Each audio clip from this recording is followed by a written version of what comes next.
Yeah, me and him, we've got a pretty good relationship. You know, he's a big kid. I mean, he's taller than me, and he's a little bigger than me, too, so it's a little frustrating. But whenever we're out playing football, me and him have a great relationship. We're figuring things out together. I mean, sometimes he's even coaching up the other guard. That's awesome to hear. I've been calling these Laker games for a long time, Cole, and I see the importance of the Hoggy tradition. Right, heck, you guys run through the giant inflatable hog there at Bob Shore Stadium in Camdenton. Just the tradition of being a Hoggy and an offensive lineman there at Camdenton High School. What does that mean to you? I mean, it means a whole lot. I mean, especially on game days and stuff, when we run out of the hog and everything, and all the offensive linemen. I mean, people don't realize, like, it's a little bit of pressure because you feel like everyone's watching you, count on you, and so the game, we don't win without us up front. So, how about your relationship with a new quarterback? Carson Durnan's going to be the guy. That's ultra important, right? That rhythm. I didn't play center my freshman year, but guard. But I mean, and playing baseball with him has just, kept a good relationship all through the years. So I would say we have a pretty good, strong relationship going into Friday's game. It's Jeff City here as we're closing in on kickoff, and a playoff game we saw with these two teams, Cole, a few years ago. In fact, 2020, the COVID season, was the first time these teams have ever played. So now, as we get ready for kickoff, this is the first regular season game in the history of these two storied programs. What do you think when you hear that? This is a historical game tonight. I mean, it's a big moment for sure. A lot of people are counting on us, and so I just hope we don't disappoint. I don't think we will, though. I think we're gonna win this ball game. Cole Lane, our guest, our first Polylift Player Spotlight of the season. And Cole, I appreciate you taking a few minutes with us here tonight. I know a lot of folks are fired up to hear your story, and we're certainly thrilled that you could spend some time with us. Go get them tonight, and we'll talk to you soon. Absolutely. Thank you very much. That's Cole Lane, our Polylift. The Lake area has an exceptional choice. Shh, I'm hiding. Where? At Dave's Hideaway. Why? Well, there's no smoking, no pets. They have Wi-Fi, great barbecue pits, microwaves, refrigerators, best shower pressure at the lake, and the cleanest rooms. Coffee anytime, too. And they have great weekly rates. Bob, where are you? Oh, don't tell anyone, but I'm hiding at Dave's Hideaway, just west of the Camdenton Square on 54. Come join me at Dave's Hideaway, 873-7111. Bob! Are you dreaming of that new home or business? Whether you want a brand new building, a remodel, or addition, now is the time to turn your vision into reality. Kurt Flickinger, architect and owner of KJF Architecture, has 25 years experience locally, nationally, and internationally, designing exciting dynamic spaces to work and to live. Visit kjfarch.net for a full profile and to schedule your free consultation. Turning your vision into reality. The difference between an average home and a beautiful home may be something as simple as your countertops. When you choose Ozark Granite, you choose to have a beautiful home. Granite countertops in your kitchen or a granite vanity in your bathroom will last for decades and increase the value of your home. Come check out their remnants at great prices and stock slabs. Ozark Granite is located just off F Road in Sunrise Beach on Crawford Drive. Call 573-552-5774 Ozark Granite.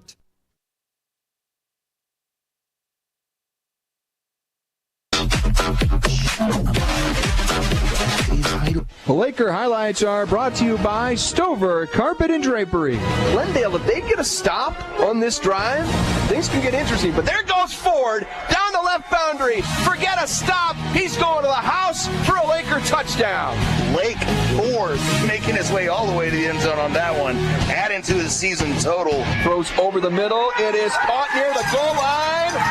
Touchdown, Lakers! They answer the call on the final drive of the ball game, and it's Owen Borbay, the junior. Operating from the right hash. Design roll out left. Durnin wants to throw for the end zone. Has Shepard, makes the catch, touchdown. 33 yards with 54 seconds to go in the third. And boom go the fireworks at Jaws of Death Stadium. Time. Throws over the middle, complete to Edson. He breaks the tackle inside the 25, to the 20, to the 15, 10-5. Touchdown, Lakers, 42 yards. Durnin to Edson. And what do we say about breaking tackles? My goodness. Cade to his left, throws for the end zone. It's caught. A little pitch and catch and a hat trick for Carson Durnin, our Poly-Lift player spotlight tonight. 1, 2, 3 touchdowns for the junior. Durnin takes the snap, surveys downfield, pump fakes, doesn't like what he sees. Then he sees got him. Wide open up the middle. Touchdown. Touchdown. Kyle Edson. Durnin to Edson for 6. And the Lakers take the lead here at Jacket Stadium. Second and goal from the 3. Cade, QB keeper, right up the middle. Cade is in for a touchdown. 7:27 to go in the ball game. Lakers can make this a 2 or a 1-point game. I think you kick it here, Luke. Yeah, yep. You know you're going to score again regardless. From the Cap City 6. From the left hash, high snap. Cade wants to keep it himself. Dives to the goal line. Touchdown! A minute 19 on the clock. The Lakers take their first lead of the ball game. And it might be the most important lead of the night. Laker highlights have been brought to you by Stover Carpet and Drapery, a family-owned business located on Highway 54 in Camdenton. Call 573-346-2208. Very little can compare to waking up in the Missouri Ozarks next to your warm wood stove. The confidence and security of a wood stove in your home provides much relief to you and your family in our changing environment. HMI Fireplace Shops has been the area leader providing tested. I'm Brett Edson with Allie Holman Howe Funeral Home. My family has called Camden County home for 8 generations. Our firm's roots run deep too. In 1929, our predecessor, Banks & Woolery, moved the original funeral home from Old Lynn Creek to the square in Camdenton. In 1955, the Reed family relocated to the present location on North Highway 5. Allie Holman Howe Funeral Home has continued that legacy with personalized distinction for over 2 decades. Our caring and capable team stands ready to meet your needs at Allie Holman Howe Funeral Home in Camdenton. Bryant Auction offers a fast and efficient way to market your real estate, cars, guns, and personal property. Averaging an auction every 3 days, we can market live, online, and simultaneously with a live and an online crowd to get you the best possible price. Our real estate auctions have brought in buyers from all over the world and gun buyers from all over the nation. 50 years in business and thousands of satisfied clients because we care. Visit BryantAuction.com and consider it sold.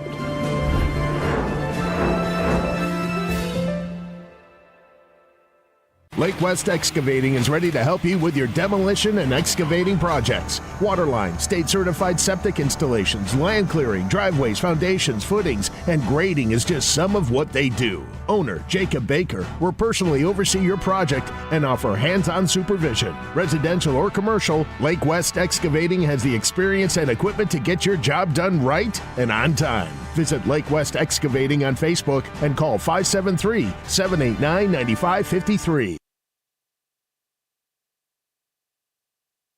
The new CMAC conference for the Lakers. Well, it's not a new league. It's new to the Lakers as they'll take on Jeff City here in about half an hour. Good news. A little sprinkle here, but we're on target to kick off on time tonight. Most of the storms have moved off to the east. Your Royal heating and air conditioning weather update. Again, fingers crossed that we're going to get this thing in tonight.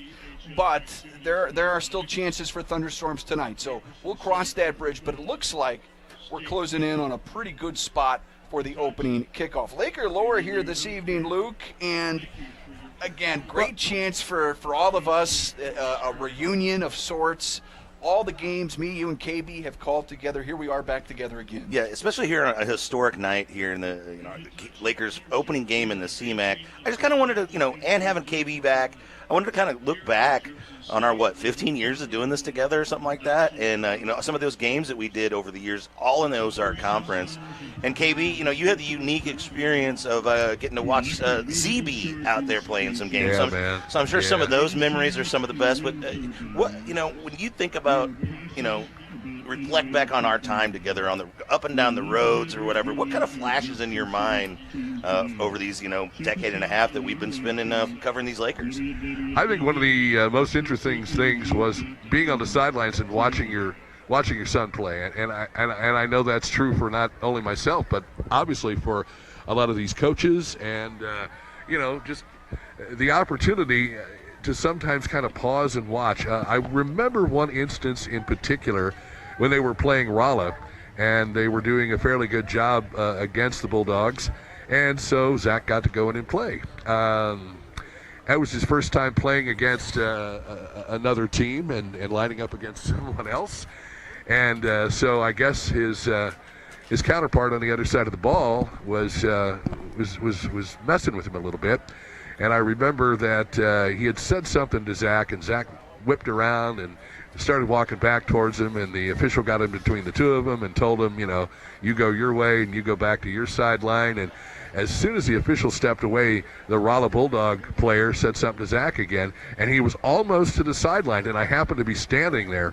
And when he whipped around, I grabbed him by the back of his jersey and pulled him off the field.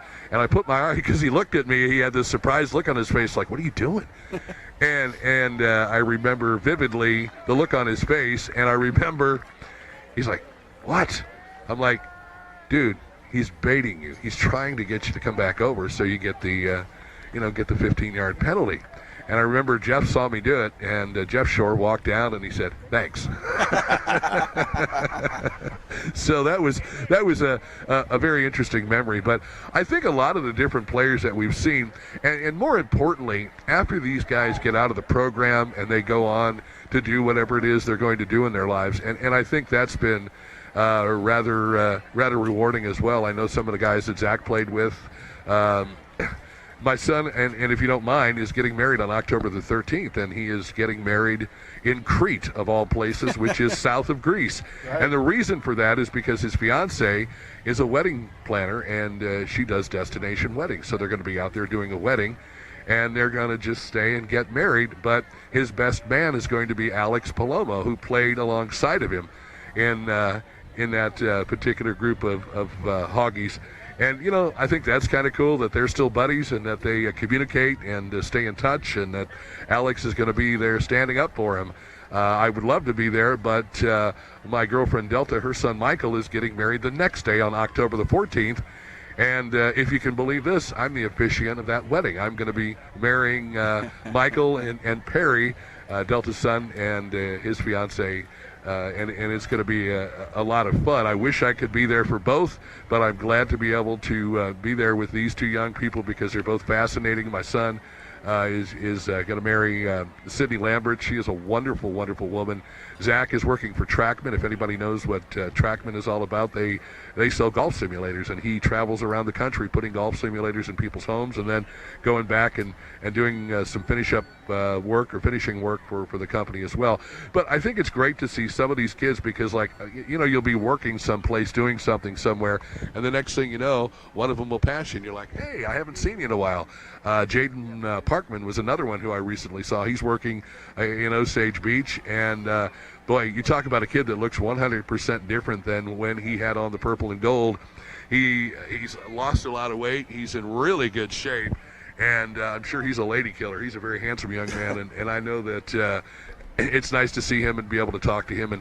And I think that's one of the more interesting things about it is you see them play in the games and they make a big play, and that's very memorable. But I think the best memory, and one of the things that they have always taught through the Laker football program, guys, is the fact that, you've got a life after football, and you need to prepare yourself for that life. And it may be going to college, it may be going to trade school, it may be just going off and exploring the world. You never know. But they teach these guys such a great regiment of respect and how to treat other people, and they teach them about things like character, and I think it's nice to see so many of these guys. And you can look around the community at the Lake of the Ozarks, and you can see a lot of these guys have become business owners. Jason Whittle, Rodney Brownell, just to name a couple guys right off the top of my head, and so many others that have got into it. Luke, you were talking on the way up here about one of our sponsors, Unlimited RVs. and the fact that there's some former Lakers, or at least one former Laker, working there.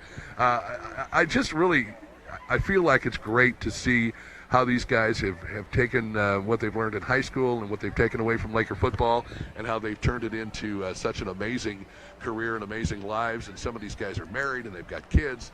But to me, that's always one of the more interesting parts of Laker football, is after the lights go out, after the crowd stops, cheering for you. What are you going to do with your life? Well, so many of these guys have been very fortunate to make some good decisions, to have some great opportunities, and they've run with them. And that, to me, is something that really sticks out in my mind.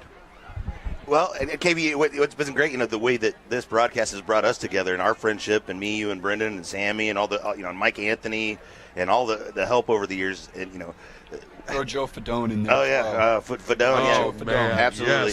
Yes. And you're gonna make me tear up, boys. Yeah. And a night like tonight, with the weather, I always bring one of my hilarious memories was the night they brought him out for a kickoff, and it hailed. And I'd never seen my broadcast partner Brendan over here more angry in my life. I think about that, but KB, road trip traveling, anything stick out to you of our adventures on the road, whether we were in the van or the PT Cruiser, and all those times up and down the road? Any Trying to find a Chick-fil-A that was open so we could get something for Brendan to eat. Yes, that was a good one. Yes, it's always was that in Joplin? Was that in Joplin? We found one in Joplin, but I think we were down in Springfield, and we drove around the Battlefield Mall or whatever that is right there. And we were using the whatever GPS or map, whatever, and we kept driving around in circles. And when we finally got there, the place was closed, and we were like staring at the side of a wall. It wasn't even close. Yeah, it was the food court. Yeah, it was trying to direct us to the food court of the Battlefield Mall. I remember that. Well, on kind of a more serious note, I mean, speaking of Joplin, KB, I remember after the tornado in 2011, it's one of our first years, all three of us together, at you talking with the either the principal or the athletics director there at Joplin, talking about it was the superintendent talking about the recovery process down there. Yeah. I remember that day very vividly because, again, Jeff made it a point to take the guys down early, and he drove them. He took the buses and had them just follow each other around through the city to see the damage and devastation.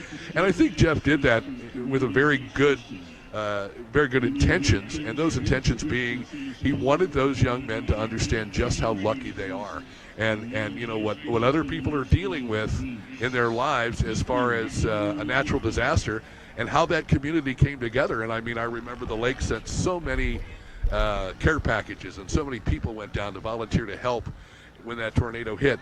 And I remember the drive down there for the very first time. We're driving down 44, and little by little, driving down 44, we could see some of the damage and some of the devastation. And then it kind of quit.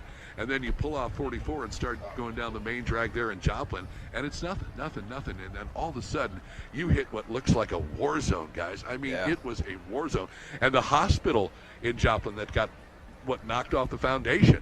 I mean, and then you see the trees that are just bent over, and just, you can tell right where that F5 tornado went through, man. And that, when you're driving along, and then all of a sudden, and then a few years after that, I went down there and I did an air show, and you go through and you see all the new construction and how those people have recovered and recouped. But that's just, again, that's a part of life, not only during football, but after football, because when you think about it, those guys, their lives were all their lives. The players, the coaches, the marching band, the cheerleaders, the students, the faculty, the administration, everybody was affected by that. But they, at that particular moment when we were there playing Joplin, they didn't even think twice about it. They really didn't even lead on that there was anything going on. I think there was probably a mention or two during the game about maybe some fundraisers and various things going on and how you could help the people in Joplin, what have you.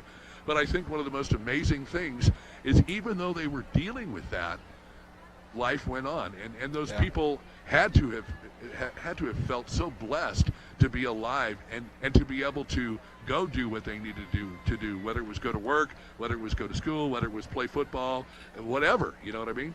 Yep. Well, KB, I look forward to making more memories on the road, and I just wanted to kind of check in with you here on this. Like I said, your first night back with us, our first night in the CMAC, and I just want to kind of reflect on the time we had in the Ozark Conference and looking forward to making new memories in this season in 2024, huh? I want to thank Brendan Matthews for convincing me that I needed to be back here. You're the man, buddy. Yeah. You're the man. And I want to thank Ken and Dennis for allowing me to come back and everybody. And I want to send, while we're doing this, I want to send a shout out. If you look at our sponsor list this year, it is incredible. And I want to thank all of our wonderful salespeople that have gone out, Luke, you included, because you're a part of that sales team. But all of our salespeople and all of the people behind the scenes, Jody and Kendra and Carolyn, and everybody, our guys up there in the booth that are doing the camera work and everything, the names you don't hear, and the people that are behind the scenes that make this broadcast so very special and so very important.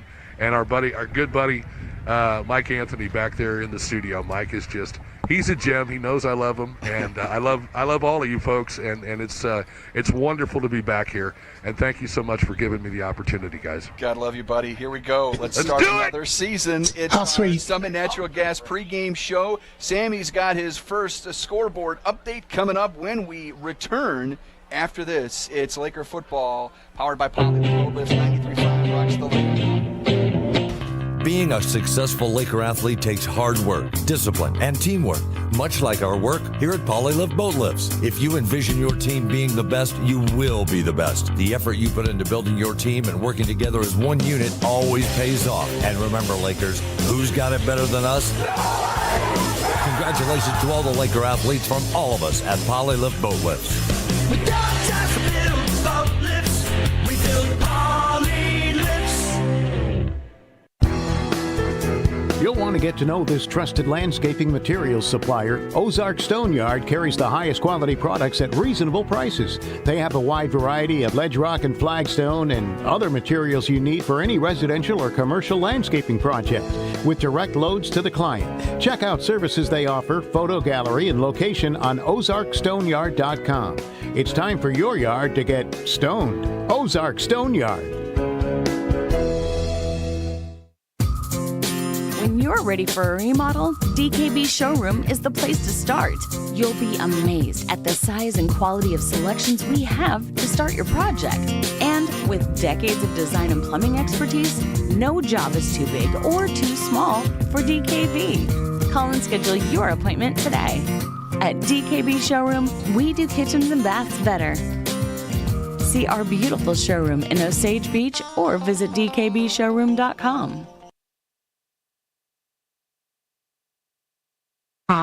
Ream Heating and Cooling Systems, the new degree of comfort. You're listening to Laker Football on 93.5 Rocks. Welcome you back inside the Kenny Carroll Excavating broadcast booth, the Summit Natural Gas pregame show. We're getting you ready for Camdenton and Jeff City, top of the hour. But right now, he is standing by in our State Fair Community College scoreboard center, Sammy Stafford, with our first update of the night in our brand new conference. Sammy. Thank you, Brendan. It is so good to be back in week one of the Missouri high school football season is here as Camdenton makes their debut in the CMAC. And tonight around the conference, we have Hickman on the road in the St. Louis area at Marquette. Also, Capital City is hosting Carl Junction and Elias is at Hannibal. So remember, Capital City and Elias are in Camdenton's Class 5 District 5 this season. Elsewhere in our Class 5 District 5, Lebanon is hosting Webb City in a big one.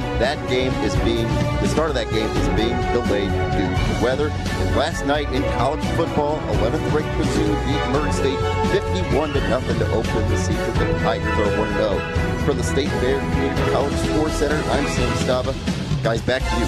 Sammy, thank you so much. Here we go, folks. The Summit Natural Gas pregame show rolls on. After this, our first conversation of the year with head coach Par Pitts. Par's with me next. It's Laker football powered by Poly with Boat Lifts 93.5 Rocks the Lake and KRMS TV.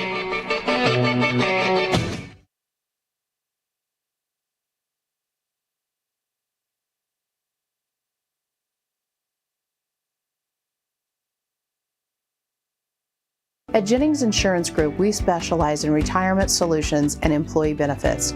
We use insurance as a tool to positively impact the lives of those we serve. Our goal is to provide you with the best possible coverage and the knowledge to use it. Your team at Jennings provides a holistic approach to retirement solutions using tools to help with comprehensive will and trust documentation, assistance in funding trust, medical directives, and powers of attorney. We work with many companies, but we work for our clients. Health insurance strategies are a big part of financial planning. It is one of the 5 financial risks that we address. At Jennings, we'll address other financial risks, including inflation, taxes, market volatility, and longevity. Call or visit Jennings Insurance Group online today and learn more about how we can help you protect what matters most.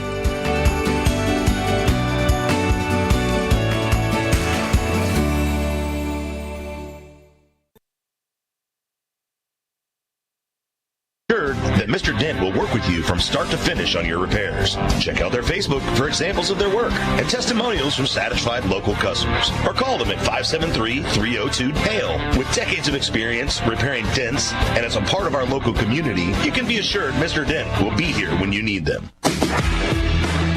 You're listening to Laker Football on 93.5 Rocks. We're closing in on kickoff, and we welcome Par Pitts into the conversation, head coach of your Camdenton Lakers in year 2. Coach, I got to imagine this, year 1 to year 2, the time does fly by, does it not?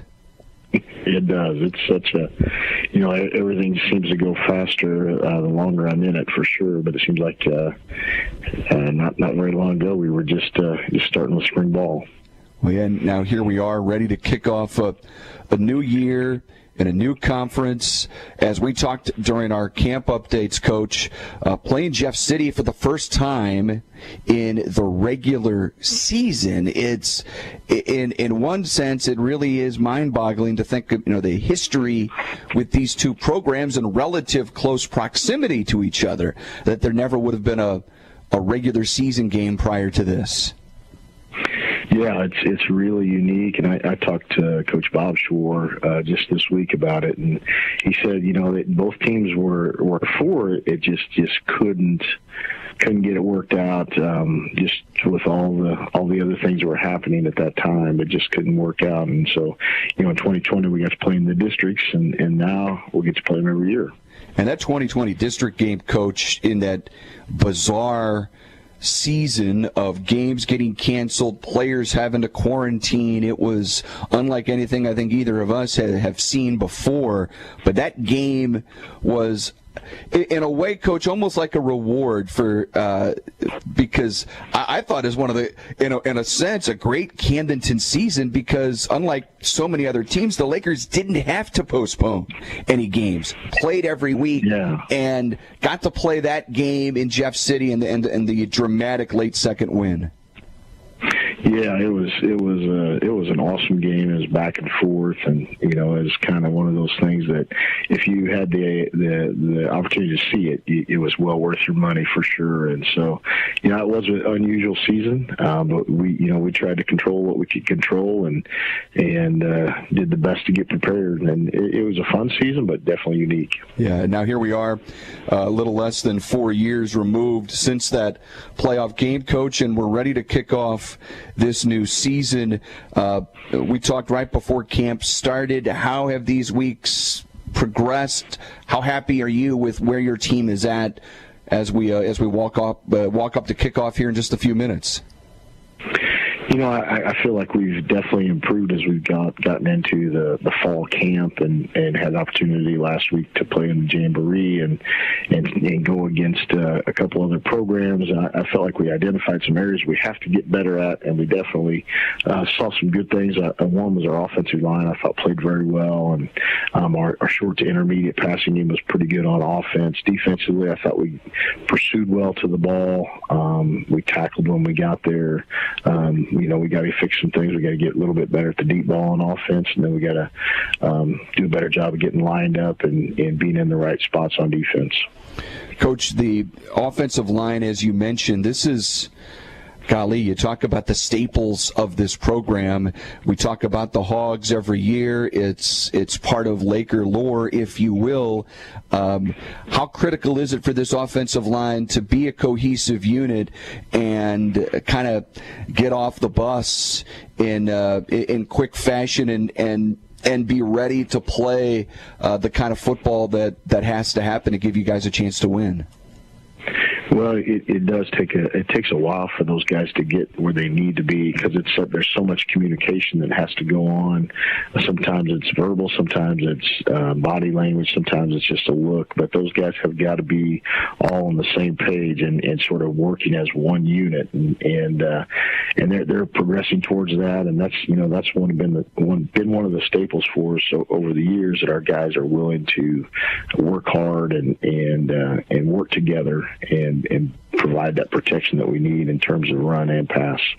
I know there's a lot of guys that graduate from last season's team, and that's high school sports, right? That's going to happen every year.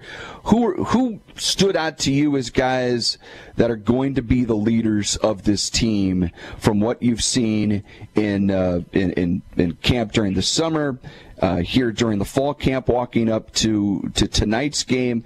Who stands out from a leadership perspective? Well, I'd start with Cole Lane. We were just talking about the offensive line. He's a returning starter on the offensive line. He's definitely been a voice that is in the spotlight a little bit.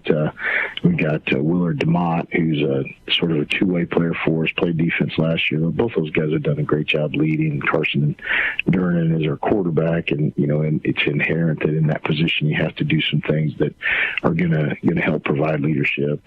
Sterling Cedar Wall is a guy on defense that's sort of doing the same thing from our defensive unit. So those guys have stood out, but I'm pleased with our senior class. They've just done an amazing job of transitioning and taking the reins. Coach, we saw Carson last year at the receiver position before the injury ended his season. Obviously somebody that can go out there and make the kind of plays he did at wideout, and then step in and be the quarterback that you're hoping he can be, is going to possess some athleticism. Was his athleticism compromised at all by the injury? And if not, what can he provide? Can he provide a dual threat kind of quarterback with the athleticism that certainly he showed before the injury last year? Yeah, definitely. I mean, he worked his tail off for rehab, and actually, we feel like he's way ahead of where he was prior to the injury. So it's attributed to his work ethic. Every day, never missed a workout. Even when we didn't have school, he would be in and ready to go. And so he's full speed and even better.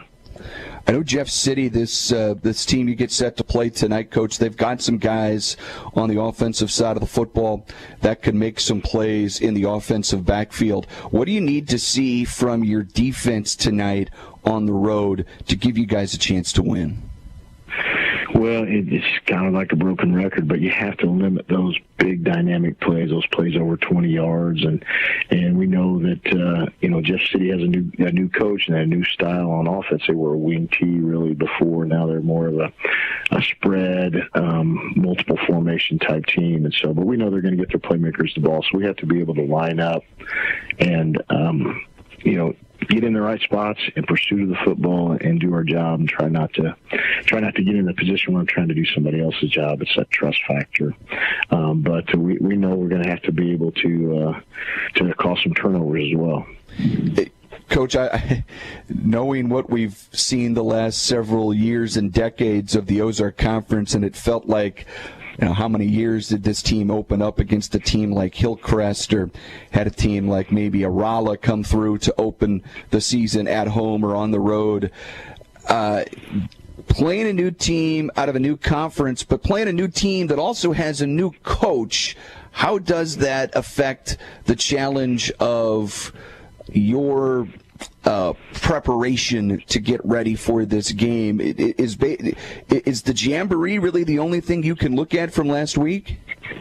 Yeah, I mean that's what we have to base what we know on. We can't really go and chase other things, but we had the chance to compete in 7-on-7 against Jeff City in the summertime, so you get a little bit of a glimpse of their personnel, and then in the Jamboree you see it. But lots and lots of guys are playing and trying to earn some playing time, so you're not really 100% sure who's going to be where as you get into it. But I think that's the other advantage for some of our opponents, because we don't know. Like in the Ozark Conference, you just know, right, every grade level coming up what they've got, and so we don't know that yet. So that will be that learning curve as we get through it.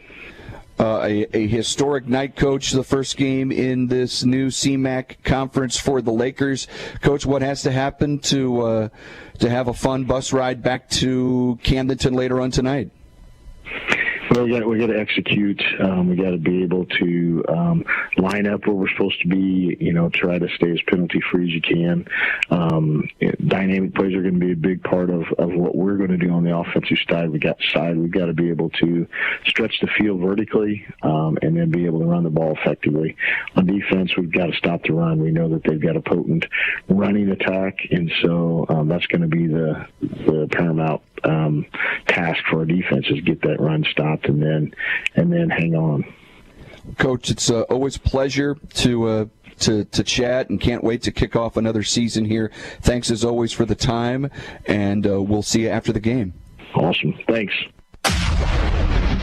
The law office of Mark A. Webb was founded out of necessity. It was clear when he started that the old ways weren't cutting it, and there was a need for modern solutions to modern problems. Simply put, established methods of law office management were wasting time and money.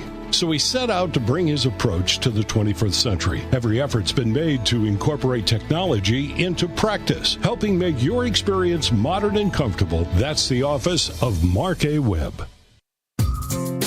When you're ready for a remodel, DKB Showroom is the place to start. You'll be amazed at the size and quality of selections we have to start your project. And with decades of design and plumbing expertise, no job is too big or too small for DKB. Call and schedule your appointment today. At DKB Showroom, we do kitchens and baths better. See our beautiful showroom in Osage Beach or visit dkbshowroom.com. Are you dreaming of that new home or business? Whether you want a brand new building, a remodel, or addition, now is the time to turn your vision into reality. Kurt Flickinger, architect and owner of KJF Architecture, has 25 years experience locally, nationally, and internationally, designing exciting dynamic spaces to work and to live. Visit kjfarch.net for a full profile and to schedule your free consultation. Turning your vision into reality. Side Quick Stop, Rough Water Dock, Royal Heating and Air, Seeger Toyota, Show Me Athletics, Skelton Key and Block, Smith and Gustafson Law, State Fair Community College, Stover Carpet, Summit Natural Gas, Team Lassen Flat Branch Home Loans, The Butcher Shop, Top Deck, The Motor Hut, Unlimited RV, and U.S. Resort Management. Now, let's head up to the Kenny Carroll Excavating Broadcast booth and join lead broadcaster Brendan Matthews and color commentator and former Laker Luke Hagedorn. The Lakers are back on their radio home. 93.5 rocks. Here we go, folks. The coin toss is happening down on the field right now. Brendan Matthews, Luke Hagedorn, KB, back with us here for 2024 and a brand new conference, the CMAC, for the Camdenton Lakers, as they take on what amounts to be, as we've learned now, a district opponent in the Jeff City Jays. As we get our official word from our head official down on the field, I believe Jeff City, they will receive the opening kick. The Lakers won the toss deferred. KB down on the sidelines. His update sponsored by LensMart Optical. KB, we are moments away. Yes, we are, and the guys down here are ready to go. Kind of an interesting entrance tonight from the Jeff City Jays, coming down through the fans, which is kind of an interesting way to do it. But we're going to get things going. We've got sunshine. Took a look at the radar. Not a whole lot. We're getting a little bit of drizzle down here on the field. But again, guys, a great night for football. Glad to be back with you. And I forgot to mention KB and the coach. How many of those did we forget to talk about? Holy smokes. Jeff and I, we took out stock in Kleenex because we were crying so much at the end of the games. But good night for a great night of football. Friday Night Lights, it's back for 2024, and you've got it right here, not only on 93.5 Rocks, but KRMS TV. I believe that's 3211? Yes. Believe so. KB, it's great to have you, buddy. Let's get this thing going.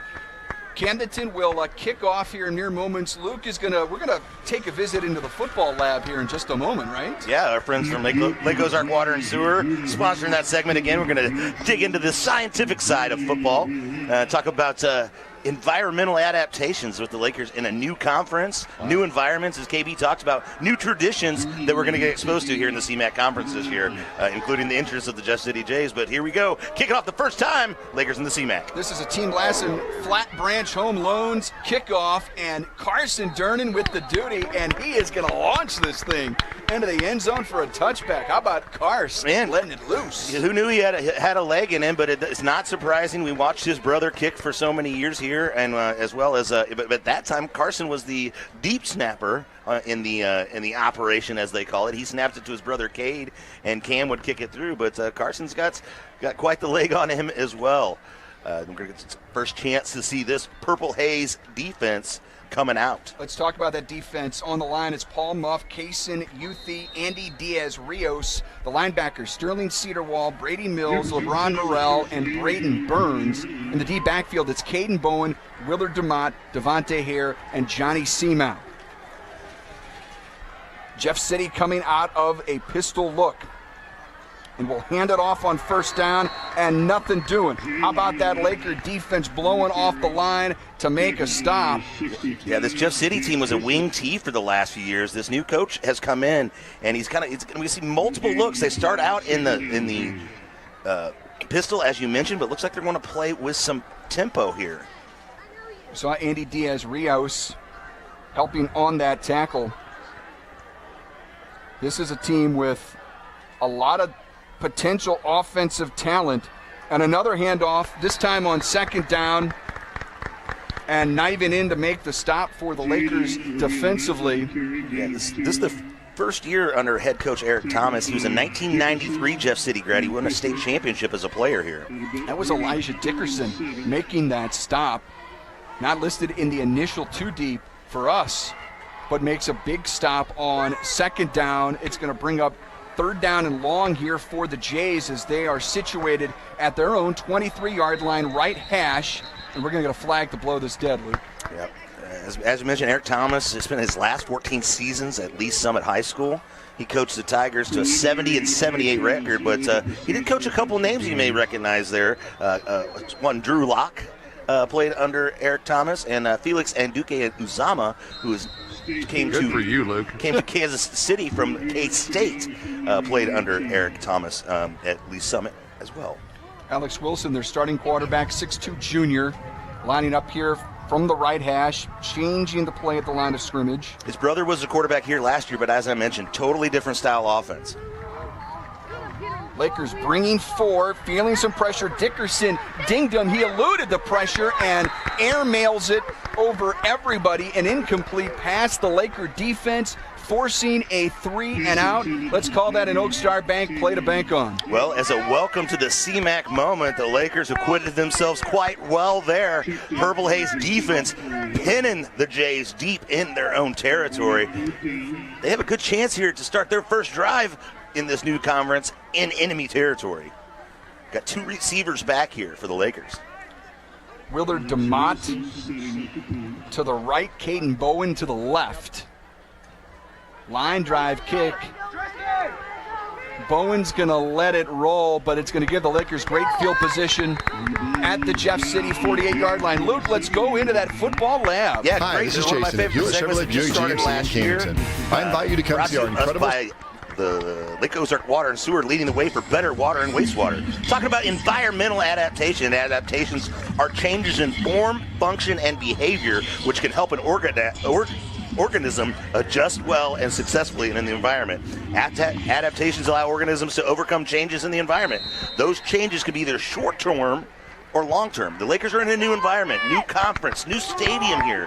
How are they going to adapt? How are they going to learn these new teams, learn these new traditions, learn the new road trip? Tonight is our first glance at how the Lakers are going to adapt.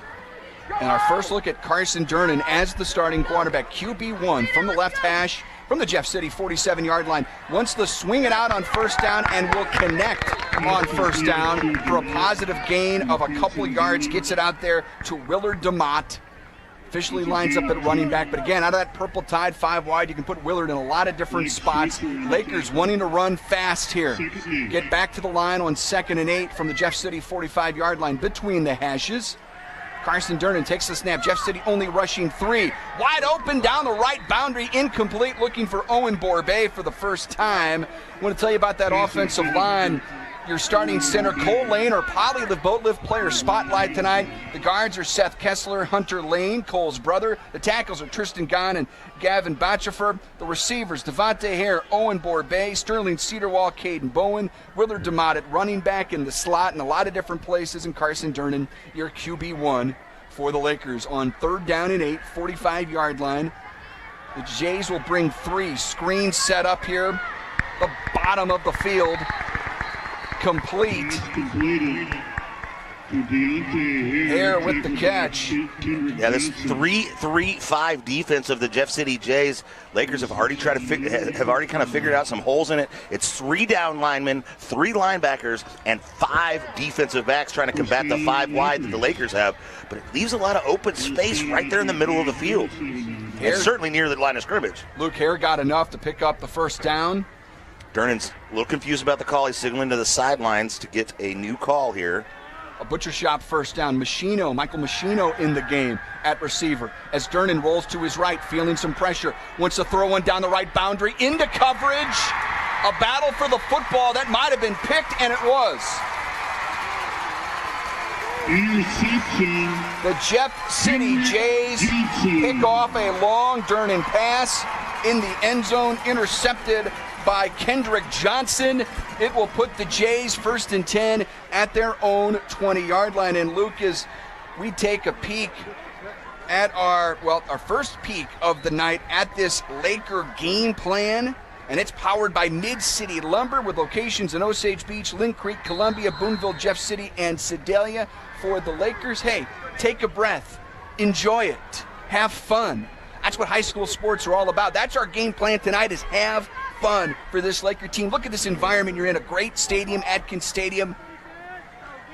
Second defensive series of the night as the Jays have the football at their own 20-yard line, and it's a handoff running right and running over a couple of different Laker defenders. First carry there, Jaden LaViolette.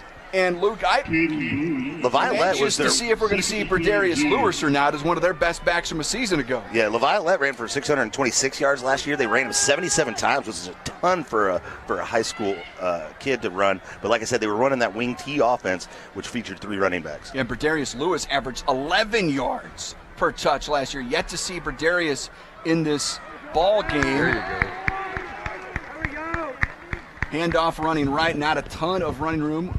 Looking to see if that might have been Berdarius in his first carry. No, but it's LaViolette once again. KB, what are you seeing down there, powered by Lensmart Optical? Well, I got to tell you, I'm with the 45, and I see Jeff Shore and Bob Shore walking left, and then I see Jeff Shore and Bob Shore walking right, and then they walked left again. They're down here on the end. Did anybody tell them they can have an enjoyable time? They don't have to coach tonight?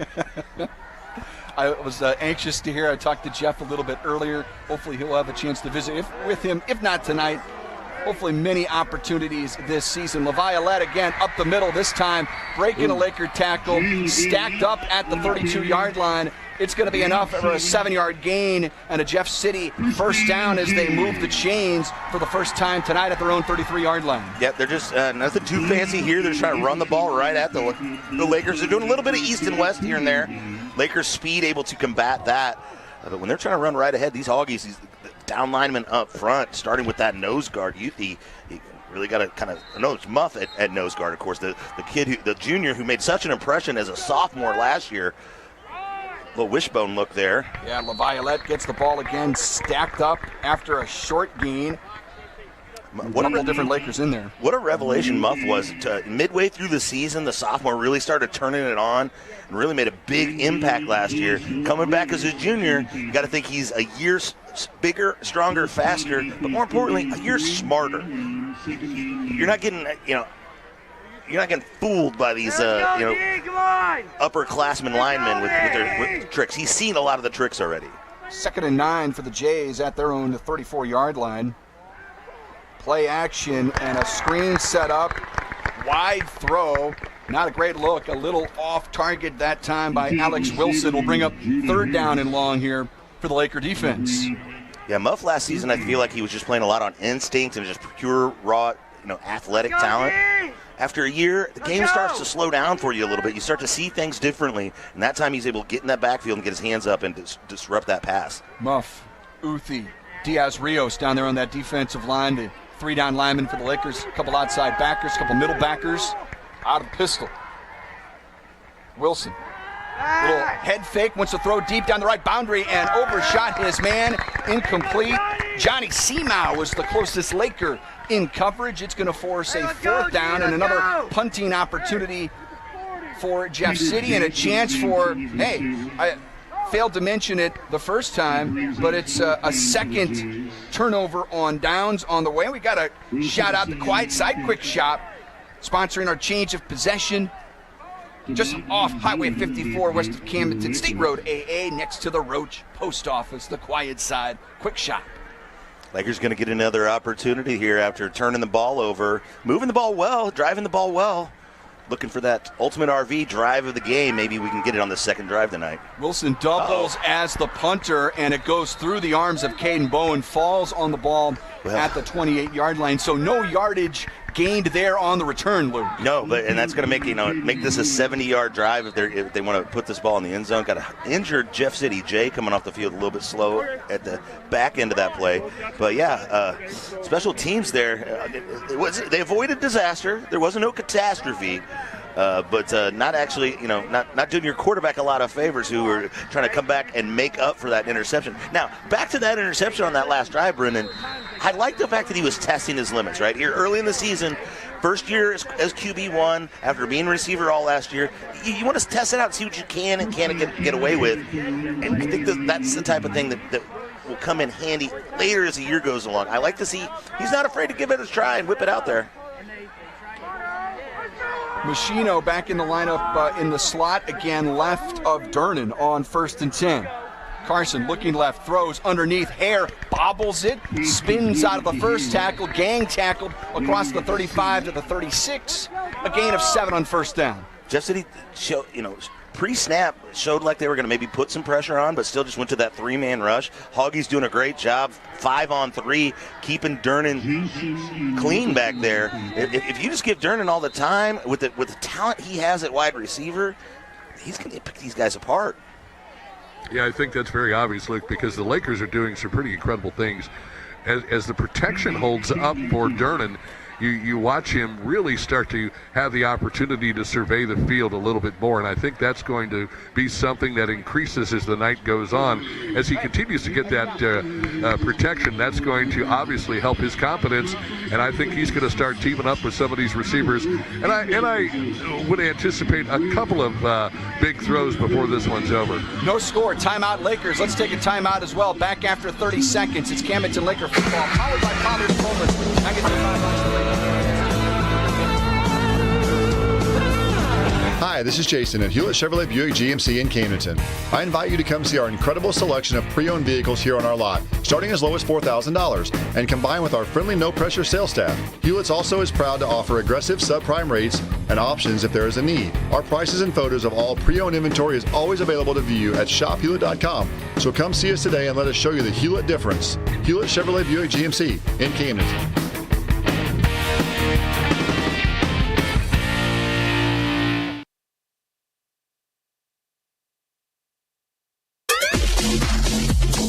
You're your home for Laker football. 93.5 rocks.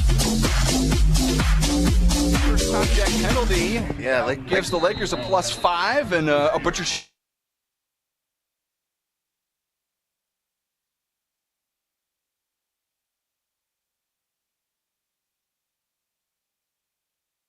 Boundary, forced out of bounds, close to midfield. With his legs, Carson Durnan picks up 7, maybe 8, and a second and short on the way. Yeah, those legs that, less than 12 months ago suffered a season-ending injury, cost him some other sports as well, but here he is flying around out there, reckless abandon. New Spring Wellness Center time check, 6:53 in the first, no score. Carson Durnan pump fake, wants to throw down the right boundary. He's got a man open this time, and it's caught at the 10-5, touchdown Lakers. Owen Borbay with the Lakers' first touchdown of 2024. Got a flag in the back, boys. There's a flag in the backfield there, but what a pump fake. Borbay put a move on, and he was gone, but could be all for naught. Let's see. Even though the Lakers are celebrating. Yep, ineligible against the Lakers. Oh, wow. What are the Hoggies? Bring it all the way back, which would have been a 49-yard touchdown pass and catch. Pretty throw. Great catch by Owen Borbay, but Mike Anthony back in the studio. Unfortunately, that's going to have to be a highlight that finds the cutting room floor. I'll have to have a different first touchdown of 2024 call. Wish I had the app open so I could check that out, see what happened there. Maybe I can get it. I should have been doing that. You can catch us on TV, as we talked about. Antenna TV, Facebook, also the LOZ app. A very convenient way to do it, especially if you're out there in the audience here. I told you guys that he would probably get a little confident, and he sure did there. Oh, what a great throw. So it erases the pass. It's 2nd and 7. Throw in the backfield for Willard Dumont, who's going to get bottled up and dropped for a loss. Knifing his way into the backfield that time was Javian Swan, and it's going to make it 3rd down and 10 now for the Lakers at their own 43-yard line. First quarter, no score. 6:26 left in the first quarter. Quick snap to Carson Durnan with time, just 3 rushers, but now feels some heat. 4 bringing pressure, and he's forced out of bounds. A little friendly shoulder. That was Swan again, and it's going to bring up 4th down and 8 after a couple of yards picked up there by Carson Durnan. That's the fun part of this, when they're standing on the sidelines and they're coming right at you. It brings it. KB, how was your reaction time down there? Pretty good. I'm still doing all right. Oh. Their reaction time was a little off there on the Jeff City side. Yeah, they reacted to Durnan using that, putting that bass in his voice. That hard count has paid out for him a couple times here early. Those are the little things, as a starting quarterback, a lot of quarterbacks have to learn over the course of a season. And again, he was lining up as a receiver all last year. So, as talented as Durnan is, a lot of this stuff is all new for him, especially on a Friday night underneath the lights against a CMAC opponent. That was a top deck penalty. Machino's going to motion into the backfield. Let's see if they opt to go for it here. It's 4th and 3. Think about the 49. Machino came up through this program as a quarterback, right? He's playing receiver now as sophomore years, but be aware that they could use him as a weapon in various ways. Little pooch kick, good kick though. High end over end. Hits at the 16, downed by Hare inside the 5. Tremendous punt by the Lakers special teams.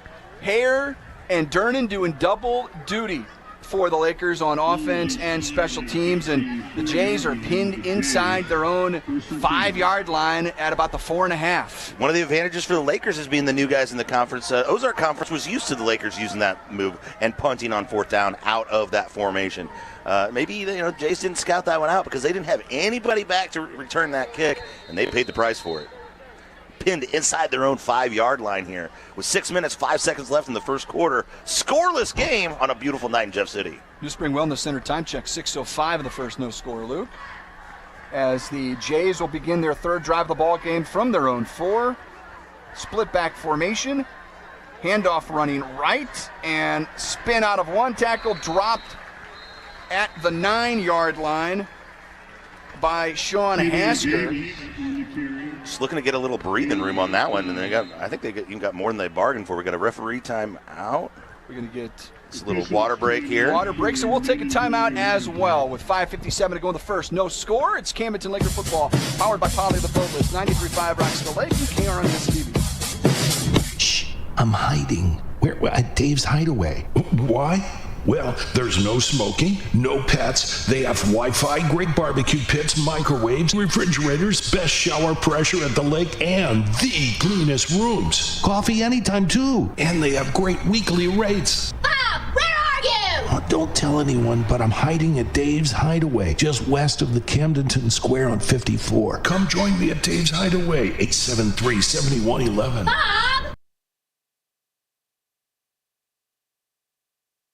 Your project resource. Listen to the Lakers on air or online. 93.5 Rocks.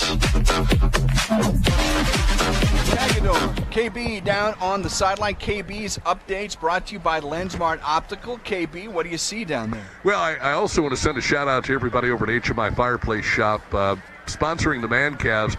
Good to be back here, and again, as you mentioned earlier, Brendan, keeping the eyes peeled as the Jeff City Jays rip off a play here. Yeah, they sure do. Quick to the line of scrimmage out of that water break. Not much in terms of yardage gain. Will bring up KB third down and roughly 5.5. About 5 yards, yeah. I tell you what, and these water breaks are so important. Sometimes some of the guys are, all hyped up and they hate to see this as a hindrance, but laying down to have your cramps rubbed out is even more of a hindrance. No question. It's a delicate time to make sure everybody can come out of this feeling good and avoid cramps at all costs. Third down and 5, we're going to get a whistle. Another top deck penalty. It looks like potentially in the offensive backfield of the Jays, maybe a little procedure. That's exactly what it was. Back them up half the distance to the goal, KB. I was going to say that Jeff City quarterback has a tendency to move his hands quite a bit and his body like in an up and down motion. I don't know if it's intentionally something that he does to try and draw the Lakers off, but I think it's actually working against his own team tonight. Yeah, I think it's gotten him a couple of times for sure. This is third down and long. They will hand it off on third and long, and the Lakers all over it, bottling up the ball carrier at the line of scrimmage. Coming off the bottom of the pile was Andy Diaz-Rios from his defensive tackle position. It's an Oak Star Bank play to bank on, and it's going to bring up fourth down and long, and the Jays will have to kick it away again. Yeah, and I think that's part of, a new head coach bringing in a new system. Along with it comes, just procedures. How do you break a huddle? Do you huddle? What's the cadence like? How do you snap the ball? All these little technical things that you have to do well. Whereas Camdenton, even though Carson Durnan is a first-year quarterback, he's been in the system for a while, and they all know how it goes. Short kick. DeMott, will he field it? No, he's going to let it roll. It's going to be down close to where they were before at around the 47-yard line. Turns into a pretty good punt after the roll for the Jays of about 43 yards. But Lakers have it on the plus side of the field. Another quiet side, quick shot, change of possession. We talked in the football lab. We talked about adaptation, and that it goes both ways. Lakers are in a new conference. Jeff City Jays, brand new coach. A lot of the position coaches are different. They're bringing in a new system. The Jays have to adapt as well. Lakers have their own things to adapt to, but the Jays, even as historic as this program is, anytime you change coaches, things have to upgrade. Things have to adapt, and that's what they got to do. And we talked about it in the football lab, brought to you by Lake Ozark Water and Sewer. They believe water is our most precious natural resources. Luke, I feel like the Lakers are applying a lot of pressure here with field position. They start another drive at the Jeff City 47-yard line. Something's going to break here. Yeah, play clock down to 0. Durnan, 3-step drop. Wants to throw over the middle. Has 2 men. It's caught by 2 Lakers. Who ends up coming away with it? It's Deontay Hare with a butcher shot, first down. Ball down to the 23-yard line of the Jays. A pass and catch of 24 yards. Yeah, he was fighting for that ball with Caden Bowe and the 2 seniors going up for it. And the one that was 6'2" was the one who ultimately is credited with the catch. First and 10 inside the 25-yard line here. We're going to get a whistle now. We're ready for play. Still looking for that unlimited RV drive of the game. Carson Durnan, 3-step drop. Rolls to his right. Feels some pressure, wants to run down the boundary, and he's close. Every time they give him a little shoulder, I'm thinking that's awfully close to a late hit. Yes, sir. Well, but you notice Durnin kept his feet on that one. The two fellas who tried to hit him were the ones that wound up on the turf. Got a yard or two, did Carson, operating from the right hash, moving right to left. No score, 4:15 to go in the first. New Spring Wellness Center time check. Carson getting a new play from the sideline. Three receivers left, motioning into the backfield. This time play action as Jordan throws underneath, complete near the 15-yard line to Caden Bowen. Yeah, they motion that back into the backfield. It causes the linebackers to have to pay attention there. Gives Bowen an opportunity here and a third down chance inside that red zone. Yeah, it's Quentin Cruson this time in the slot to the left. Machino and Hare to the left as well. Borbay to the right, looking left, now right. Little pump fake, two pump fakes. Durnin rolling to his right, throwing on the run for the end zone, caught. Touchdown, Lakers, no flags on the field. And it's Caden Bowen with the Lakers' first touchdown of 2024. Durnin dancing around back there, avoiding the pressure, finds his man in the end zone, and the Lakers take an early 6-0 lead here in Jeff City, Missouri. At the 3:44 mark now of the first quarter. So now DeMott's going to be kicking field goals? Is that what I'm seeing here? Indeed, the DeMott tradition continues. Who's figure out this operation here? Good snap, good hold. Kick is away. Line drive kick is good. Your Smith and Gustafson score. Camdenton 7, Jeff City nothing. 3:44 to go to the first. It's Laker football powered by Poly Live Boat Lifts, 93.5 Rocks the Lake, and KRMS TV.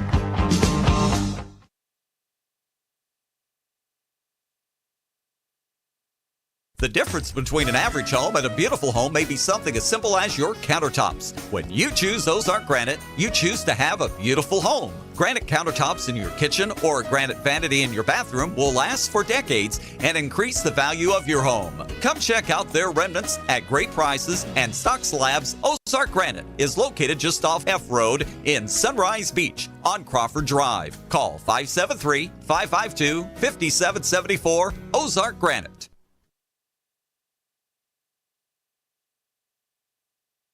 3-5 Rocks.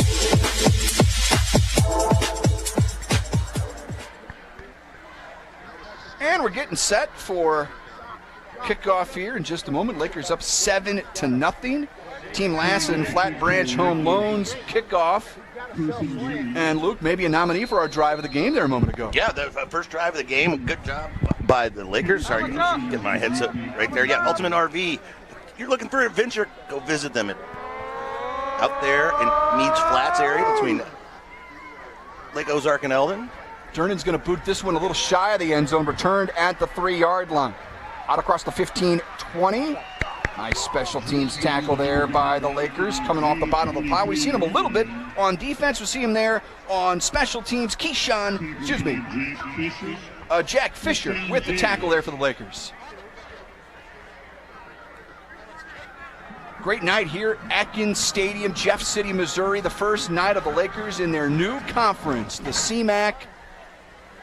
A district opponent in Jeff City. Again, the news of the day, Lakers in Class 5, District 5, Lebanon in the Lakers district as well, folks. Playoffs, Camdenton and Lebanon renewing the rivalry. It could happen this year. More on that as we go, throughout the rest of the season. Probably tonight at some point. We'll be talking about that a lot. Yeah, a lot of football. Web City tonight, guys. A lot of football between now and then, but yeah, it's something to, just history and destiny and things like that just lead me to believe more likely than not we're gonna run into those Yellow Jackets down the road at some point. KB, you mentioned that Lebanon Web City game. Sammy inside of our State Fair Community College Score Center is going to have an update on Lebanon and Web City. Now, there was a delay at the start of that game for weather. We're on the west side of that weather. Hopefully it stays east of us throughout the rest of this ball game. Second down, Wilson fakes the handoff, and it's intercepted on a great heads-up play by Dickerson.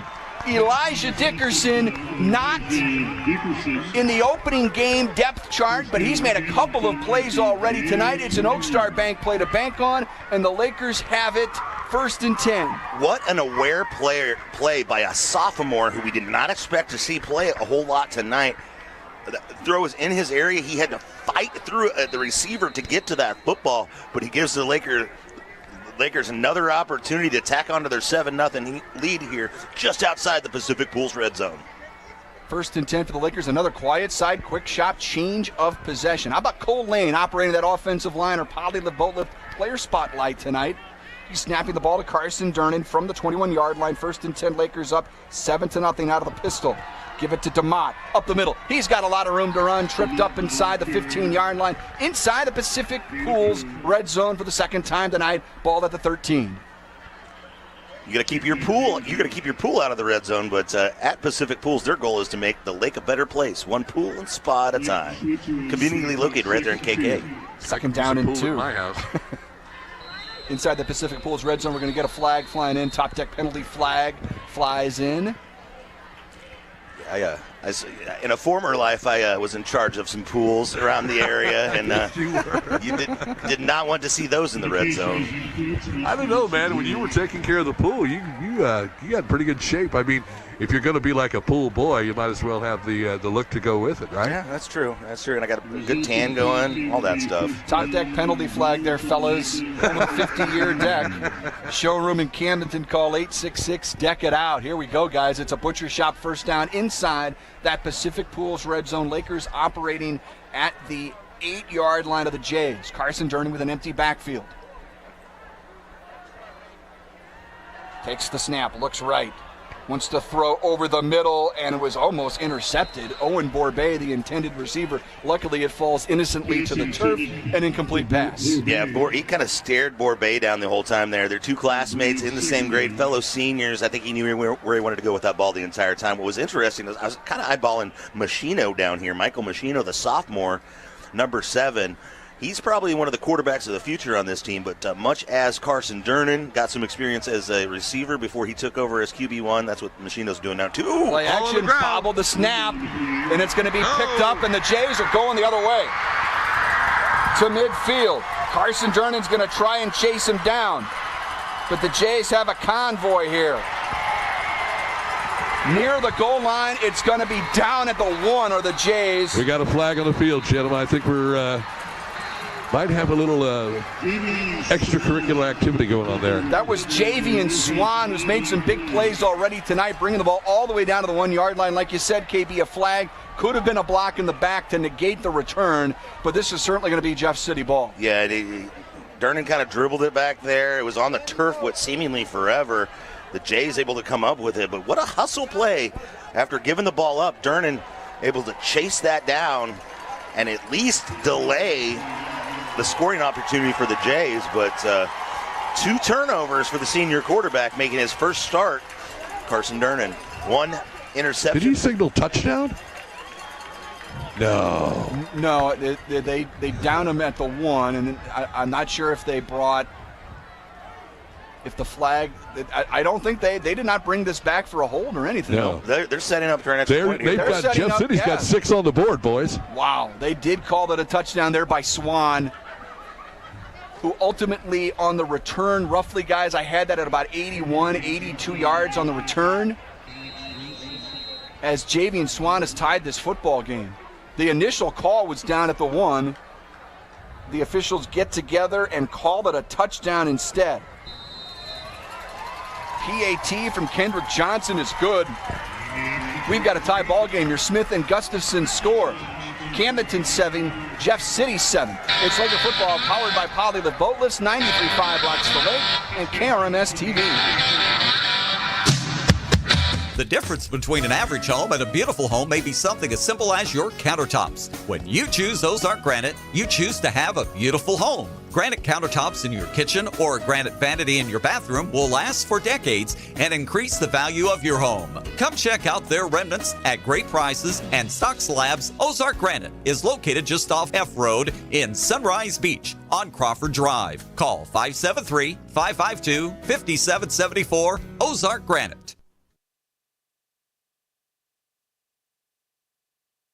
X. You're listening to Laker football on 93.5 Rocks. 7-7 score, scoop and score for Jeff City. Javian Swan has made this a 7-7 game. It's called for Time for a Team Lassen Flat Branch Home Loans kickoff. Visit yourlakeloan.com, located Bagnell Dam Boulevard, 573-216-7258. You said it, Luke, couple Laker turnovers here.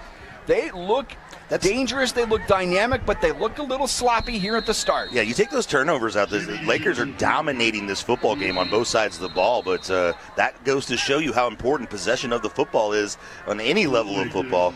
You give it up, and especially a scoop and score on a fumble return that can really change things in a hurry. Let's see what the Lakers could do here on this drive. We've got 1 minute 44 seconds left in the quarter. Then, of course, the entire second quarter. Let this one go through the end zone for a touchback. Through the end zone, and it will be 1st and 10 here for the Lakers in just a moment. KB, what do you see down there as the Lakers get ready to start this next drive? Well, I thought it was interesting as the whistles blew, the official making sure that opposing teams understood that the play was over. He was very adamant about that.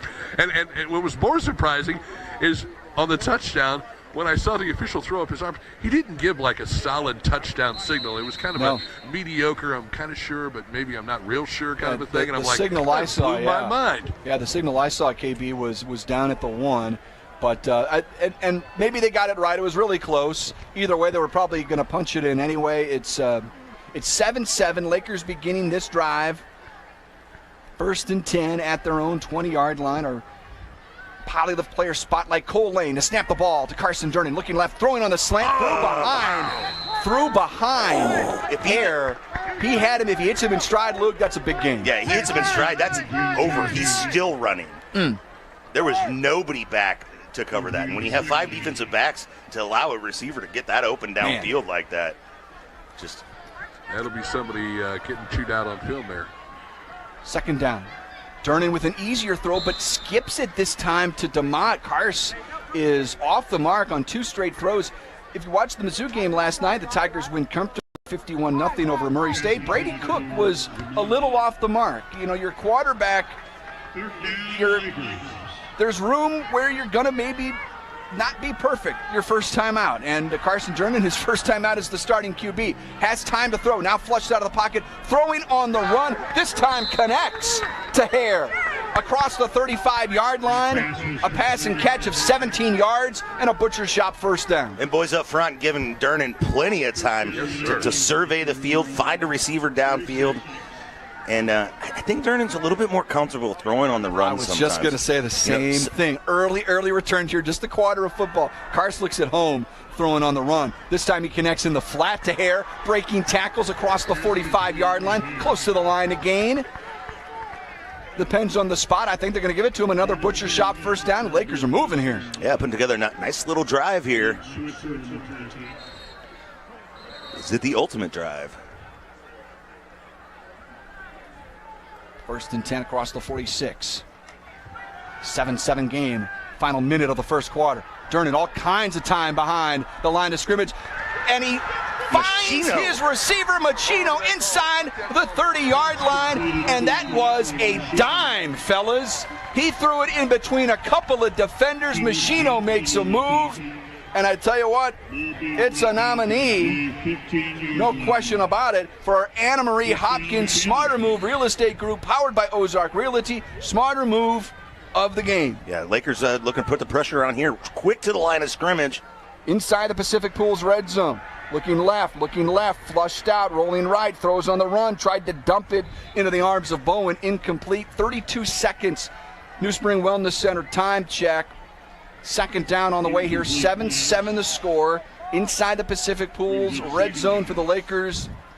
And right now, going this direction on the field, the Lakers have the wind squarely in their face. So you may just, let this clock run out. Instead, a quick screen to DeMott, who makes a couple of guys miss, turns it up inside the 10-yard line as he wiggles his way through a tackle, and will bring up 3rd down and short, and maybe that is the last play. Boy, Luke, you brought up a good point talking about the wind. Bob Shore was standing there talking to me, saying how maybe you've got a 3rd and 6, 10 seconds left on the clock, the wind, then you have to flip against the wind, and boy, you're absolutely right how this wind is going to play a factor in the game. Not too bad now, though. Yeah, I think they're going to let this clock run out, and then that way, especially if you do score when you're kickoff and everything, it's all to the Lakers' advantage by waiting. Sammy's got an update. When we come back, it is 7-7. Second quarter is next. It's Laker football, powered by Poly the Boatless, 93.5 Rocky the Lake, KRMS TV.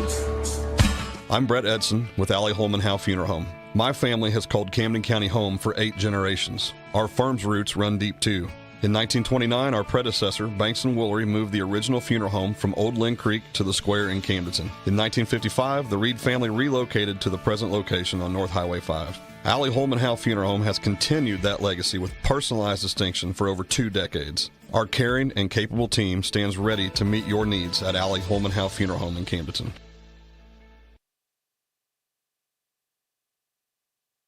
Or find us online at newspringwellnesscenter.com. Your home for Laker football, 93.5 Rocks. All right, good. Let's go to the State Fair Community College Score Center. Sammy standing by with our first update of the night. Sammy, take it away. Thank you, Brendan. Week 1 is underway, and right now Marquette leads Hickman 21-7 nearing halftime. Capital City and Carl Junction are tied at 7 at the end of the first. Hannibal leads Elias by the score of 8-7, and they're calling for an 8:20 start time for Lebanon in Webb City. From the State Fair Community College Score Center, I'm Sammy Stava. Guys, back to you. Thank you, Sammy. Yeah, we'll keep an eye on that. Our friends down in Lebanon, looks like they are going to have a late night tonight. 3rd down here for the Lakers as they change sides, change ends. Durnan wants to run it himself down the left boundary, looking for the pylon. He's in. Touchdown, Lakers. 9 yards out, Carson Durnan with his feet.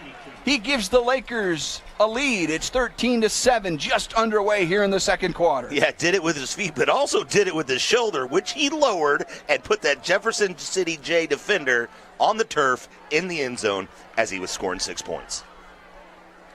What a play. He's got a touchdown through the air, Luke. He's got a touchdown on the ground, and the Lakers have another lead here. For being the little brother of the Durnan trio, for coming off an injury, he's shown me a lot of toughness tonight. I'm not saying I didn't expect it, but he certainly showed it off here in week 1.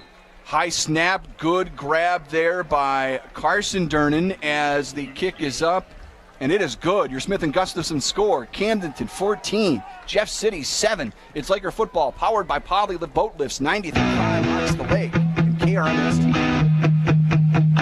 Lake West Excavating is ready to help you with your demolition and excavating projects. Waterline, state-certified septic installations, land clearing, driveways, foundations, footings, and grading is just some of what they do. Owner Jacob Baker will personally oversee your project and offer hands-on supervision. Residential or commercial, Lake West Excavating has the experience and equipment to get your job done right and on time. Visit Lake West Excavating on Facebook and call 573-789-9553.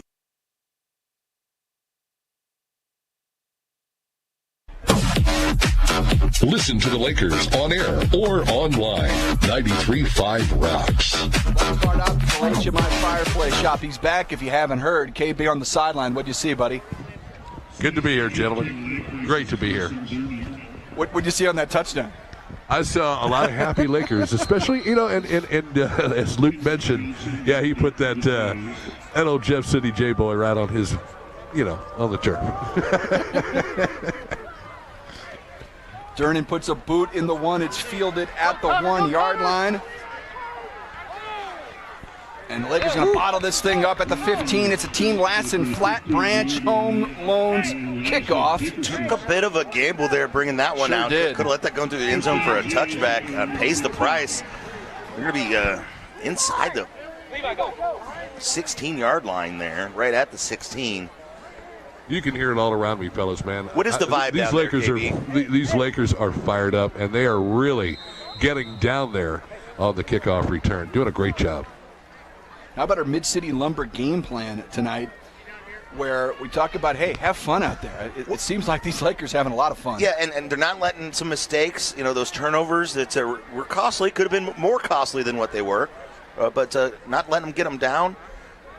hold on to a 1 touchdown lead here and already have great field position here on this drive. Lakers showing blitz. Can't be a flag. Oh, it is.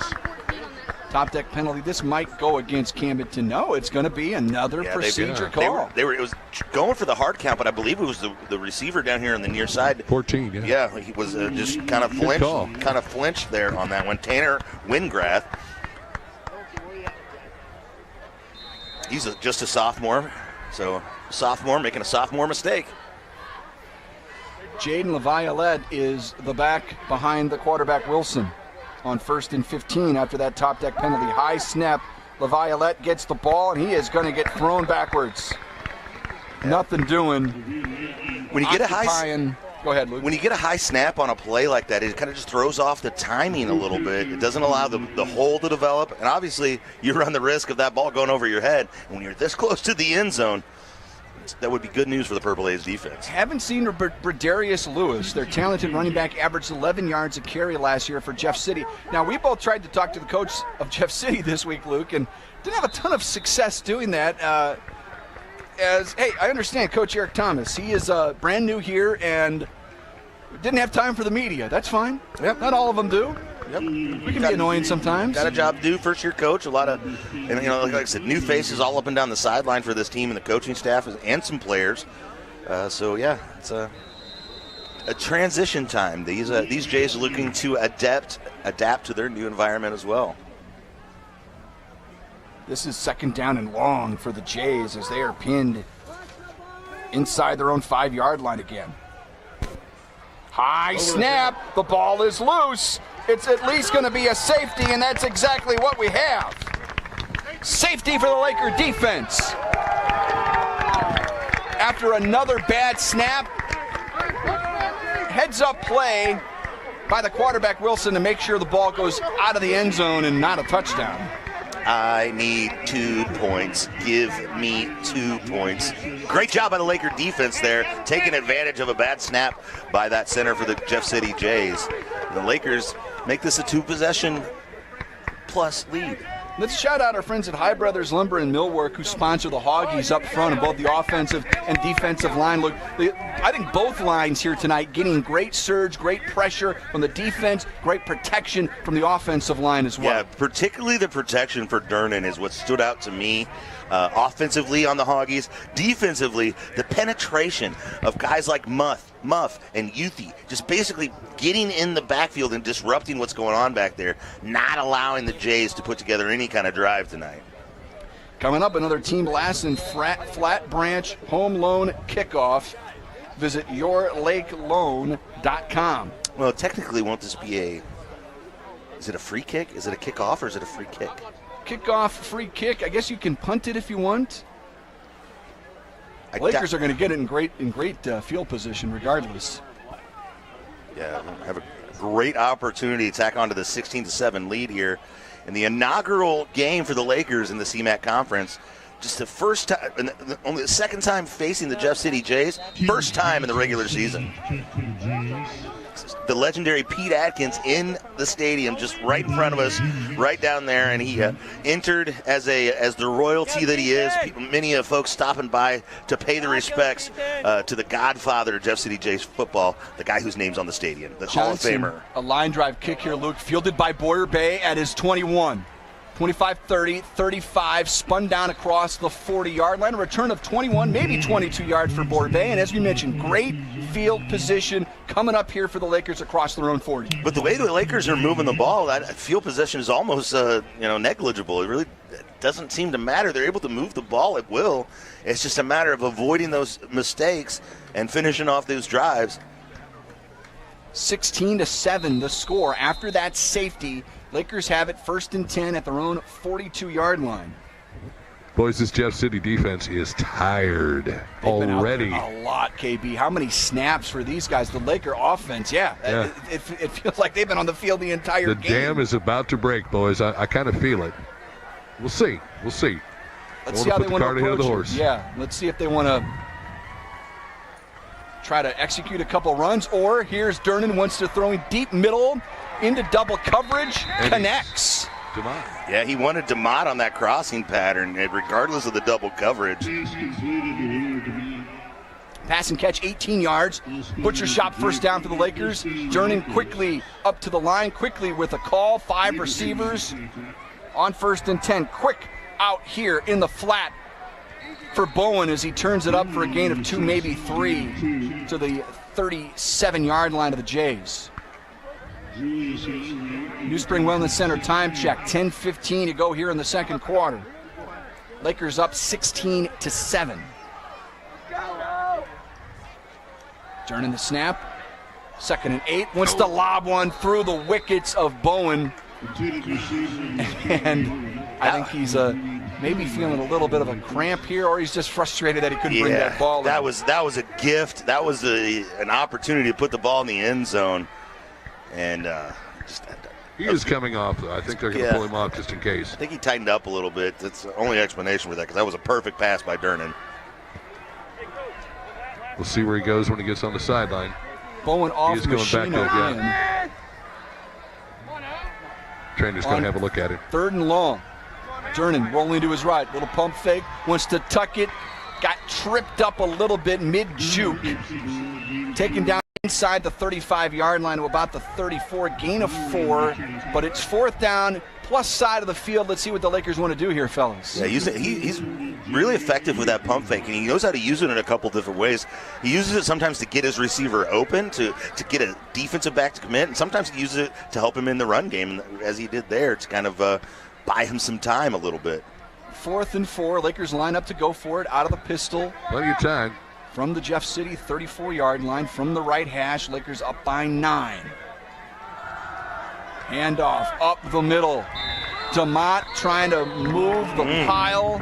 It's going to be close. Lakers reading the numbers there, and Jeff City presenting a light box. The Lakers decided to take advantage of it on the ground, but not quite enough, I don't think.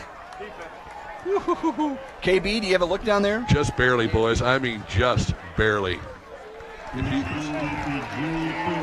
I would say this ball is sitting firmly on about the 31-ish. No. Yeah, they're going to call it a turnover on downs. Yeah. About the 31 there, fellas. I'll bring out the Purple Haze defense here, who, as you mentioned, they spent a lot of time on the sidelines tonight, so he should be fresh coming out here, even though the Lakers have quite a number of guys playing both ways. Some of the Jays' best field position of the night, out of the pistol. Handoff, no, it's a fake, and the quarterback, Wilson's going to keep it. Tried to get to the edge, brought down by Hare. Great open field tackle there from his DB position by Devontae Hare. Yeah, they fooled me on that one. I was following the running back on that one the whole time. Then I look open, and the quarterback's in wide open space, but Lakers able to close the distance in a hurry and to mitigate the damage. An Oak Star Bank play to bank on 2nd down and 8. Handoff up the middle, and again bottled up. The Lakers close the gaps in a hurry. Coming off the bottom of the field, Lakers. The bottom of the pile was Kason Youthy. Dominating the line of scrimmage tonight. Both sides of the football. Those 3 down linemen up front are just, and they've rotated some guys in there, so it's not just one group of kids. But man, if you're a Jefferson City J offensive lineman, when you come up to the line of scrimmage, you look over and see those dudes across the line, you know you're in for a long night. Muff Youthy and Diaz Rios have been great tonight. 3rd down and long. Wilson wants to throw here. Far side, it's intercepted. This could be a pick 6 to the 15, 10, 5. Touchdown, Lakers. It's DeMott. And it's 6 for that Purple Haze defense. Wow. DeMott plucks it out of the air, and there was no one, and I mean no one, between him and the end zone. The Lakers tack onto their lead there here in the second quarter. Lakers starting to pull away with this one. Because of some mistakes that happened, those turnovers, Jeff City kind of stayed into this ball game so far in this half. But the Lakers can continue to take advantage of their own turnovers like that. 2 defensive scores in this football game coming from each side. In the first half, DeMott read the ball perfectly. And like you said, Luke, there was no one within earshot to bring him down. The PAT is no good. Your Smith and Gustafson score. Camdenton 22, Jeff City 7. It's Laker football powered by Poly with Boat Lifts. 93.5 rocks the lake and KRMS TV. Being a successful Laker athlete takes hard work, discipline, and teamwork, much like our work here at Polylift Boat Lifts. If you envision your team being the best, you will be the best. The effort you put into building your team and working together as one unit always pays off. And remember, Lakers, who's got it better than us? Congratulations to all the Laker athletes from all of us at Polylift Boat Lifts. We don't just build boat lifts, we build poly lifts.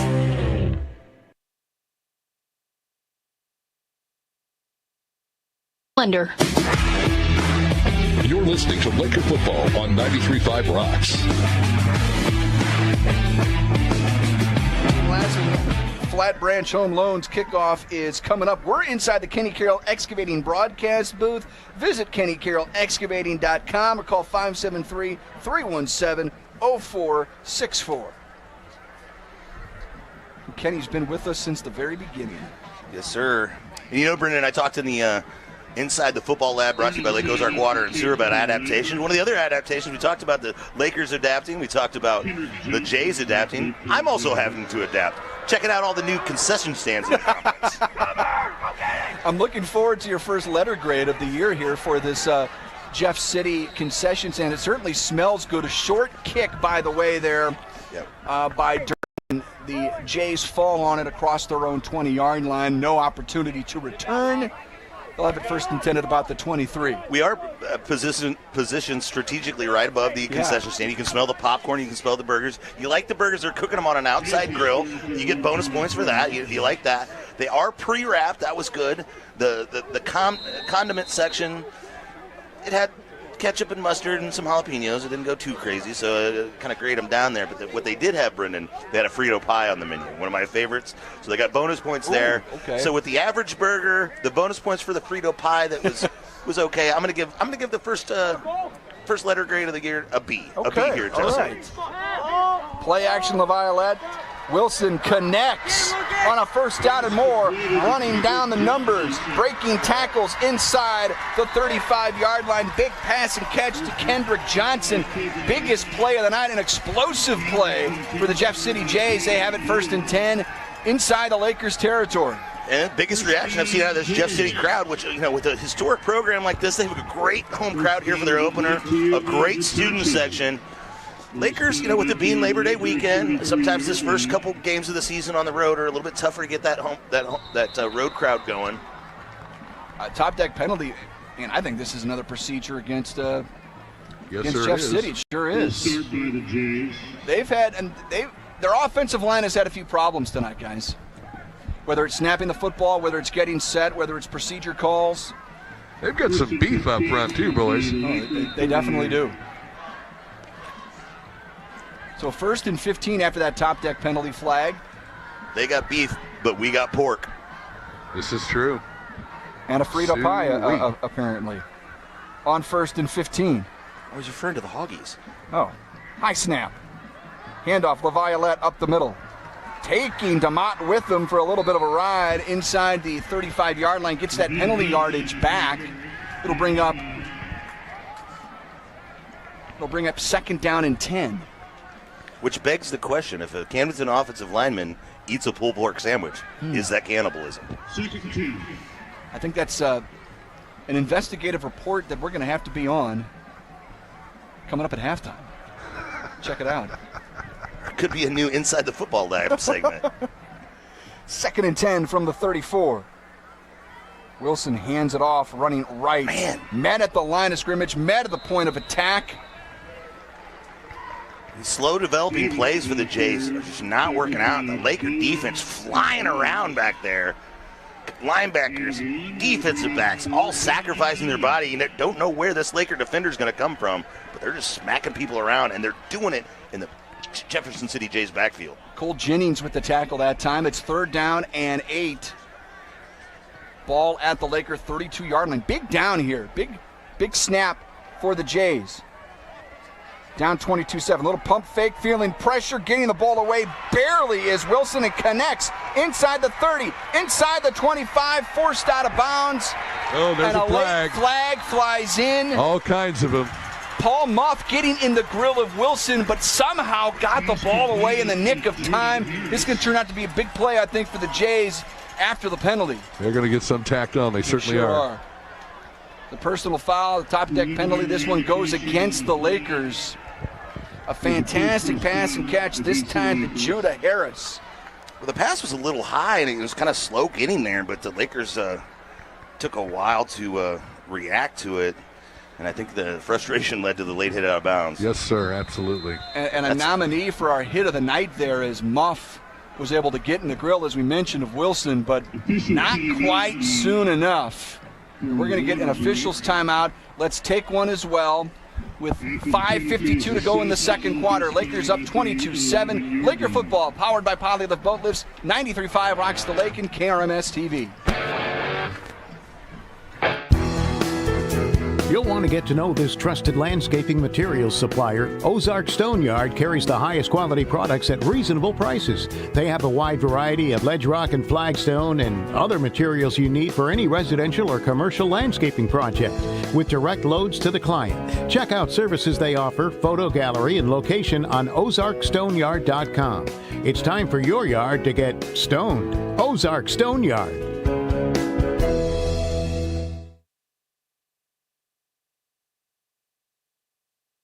Baked potatoes or green bean casserole. Give us a call at 573-346-6665. We're located right behind Central Bank in Camdenton or online at butchershop@thelake.com. This is the original home for Camdenton Lakers football. 93.5 rocks. KRMS FM, Osage Beach. Coming out of the timeout, 1st and 10 for the Jays. They've got it inside the Pacific Pools red zone. I think for the first time tonight. Oh my gosh, what was that? From the 16-yard line, Wilson rolling out to his right. Trying to tuck it, breaks the tackle. Trying to turn it upfield, and Cedarwall couldn't quite bring him down. A flag flies in at the end of the play. Yeah, it looked like a couple Laker defenders were getting held there. I was going to say, if there wasn't a hold on the edge somewhere, guys. I thought, but where the flag came from and where it went to didn't look like the same guy did. Lakers up 22-7. This is a critical call. It is a hold, and it's against the Jays. Good call there, Luke. It's going to get him out. Bring that ball outside of the red zone. Should be a 10-yard penalty from there. Pacific Pools keep your pool out of the red zone, conveniently located on KK between the Parkway and the Expressway. Their goal is to make the lake a better place, one pool and spa at a time. They got those bullfrog spas. You got to like those. I'd like one. I'd like several. Did you know that Jeremiah was a bullfrog? Was a good friend of mine. He was? Yeah. Never understood a single word he said, but, you know. You drank his Kool-Aid? Exactly, on several occasions. And there was something in that Kool-Aid. It does go outside the red zone here, fellas, on 1st and long. Rolling out left. Wilson surveying downfield. Wants to tuck it and run. Meets a sandwich of Laker defenders who smash him at around the 14-yard line. Yeah, he's Cedarwall among them. He's a little rougher for the wear on that one, too. He's getting a little attention there on the sideline. Took a shot right in the gut. It's the kind of thing to take your air out of you. Cedarwall a little battered there as well, but he can apply the hit. No question about it. We're going to get a new quarterback in here. Yeah, there was a bit of a quarterback competition coming into the season.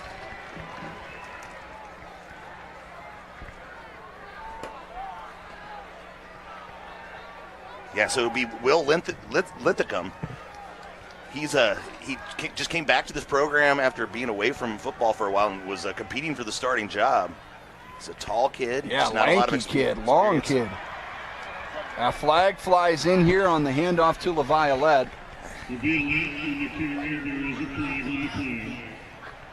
And I got to imagine that this is the same Linthicum family that sent some girls to play Mizzou basketball, especially with the height on this kid. Yeah, 6'7", Luke. Wow. And they say he's 187 pounds. Maybe soaking wet he is. Yeah, he's rail thin, but obviously athletic. Long, as I mentioned, certainly would do well on the basketball floor. Let's see. This penalty goes against Camdenton. Against the Lakers, absolutely, KB. And Top deck penalty doesn't go in the Lakers' favor. Inside the Pacific Pools red zone, inside the 10. So far, this is the unlimited RV drive of the game for the Jays offense. So. 2nd and 6. They can get a first down before a touchdown. Linthicum hands it off, up the middle. Cedarwall brings the ball carrier down at the 5-yard line. LaViolette will set up 3rd down and 3 for the Jeff City offense. You know, as much as Jeff City's been trying to run, wanting to run the ball all night tonight, you gotta feel like they're feeling comfortable here in this situation. They just haven't had the opportunity in this area of the field yet. Linthicum, the quarterback, from the left hash. Play action wants to lob one up corner of the end zone. It's caught. It's a touchdown for the Jays. Lincecum to Johnson. And the Jays tack on another, and they get a little closer to the Lakers, can make it a one-possession game here. Kendrick Johnson's a guy that they, just trying to get the football to wherever they can in space. He's one of their very athletic playmakers. Made a play there, and they had something to say about it, too, staring down the Laker defender after that touchdown. We got a ball game here, boys. Sure do. Felt like the Lakers were starting to pull away, but all of a sudden, Johnson PAT is good. Your Smith and Gustafson score. Camdenton 22, Jeff City 14. It's Camdenton Laker football powered by Polyland Boat Lifts. We're live on 93.5 Rochester Lane. Bryant Auction offers a fast and efficient way to market your real estate, cars, guns, and personal property. Averaging an auction every 3 days, we can market live, online, and simultaneously with a live and an online crowd to get you the best possible price. Our real estate auctions have brought in buyers from all over the world and gun buyers from all over the nation. 50 years in business and thousands of satisfied clients because we care. Visit BryantAuction.com and consider it sold.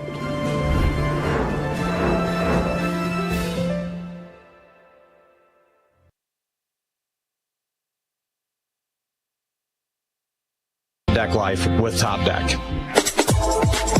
We've got you covered when it comes to the Lakers. 93.5 rocks.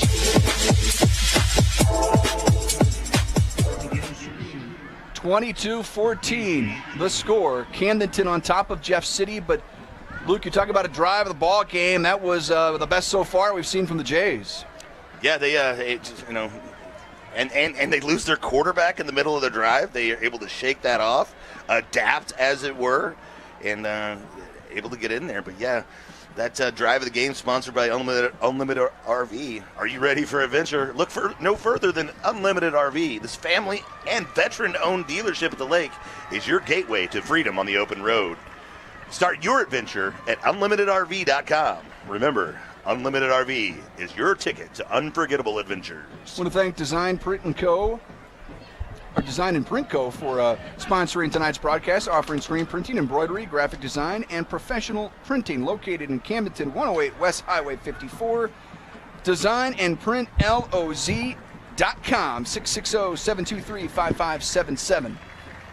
We are moments away from a Team Lassen Flat Branch Home Loans kickoff here. Caden Bowen. Injury. Yeah, Caden Bowen's back on his feet, guys. He was kind of down after that PAT, and he's still favoring that ankle a little bit on the left side. I don't know if that's I think it might just be a cramp, fellas, and it's really giving a fit. It was Bowen that was cramping up a few moments ago, right? Yes, sir. KB's updates, Lensmart Optical, and of course those man calves are back, KB. HMI Fireplace Shop sponsored and approved. So the Jays now have scored on offense and defense tonight.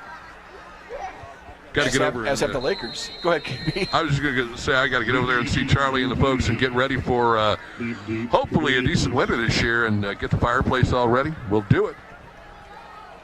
This kick will go into the end zone, and will start the Lakers 1st and 10 at their own 20. New Spring Wellness Center time check, 4:46 to go in the first half. 22-14, Lakers have the lead, but maybe the momentum shifting a little bit towards the side of the Jays. Get that fireplace ready. Get your flue cleaned out. Get all your supplies. Maybe you'd like to just be able to flip a switch. I mean, technology. I mean, look at the chain gang here. The guy holding the down marker. It's lit up. It's numbers. You don't have to change it anymore. I would imagine the technology is just all over the road with fireplaces and wood stoves and all the good stuff they've got at HMI. Give them a shout. Give them a call. Stop in. My gosh, Charlie will talk your ear off. Nobody likes a dirty flu, and you got to keep it clean for Santa. That's right. Durnan connects on first down. Out across the 20-yard line, a gain of 3.5, maybe 4 yards. Out of the break there, that was Willard DeMont. As always, Brendan, especially being Labor Day weekend, I like to shout out all my kitchen boys and girls out there listening to us. It's a big weekend. Yep. I know those men and women in the kitchens across the Lake of the Ozarks are working hard here for Labor Day weekend. 2nd and 7. Durnan looking left, now right, now rolls right. Surveying downfield, throws down the numbers, incomplete, through the hands again. It's a drop, unfortunately, by Hare. That was a darn good throw by Carson Durnan down the numbers. Yeah, I know they listen over there at Backwater Jacks. I know Table 33 listens. I'm always in there here at 93.5 all the time. I know they listen to the Laker games too. Shout out to them. Shorty Pants crew, I know they're always checking us out. And, of course, Shane and the boys over there at Tavern, or at the Horseshoe Bend Bar and Grill now. Horseshoe Bend Bar and Grill. Shane Glasswell and Hills Hill crew over there. 3rd and 7, Carson Durnan rolling right, rolling left. Feels some pressure down the left boundary. One-on-one coverage, looking for Hare again. Incomplete. Might have been a little push there. I like the fact they went back to Hare after opposite side of the field, same distance down the field, but after he kind of squandered an opportunity on 2nd down, they go back to him on 3rd down, which I think is important here, especially early in the season, to establish that confidence in your receiver, your senior receiver. You're going to expect a lot out of. 6'2" senior, going to be making a lot of plays for this Laker squad. 4th and 7, bit of a squib kick off the side of the foot of Durnan, and it's going to be downed by Borbay at the 33-yard line. So like the Jays. Lakers give up the football here in the first half, and all of a sudden the Jays have an opportunity. They could tie this ball game on this drive. Score a touchdown, you go for 2. It's 22-22 here. So a game that you feel like the Lakers have dominated in all 3 phases, in all 3 levels. Line of scrimmage, linebacker, and defensive backfield. Lakers have been dominating in all areas of the football field, but still, the Jays are in this football game and one drive away from tying it up. 44-yard punt after the roll. 1st and 10, Jeff City from their own 33-yard line. And Lincecum comes back as the quarterback here, so looks like they're going to stay with the backup here. Got a couple guys warming up down here on the sideline. Maybe they're trying to. Violet with a gain of 3 will bring up 2nd down and 7 just across their own 35-yard line. Lakers lead 22-14, 2nd and 7 from their own 36-yard line. Jays with the football, moving right to left out of the pistol. Lincecum the snap. Handoff to Violet, trying to bounce it outside as he eludes the tackle of Cedarwall. Gets taken down near the line to gain by DeMott. They needed the 43, and they got it. 1st down, Jeff City. Yeah, Wilson's down here throwing the ball around, warming up. He's got his helmet on, so it looked like seems to be available to come back in this ball game. But it looks like with the success they had on that last drive, they're going to let the guy who came in as the backup quarterback stay in this ball game at least for now. Yeah, got to keep. I mean, Lincecum's got them in a bit of a rhythm right now. Lines up out of the pistol. 1st and 10 from their 43. There's a fumble. Ball is on the ground. Again, this time quarterback running back exchange on the handoff, and I think that was on the QB. He kind of lazily put that in there. He just kind of left it off. And that's one of those things when you don't get the reps at the starting quarterback, little things like that can come back to bite you. You said he's 187 pounds, Brendan? That's what he's listed as. Wow. He's 6'7". Maybe with change in his pockets. Long, lanky kid, athletic kid. A great drive a moment ago. He's going to roll out to his right on 2nd and long. Down the boundary, trying to connect. Couldn't quite do it. Great attempt on the pass there for Judah Harris. And on the coverage was Johnny Seamount. actually falling down as he tried to catch that ball. Yeah, he dropped it almost right in the bucket. You got a quarterback who's a full foot taller than the receiver that he's thrown it to. Harris comes in at 5'7". New Spring Wellness Center, time check 2:01 on the game clock. We're here inside the Kenny Carroll Excavating broadcast booth. KB on the sideline, Sammy Stava inside our State Fair Community College Scores Center. Mike Anthony back in Osage Beach. You need to take him down the concession stand, Luke. We're going to get a little confusion here for the Jays. Timeout by the Jays. We'll take one as well. 3rd down and 13 coming up for Jeff City. It's Camdenton Laker football, powered by Polylift Boat Lifts, 93.5 Rocks the Lake, KRMS. The law office of Mark A. Webb was founded out of necessity. It was clear when he started that the old ways weren't cutting it, and there was a need for modern solutions to modern problems. Simply put, established methods of law office management were wasting time and money. So he set out to bring his approach to the 21st century. Every effort's been made to incorporate technology into practice, helping make your experience modern and comfortable. That's the office of Mark A. Webb.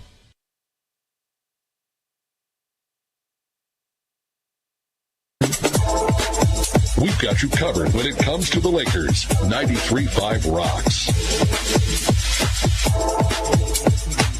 Stay tuned for the Heritage Bank of the Ozarks halftime report with locations in Camdenton, Lebanon, and Plato. Visit heritagebankozarks.com. That's coming up in a little more than 2 minutes and change. 3rd down and 13 for the Jays at their own 40-yard line between the hashes. Lincecum with an empty backfield takes the snap. Looking right field, some heat, throws down the seam, and it's intercepted. Picked off by the Lakers. Trying to find a little bit of help. Stacked up and dropped at the 31-yard line on the interception by Quentin Cruson. Now, I do want to correct a little information from before when I said that the Camden crowd was a little light. I did not realize the amount of people are here on the near side of the football field. I was just looking over to the visitor section over there. They aren't quite full up, but there's a pretty large contingent here to the right side of the press box on the home side of the field, basically. I see a lot of purple and gold over there. So credit to Laker Nation, always showing out, even on a Labor Day weekend. Yeah, it's a nice crowd here tonight. Late arriving crowd, it felt like. Yeah, it's a great environment here for football. Quiet side, quick shot, change of possession for the Lakers from the Jeff City 31. Pump fake. Durnan throws, connects with Hare.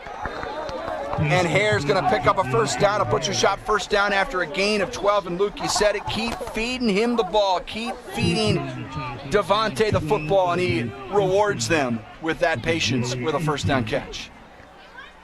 Inside the Pacific Pools red zone. 18-yard line. Quick throw.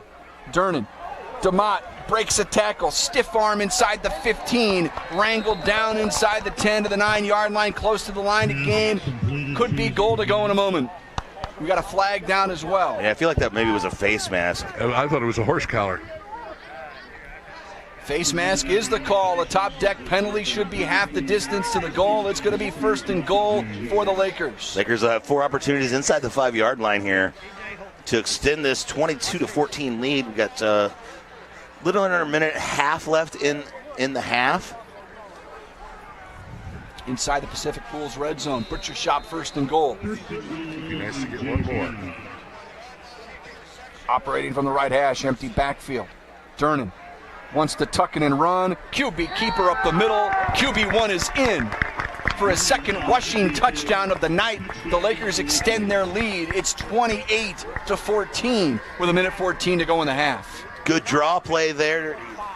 Jay's so conscious of the passing game. Great job by the Hoggies to kind of come together there, open up the gates, allow Durnan to get in there and extend this lead, making a 2-possession ball game here before the end of the first half. Yeah, a lot of credit to the Hoggies tonight. Boy, they've been looking great on both sides of the ball. Really good. Really, really well. Head coach Parr Pitts has got to be proud of those boys as a former Hoggie himself. Hi, brothers. Hi, brothers. Lumber and Millwork. Hoggies on that offensive line here tonight. PAT is up. The PAT is good. Your Smith & Gustafson Law Firm score. Camdenton 29. Jeff City 14. It's Camdenton Laker football powered by Polylift Boat Lifts. 93.5 Rocks the Lake. KRMS TV. When you're ready for a remodel, DKB Showroom is the place to start. You'll be amazed at the size and quality of selections we have to start your project. And with decades of design and plumbing expertise, no job is too big or too small for DKB. Call and schedule your appointment today. At DKB Showroom, we do kitchens and baths better. See our beautiful showroom in Osage Beach or visit dkbshowroom.com. 70464 for Kenny Carroll Excavating. You're listening to Laker football on 93.5 Rocks. Welcome you back to Atkins Stadium, where the Lakers lead the Jeff City Jays 29-14. A minute and change in front of halftime here. Brendan Matthews, Luke Hagedorn inside the Kenny Carroll Excavating broadcast booth. KB down on the sidelines. As this has been a wild game. A lot of swings. We've seen some turnovers. We've seen a lot of penalties. We've seen some big plays. We've seen two scores on defense and another pooch kick. This time the Jays fall on it at the 34-yard line. Interesting approach here the last couple of kickoffs here, Luke, by the Lakers to just kind of pooch it to Jeff City. Just looking for a safe play there, I think, and trying to knock out the possibility of a big return there. You give up some field position by doing that, but you also, especially with a minute left here, the Jays really haven't shown the ability to consistently move the football against this Laker defense. So I think you just want to, kind of guard against any kind of big-time return that could maybe switch the momentum in this ball game here at the end of the first half. That was a Team Lassen Flat Branch home loan kickoff. Handoff going nowhere, and Laker defense all over the football. Coming off the bottom of the pile, like Muff was there. Wall. Jack Fisher there. All in the backfield, just disruptive. Lakers call a timeout. They let about just 4 more seconds click off the clock. Yeah, they're thinking maybe getting the football back. Let's step aside, take another break. A minute 2 to go in the half. Lakers up 29-14. It's Laker football powered by Polly the Boat List, 93.5 Rocks the Lake and KRMS TV. Shh, I'm hiding. Where at Dave's Hideaway. Why?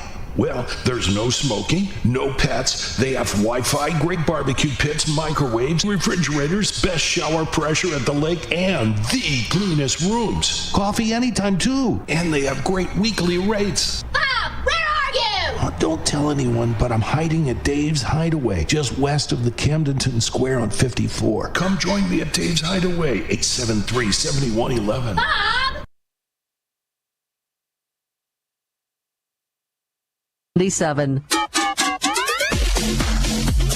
Your home for Laker football, 93.5 Rocks. Brendan Matthews, Luke Hagedorn inside the Kenny Carroll Excavating broadcast booth coming out of this timeout. Now, what's going on down there, KB? Some trash talk going on down there on the sideline? Oh, a little bit. It happens. You know how that is. Second down and long here for the Jays. Out of the pistol. Lakers up 29-14. A minute 6 to go. Lincecum throws high and it's almost picked.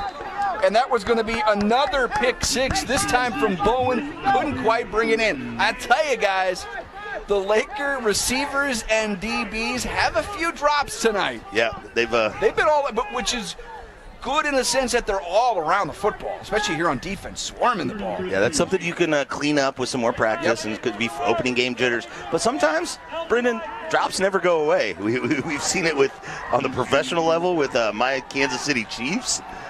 We've seen it at all kinds of levels. Only time will tell if that's a trait of this team or just a bug here tonight. Willard DeMott stacking up the Violet.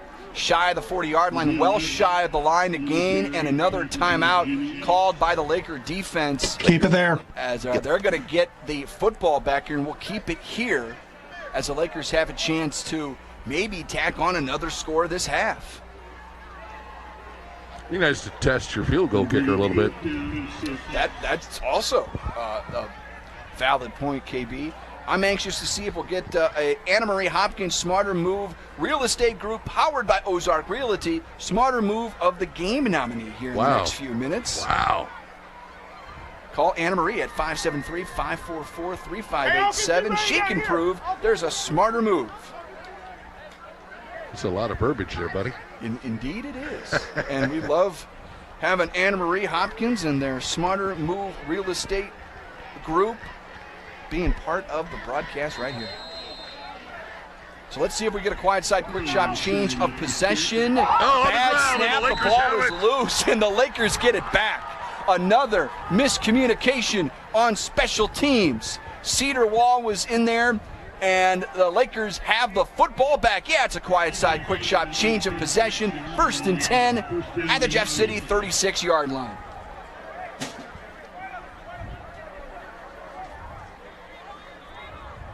Going to talk things over here with an opportunity.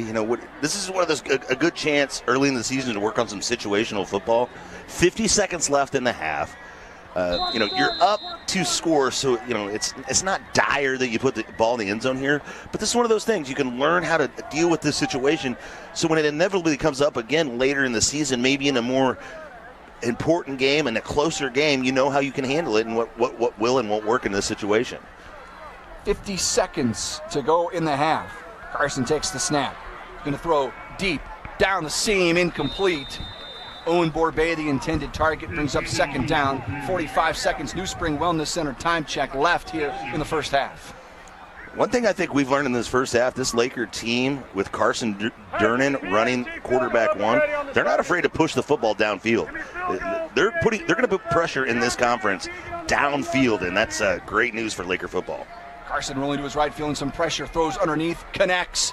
Inside the 30-yard line, bringing it all the way down close to the 25-yard line, Willard DeMott. That's going to be enough for a Camdenton Laker butcher shop 1st down, a gain of 10. Yeah, it gets out of bounds, which stops the clock, because I don't think he quite did get that 1st down. So the clock stops because he goes out of bounds, not because they get the 1st down. It's going to be 2nd and short, very, very short. There's the 1st down. Oh, okay. They gave it to him.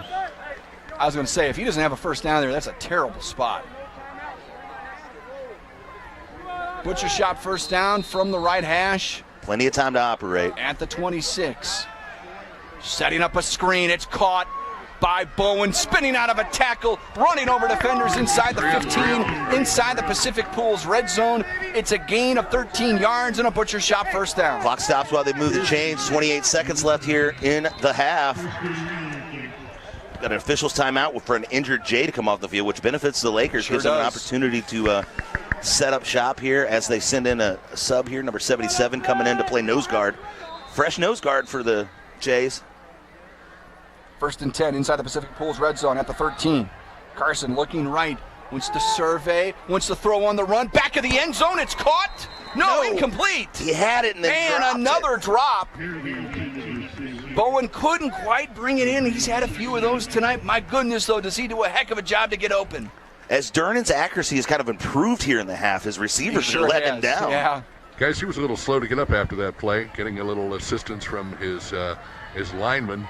And you heard them screaming, PAT, get ready at the 30-yard line. So they're seriously considering it. 2nd down and 10. You can get a 1st down before a touchdown. Rainbow corner of the end zone, this time off the mark. Incomplete. But really put that ball where really nobody was going to catch it, so there was no risk of an interception. So 10 seconds left here. So if you complete, Lakers still have timeouts, so you can still work with the entirety of the field here. Yep. And get a 1st down, and that would stop the clock from the 14. Durnin looking left, throwing over the middle through the wickets. Here he comes. Of DeMott, and yeah, you said it, KB. Field goal unit with 6 seconds on the clock. And I don't know if there's a different time of the year this might be where you go for it, but KB, you said it a few moments ago, give your field goal unit an opportunity at a challenging kick. Yeah, and to work on it and to get the unit out there, especially after they missed that extra point earlier. Just, these are all things early in the season that you can call upon again later in the season in situations where it's might have a little bit more at stake. Colburn, the long snapper. Durnin, the holder. DeMont, the kick, it is good. Lakers booted through from a little more than 30 yards, extending their lead. It's 32-14, still 2 ticks left on the first half clock. KB, you called it, man, and the Lakers execute. Well, like I've always said, it's better to be lucky than good, but I can almost see a situation like that developing, as we've talked about.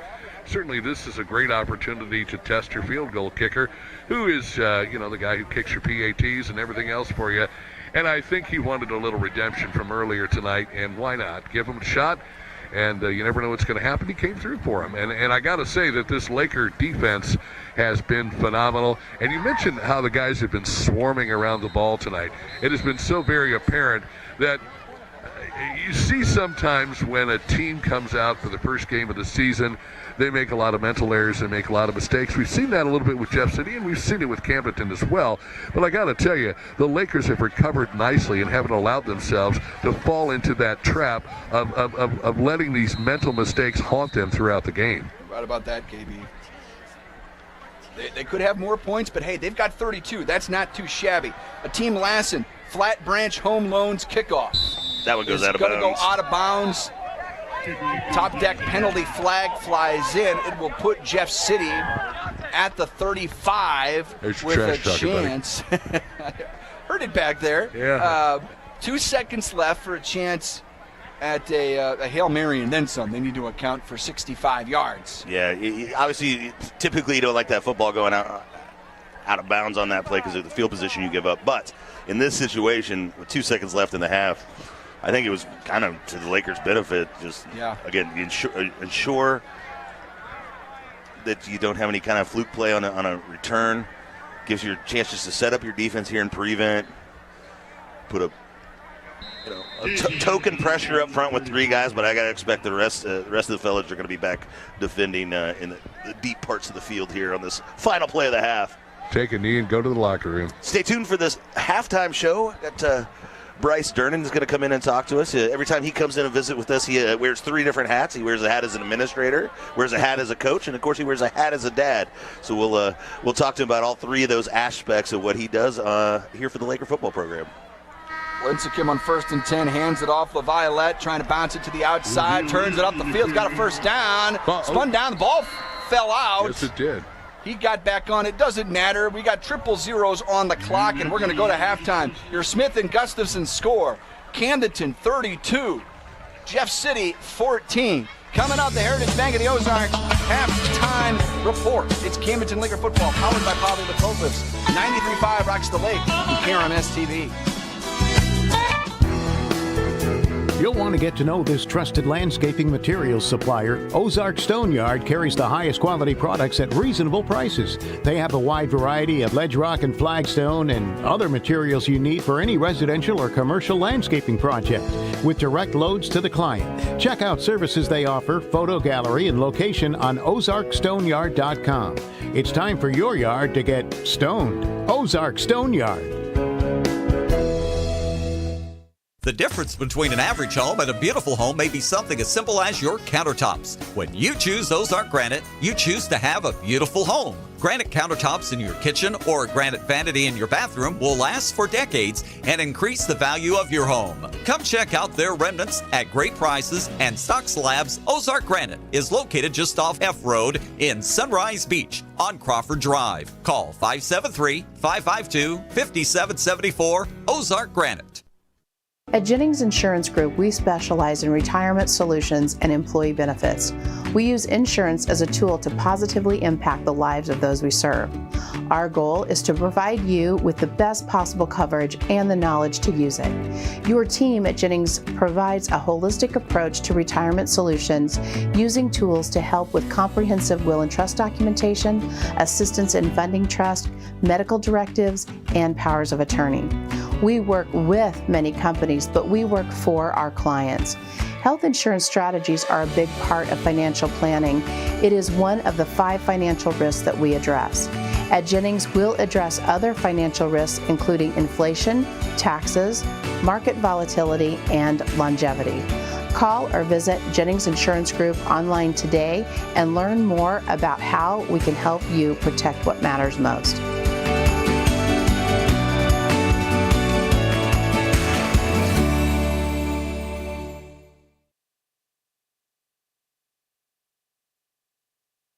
IC Equal Housing Lender. All right, Laker faithful, let's head back up to the Kenny Carroll Excavating broadcast booth for the halftime report, sponsored by Heritage Bank of the Ozarks. We'll get you caught up on all the happenings from the first half of tonight's contest, and you just never know who might stop by. Thanks to our sponsor, Heritage Bank of the Ozarks, with locations in Camdenton, Lebanon, and Plato. Visit heritagebankozarks.com.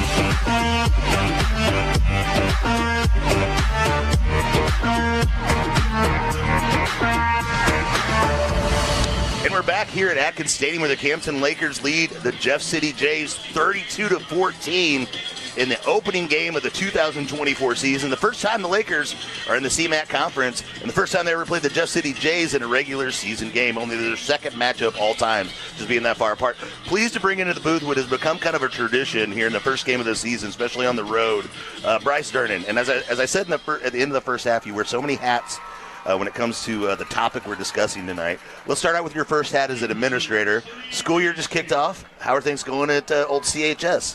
Great, and hey, thanks for having me. Again, this first game, always look forward to that. But school itself's off to a great start. We just welcomed another great class to the high school, class of 2028. Great group of kids. Excited to have them and see what kind of impact they're going to have in our school.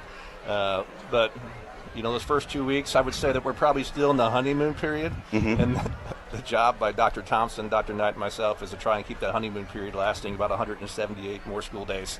So far, so good. What are strategies to extend that honeymoon period? Honestly, for us three, it's be visible and be everywhere and build as many relationships and try to know as many names as possible. I mean, we're always out in the hallways, in the cafeteria commons. We're here at games, contests, no matter the contest or program. But it's visible, and it's just trying to know everybody's name. So not a lot of administrators locked up in their office just doing paperwork. You guys are out there amongst the people. No, we are the anti-office admin group, if you ask me. Well, that's good news to hear. All right, let's switch. Switch over to your coaching hat. Baseball season. Kind of recap what happened last year. Is a little bit. We're both wearing our 2023 Ozark Conference champion T-shirts, which this will be my good luck shirt for as long as we keep winning. I started that season with one shirt, and I wear it until we lose, and I switch. So this is how I'm starting out this year. And hey, it's a great shirt. You know, there's 4 Durnans on that. Yeah. And probably the most important Durnan isn't, but you know she printed them, didn't she? She was in charge of putting them together, right? She was probably in charge of most things that season, if I'm being honest. Yes. So. Most seasons too, probably. Every season. Most days, most weeks. Last year we had 2 big injuries and navigating some things. I thought we did a great job being 14 and 20, to be honest with you. We won some games we shouldn't. I thought a couple plays here or there, we had a chance to be 500. And I think moving forward, we're just trying to build a culture and a program that no matter what the talent level is, we're always competitive. All right, let's talk about the most important hat, the dad hat. Yeah. That's why we're here. It's kind of bittersweet, right? Here we are, last season of watching the Durnan boys out there. First time only having one. Well, I guess Cam's sophomore season there was only one out there, but let's talk about Cam. Let's talk about what he's up to, what's going on in his world. Well, Cam's back at Wichita, had a great freshman year. He had a great freshman year. Every time I turn around on Twitter, he's hitting a home run. I'd remind him anytime he got down, I was like, Cam, you are one of 300 kids in the country playing shortstop for a Division I team. You're fine. And he kept his head down, kept getting better every game, kept taking advantage of every opportunity, and just proud of the effort he put forward in the season, and just looking forward for more.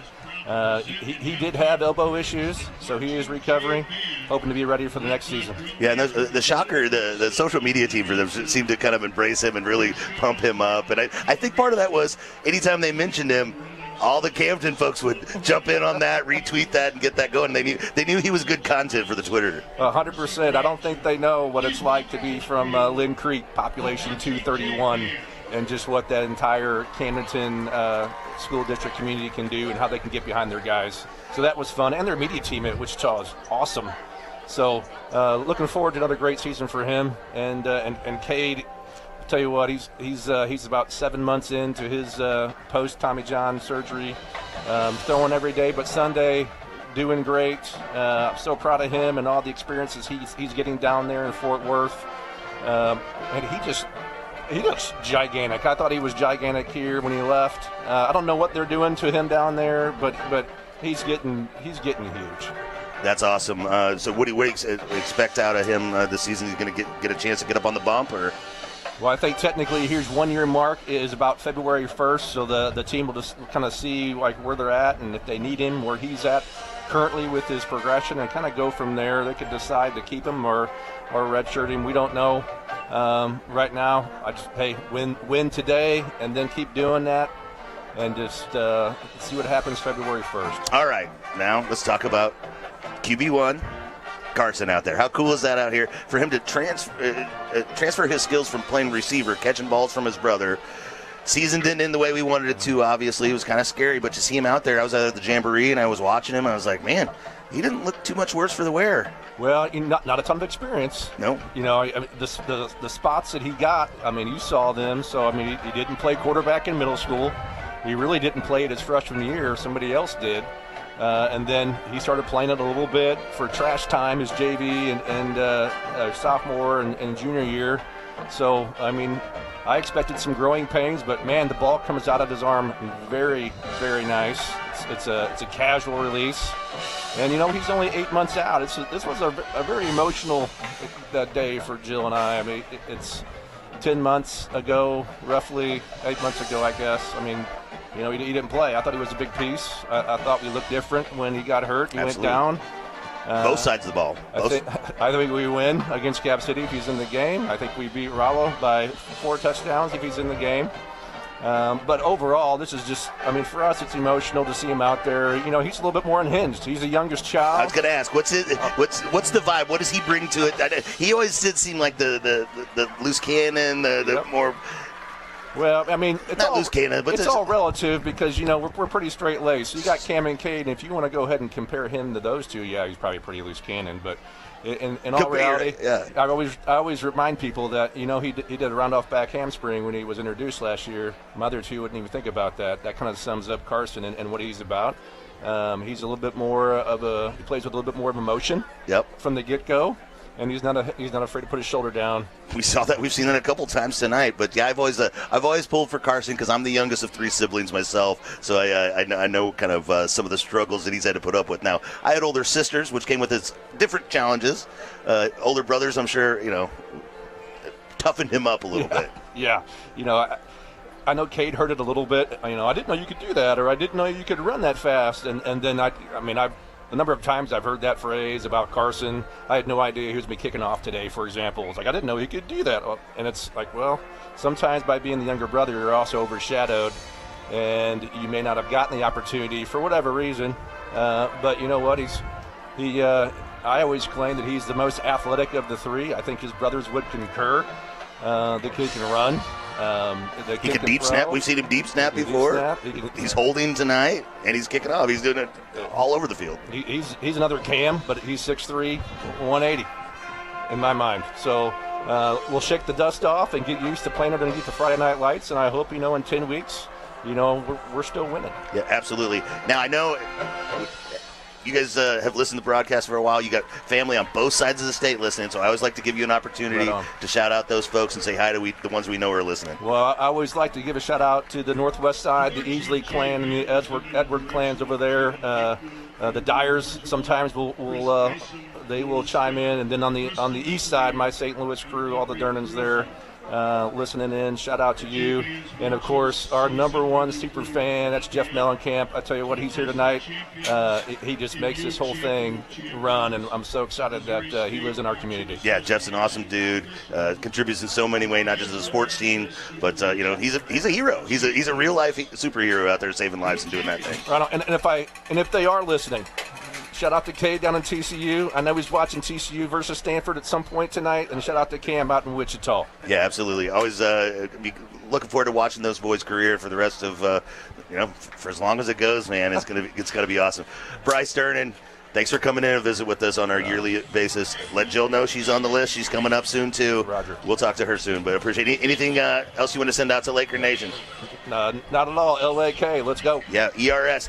That's been Bryce Durnan. I'm Luke Hagedorn. This is the Heritage Bank of the Ozarks halftime show, where your Camdenton Lakers lead the Jefferson City Jays 32-14. We got about 10 minutes left in this halftime show. Come back for stats, highlights from the first half, and more on your home for Laker football. 93.5 rocks the lake. Hi, this is Jason at Hewlett Chevrolet Buick GMC in Camdenton. I invite you to come see our incredible selection of pre-owned vehicles here on our lot, starting as low as $4,000, and combined with our friendly, no-pressure sales staff. Hewlett's also is proud to offer aggressive subprime rates and options if there is a need. Our prices and photos of all pre-owned inventory is always available to view at shophewlett.com. So come see us today and let us show you the Hewlett difference. Hewlett Chevrolet Buick GMC in Camdenton.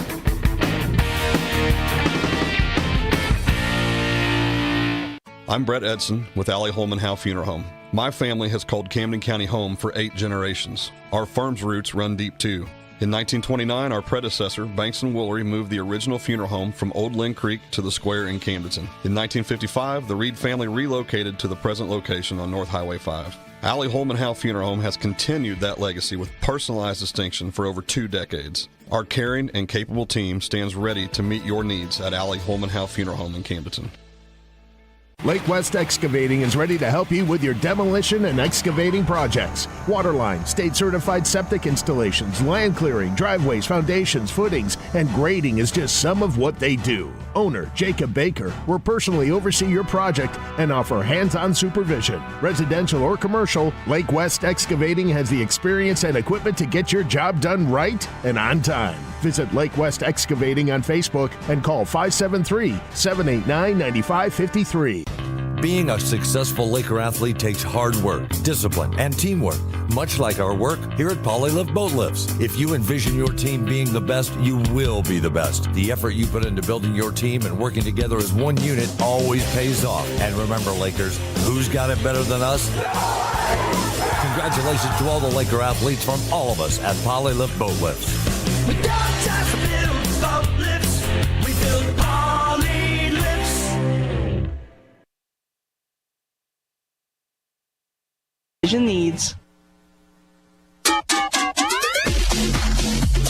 Your home for Laker football, 93.5 rocks. The Ozarks halftime report continues here from Atkins Stadium in beautiful Jefferson City, Missouri, our state capital. Lakers have a 32-14 lead at the half, and let's revisit how it all went down. It's time for your Stover Carpet and Drapery Laker highlights. Gino in the game at receiver as Durnan rolls to his right, feeling some pressure. Wants to throw one down the right boundary into coverage. A battle for the football that might have been picked, and it was. The Jeff City Jays pick off a long Durnan pass in the end zone, intercepted by Kendrick Johnson. Carson Durnan pump fake, wants to throw down the right boundary. He's got a man open this time, and it's caught at the 10-5, touchdown Lakers. Owen Borbay with the Lakers' first touchdown of 2024. Got a flag in the back there. There's a flag in the backfield. Borbay to the right, looking left, now right. Little pump fake, two pump fakes. Durnan rolling to his right, throwing on the run for the end zone, caught. Touchdown, Lakers, no flags on the field. And it's Caden Bowen. Second down, Wilson fakes the handoff, and it's intercepted on a great heads-up play by Dickerson. Elijah Dickerson not in the opening game depth chart, but he's made a couple of plays already tonight. Durnan wants to run it himself down the left boundary, looking for the pylon. He's in. Touchdown Lakers. 9 yards out, Carson Durnan with his feet. He gives the Lakers a lead. It's 13-7, just underway here in the second quarter. This is second down and long for the Jays as they are pinned inside their own 5-yard line again. High snap. The ball is loose. It's at least going to be a safety, and that's exactly what we have. Safety for the Laker defense. They got beef, but we got pork. This is true. And a freed up high, apparently. Third down and long. Wilson wants to throw here. Far side. It's intercepted. This could be a pick six to the 15, 10, 5. Touchdown, Lakers. It's DeMott, and it's 6 for that Purple Haze defense. Wow. Did you know that Jeremiah was a Bullfrog? Was a good friend of mine. He was? Yeah. Never understood a single word he said, but, you know. You drink his Kool-Aid? Exactly. On several occasions. And there was something in that Kool-Aid. Third down and 13 for the Jays at their own 40-yard line between the hashes. Lincecum with an empty backfield takes the snap. Looking right field, some heat, throws down the seam, and it's intercepted. Picked off by the Lakers. Trying to find a little bit of help. Stacked up and dropped at the 31-yard line on the interception by Quentin Cruson. Durnan wants to tuck it and run. QB keeper up the middle. QB1 is in for a second rushing touchdown of the night. The Lakers extend their lead. It's 28-14 with a minute 14 to go in the half. Those are your Stover Carpet and Drapery Laker highlights. It's the Heritage Bank of the Ozarks halftime report. We'll take another break, come back. Sammy's got his scoreboard update. We've got some stats as well. Don't turn that dial. Lakers up 32-14. Laker football, 93.5 Rocksville Lake and KRMS TV. Bryant Auction offers a fast and efficient way to market your real estate, cars, guns, and personal property. Averaging an auction every 3 days, we can market live, online, and simultaneously with a live and an online crowd to get you the best possible price. Our real estate auctions have brought in buyers from all over the world and gun buyers from all over the nation. 50 years in business and thousands of satisfied clients because we care. Visit BryantAuction.com and consider it sold.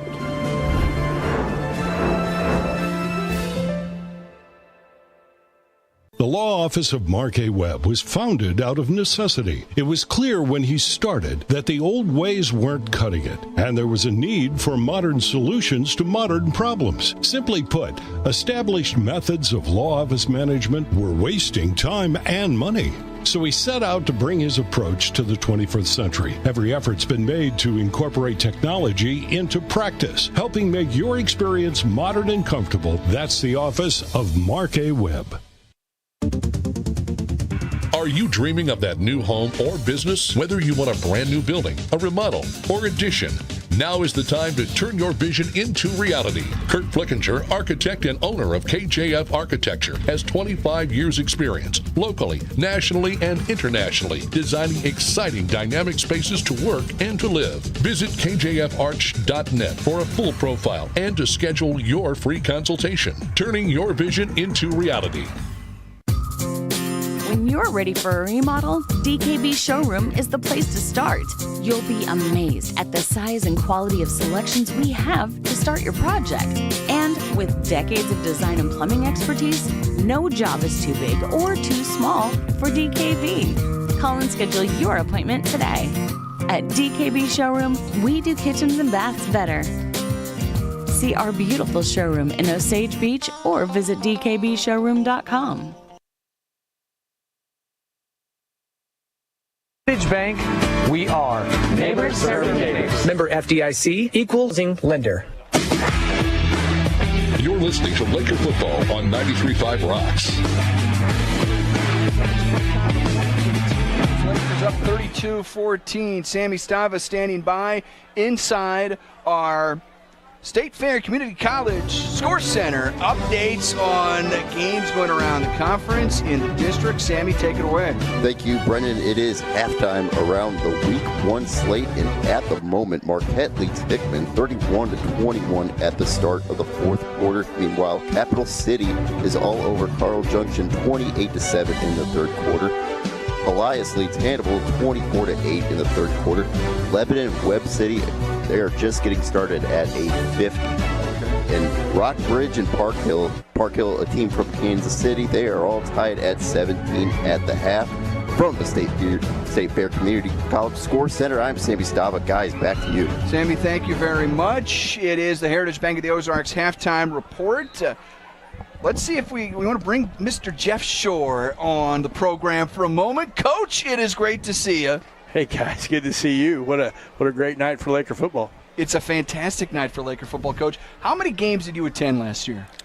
You know, I was at all of them early, and then I missed a few late. So I And I did the Lebanon one in your stead. I know. It was awesome getting to hear and watch it at home. I'll just tell you that. I obviously never missed wherever I was at. I was on the watching it on the television. That time is carved out. So, but yeah, so I did get away from it for a few games last year, and do a little something different. And I know you made a point of that to be, you cast a rather large shadow with you and your dad, and I know you made a point to say, hey, this is Parr's team now, and I think that was part of your plan, right? Yeah, and they did a great job, and they're doing a great job this year. I'll tell you, we look so well prepared tonight. We look really good tonight. We've had a few unfortunate events, or we'd have 50 on the board right now, I feel like, don't you? We've said there's been a few drops, but I don't think it's the worst thing in the world because the Lakers are getting open and the DBs are swarming the football. So, yeah, you secure that ball, and there are probably a few more points. Yeah, 50 is not out of the realm at this point, to be honest with you. Well, I'll tell you, the great part is we are playing much better than what even the score indicates, and we're up 32-14. That's what I like is – our kids are playing super hard. Defense looks fantastic. They're staying low off the ball. The gang tackling, you guys notice that? The people getting to the football is fantastic tonight. And then offensively, we are just a smidgen away from really exploding here. We look, it's kind of like having a good round of golf, but you don't score as well, but you're really hitting it well. That's kind of what we are now. We're hitting it really well. Look good, got a lot of time to throw. Guys are getting open. Carson's doing a great job. He's super fun to watch. So it's an exciting team, and it's really fun to see him. Jeff, you want to say hi? I think he's probably got his ears on down there to the one and only KB down on the sidelines. Hey, KB, good to see you, buddy. Yeah, we were talking a little earlier, and I was telling Jeff about the old KB and the coach, days when we had a little opportunity to take out some stock in Kleenex. We had a hard time keeping it together, didn't we, KB? Yeah, man, it was great. And it's emotional. It's great to see you here, and it's great to see your dad here, and it's just. I don't care what you say. It's not a Laker football game without one or both of you here. So it's great to have you both here. And I know you've been enjoying your time away. You look happy. You look like you got a lot of color, like you've been out in the sun. I did. Like I said, we just got in from the Florida Keys, made it back in time for the Lakers game. So it's been fun. We've done some things I never got to do before, and it's been a good time. And, one of my favorite memories actually is at this field. We were sitting here a few years back, if you remember that game, and Landon Thomas, the Roach Rattler, catch a touchdown pass in the corner to win it last second. And for my dad to be on the sidelines, this was the mecca, if you guys remember, of high school football. Jeff City was.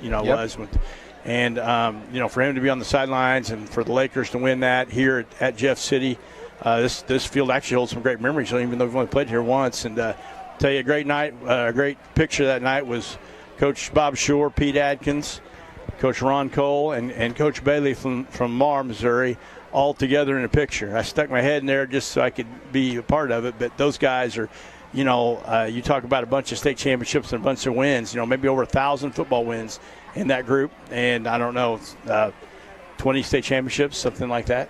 That was a great picture, and to be here tonight and the Lakers up 32-14 has been a good night.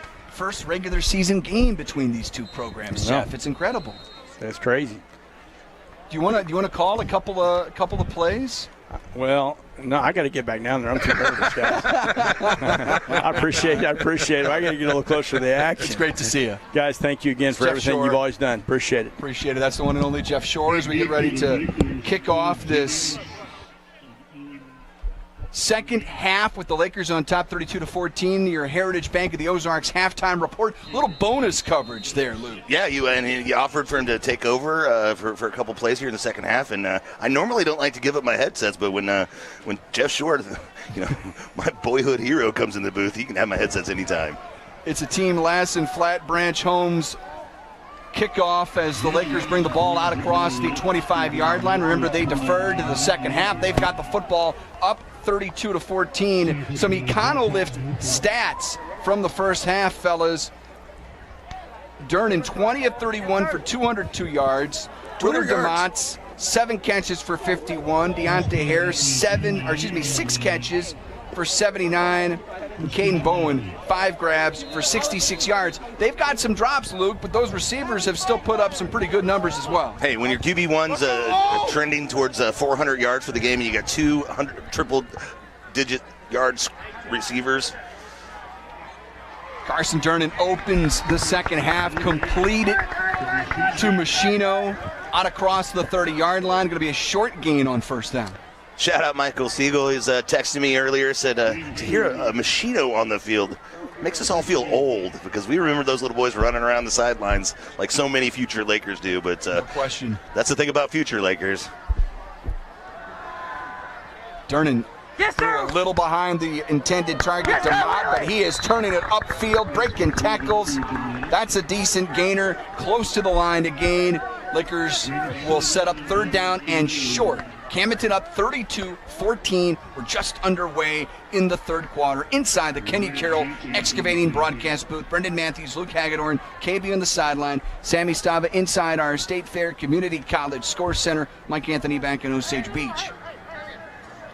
And a great KRMS TV crew here in-house as well, bringing you the coverage. Yeah, we got Matt Markovy and Patrick Atkins here as camera operators here in studio. I believe Markovy's doing a few graphics as well. And then CJ back at the home studio, switching it up, directing the show, man. Appreciate all you guys do. Great stuff, and hope you folks, whether you're watching on KRMS TV, whether you're watching on YouTube, which I believe is up now.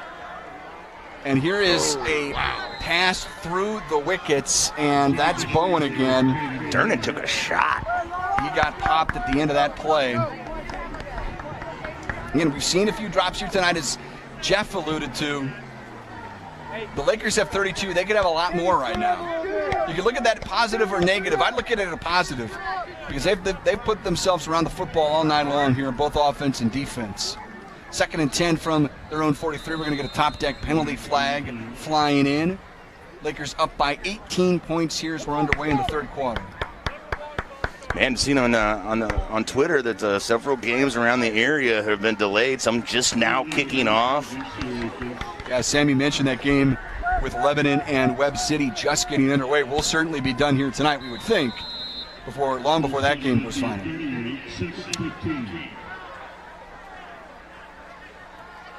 2nd and 15. Throwing down the right boundary, in stride, connects.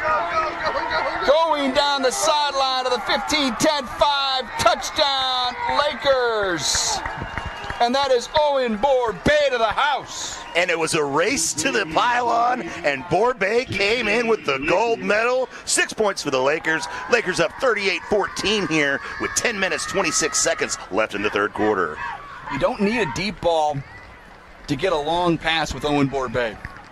No, but the thing is, what surprised me, the way the Lakers have been able to get behind the Jefferson City J defense tonight, and so so much in the Ozark Conference, this passing game was so feared that you never saw Lakers get past guys. Apparently, their reputation has not preceded them. DeMott on for the PAT. Kick is away, and the kick is good. Your Smith and Gustafson score. Camdenton 39, Jeff City 14. It's Camdenton Laker football, powered by Polylift Boat Lifts, 93.5 Rocks the Lake and KRMS TV. The difference between an average home and a beautiful home may be something as simple as your countertops. When you choose Ozark Granite, you choose to have a beautiful home. Granite countertops in your kitchen or a granite vanity in your bathroom will last for decades and increase the value of your home. Come check out their remnants at great prices, and Stock Slabs Ozark Granite is located just off F Road in Sunrise Beach on Crawford Drive. Call 573-552-5774 Ozark Granite.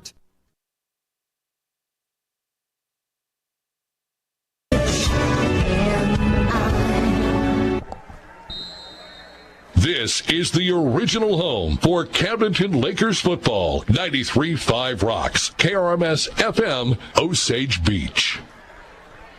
And we welcome you back inside the Kenny Carroll Excavating broadcast booth. Brendan Matthews, Luke Hagedorn, KB down to the sideline. KB, let's get your thoughts there. It was fun hearing you and Jeff catch up, but Lakers tack another one on. Your thoughts as they have a 25-point lead? Well, I will say that a couple of plays ago, we saw Durnan take a hit, and I really don't think he shook that off during that series. It was nice to see the Lakers score a touchdown, but here he is getting ready to kick off, and I think he could use a bit of a break.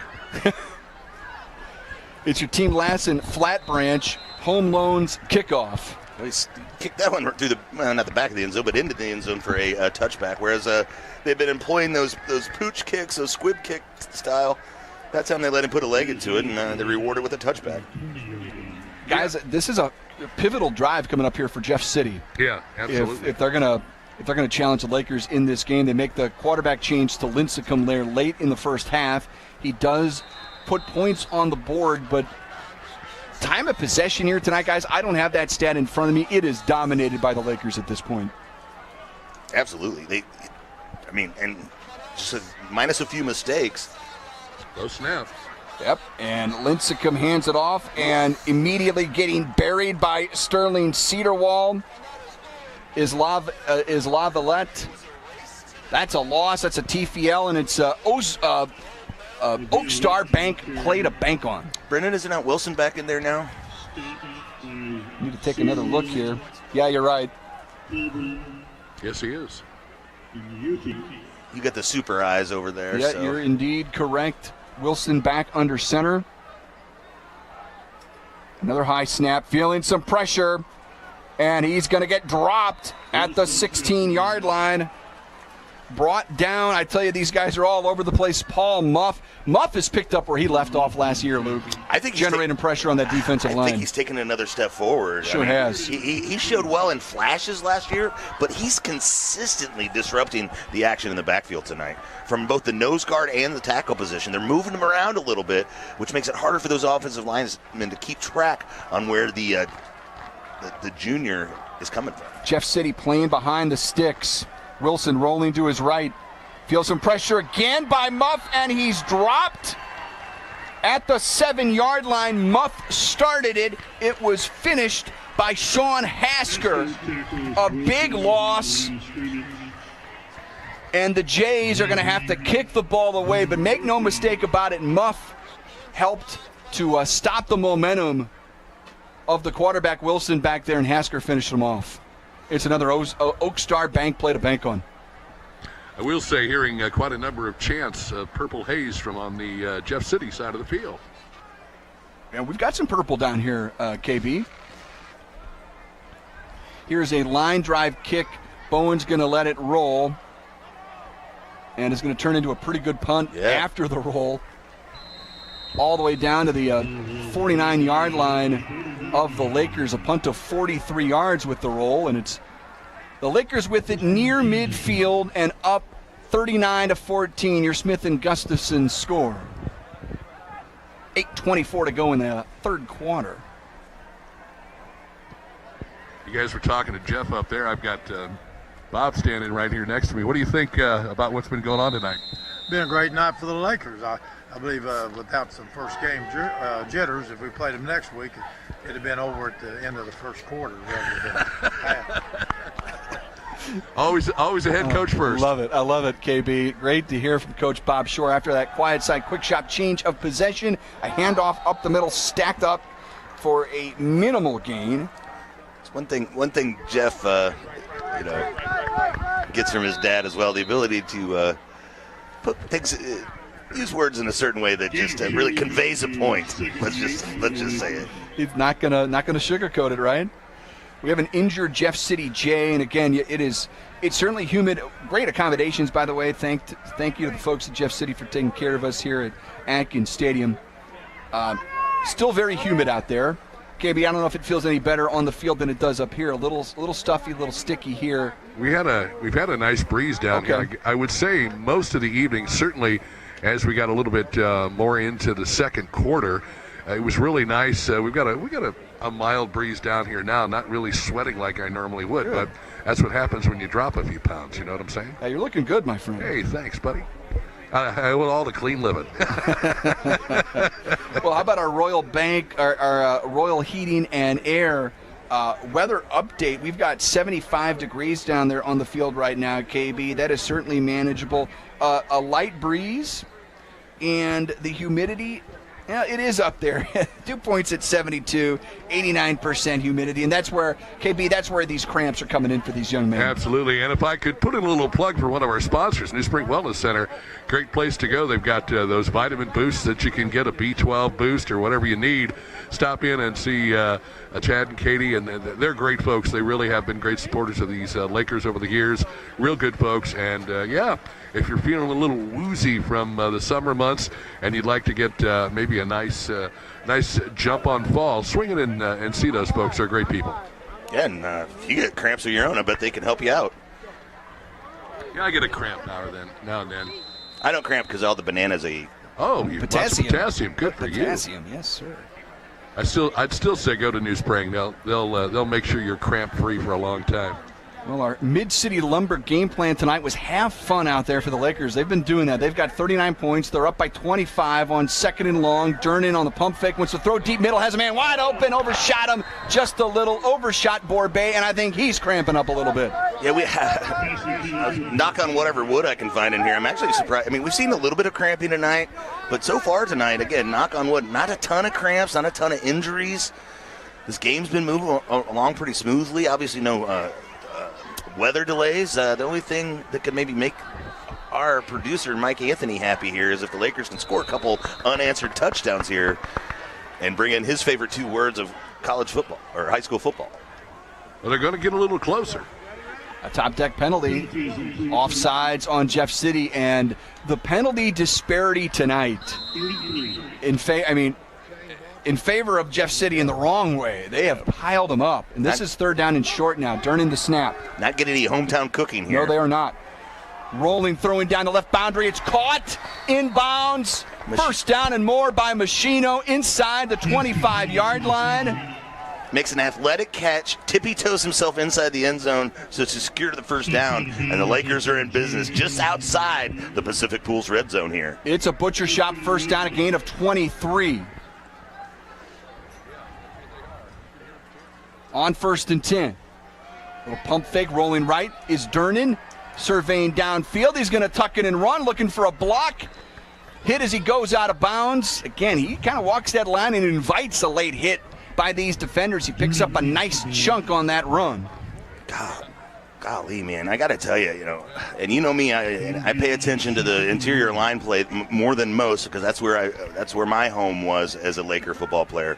This is one of the more impressive displays that Camdenton offensive line has put on in week 1 that I've seen in a long, long time. Don't forget our poly-lift player spotlight tonight. Cole Lane, the starting center. Handoff here to Butts, who runs over a defender.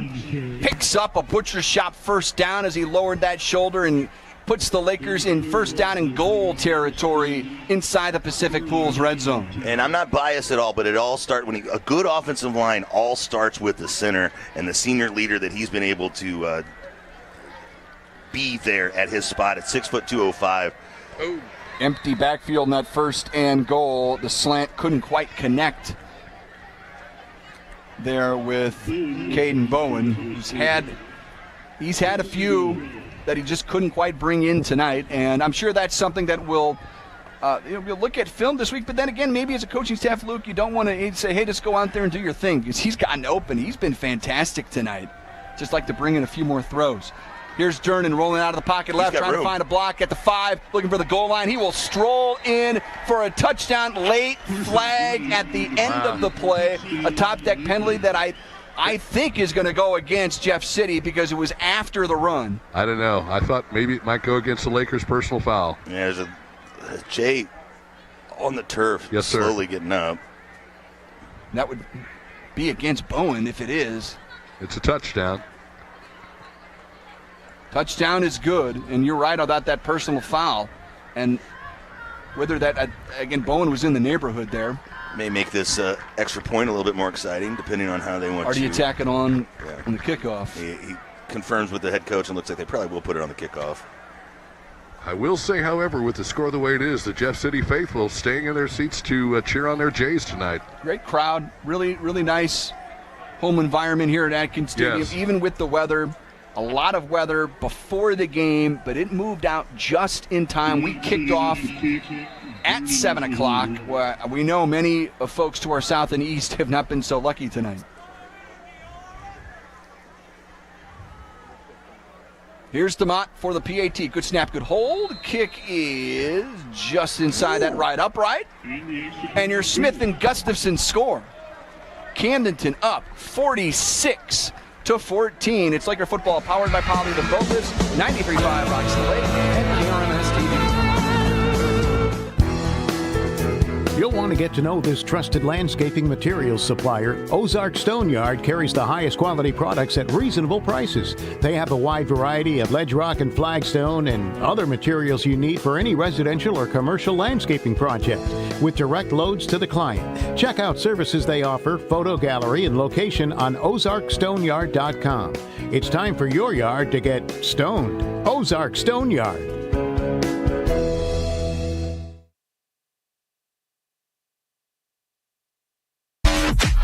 Listen to the Lakers on air or online. 93.5 Rocks. We like to spread the wealth for our Butcher Shop Golden Pork Chop throughout the year, Luke, but certainly a leading candidate tonight. One of the candidates, Carson Turnan's guy, as he's got 3 rushing touchdowns on the night. Yep, he's making a statement early in his first opportunity as a starting quarterback. We talked to his dad at halftime.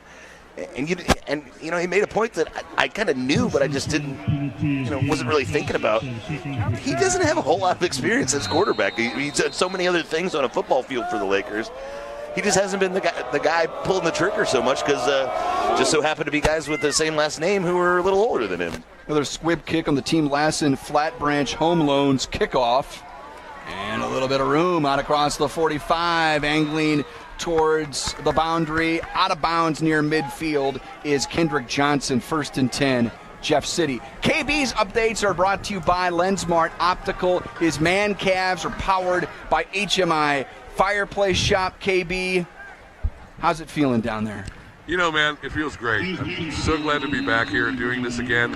And, when you come back, you never know how well received you'll be.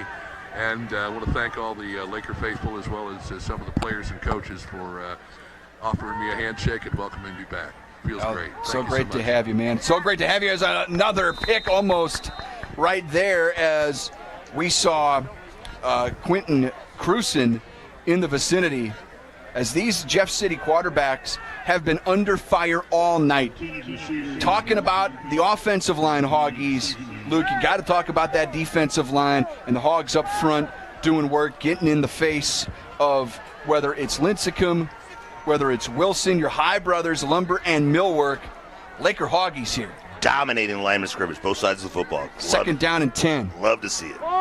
Wilson on the play fake connects, but immediately popped at the 45-yard line by Willard DeMott. And Willard DeMott is, I think, in the conversation for the Golden Pork Chop, powered by the Butcher Shop tonight. He's been everywhere, offense, defense, special teams. QB1 is always going to be in that conversation, but I feel like DeMott's going to be in that conversation an awful lot because of what he does, as you mentioned, in all 3 phases.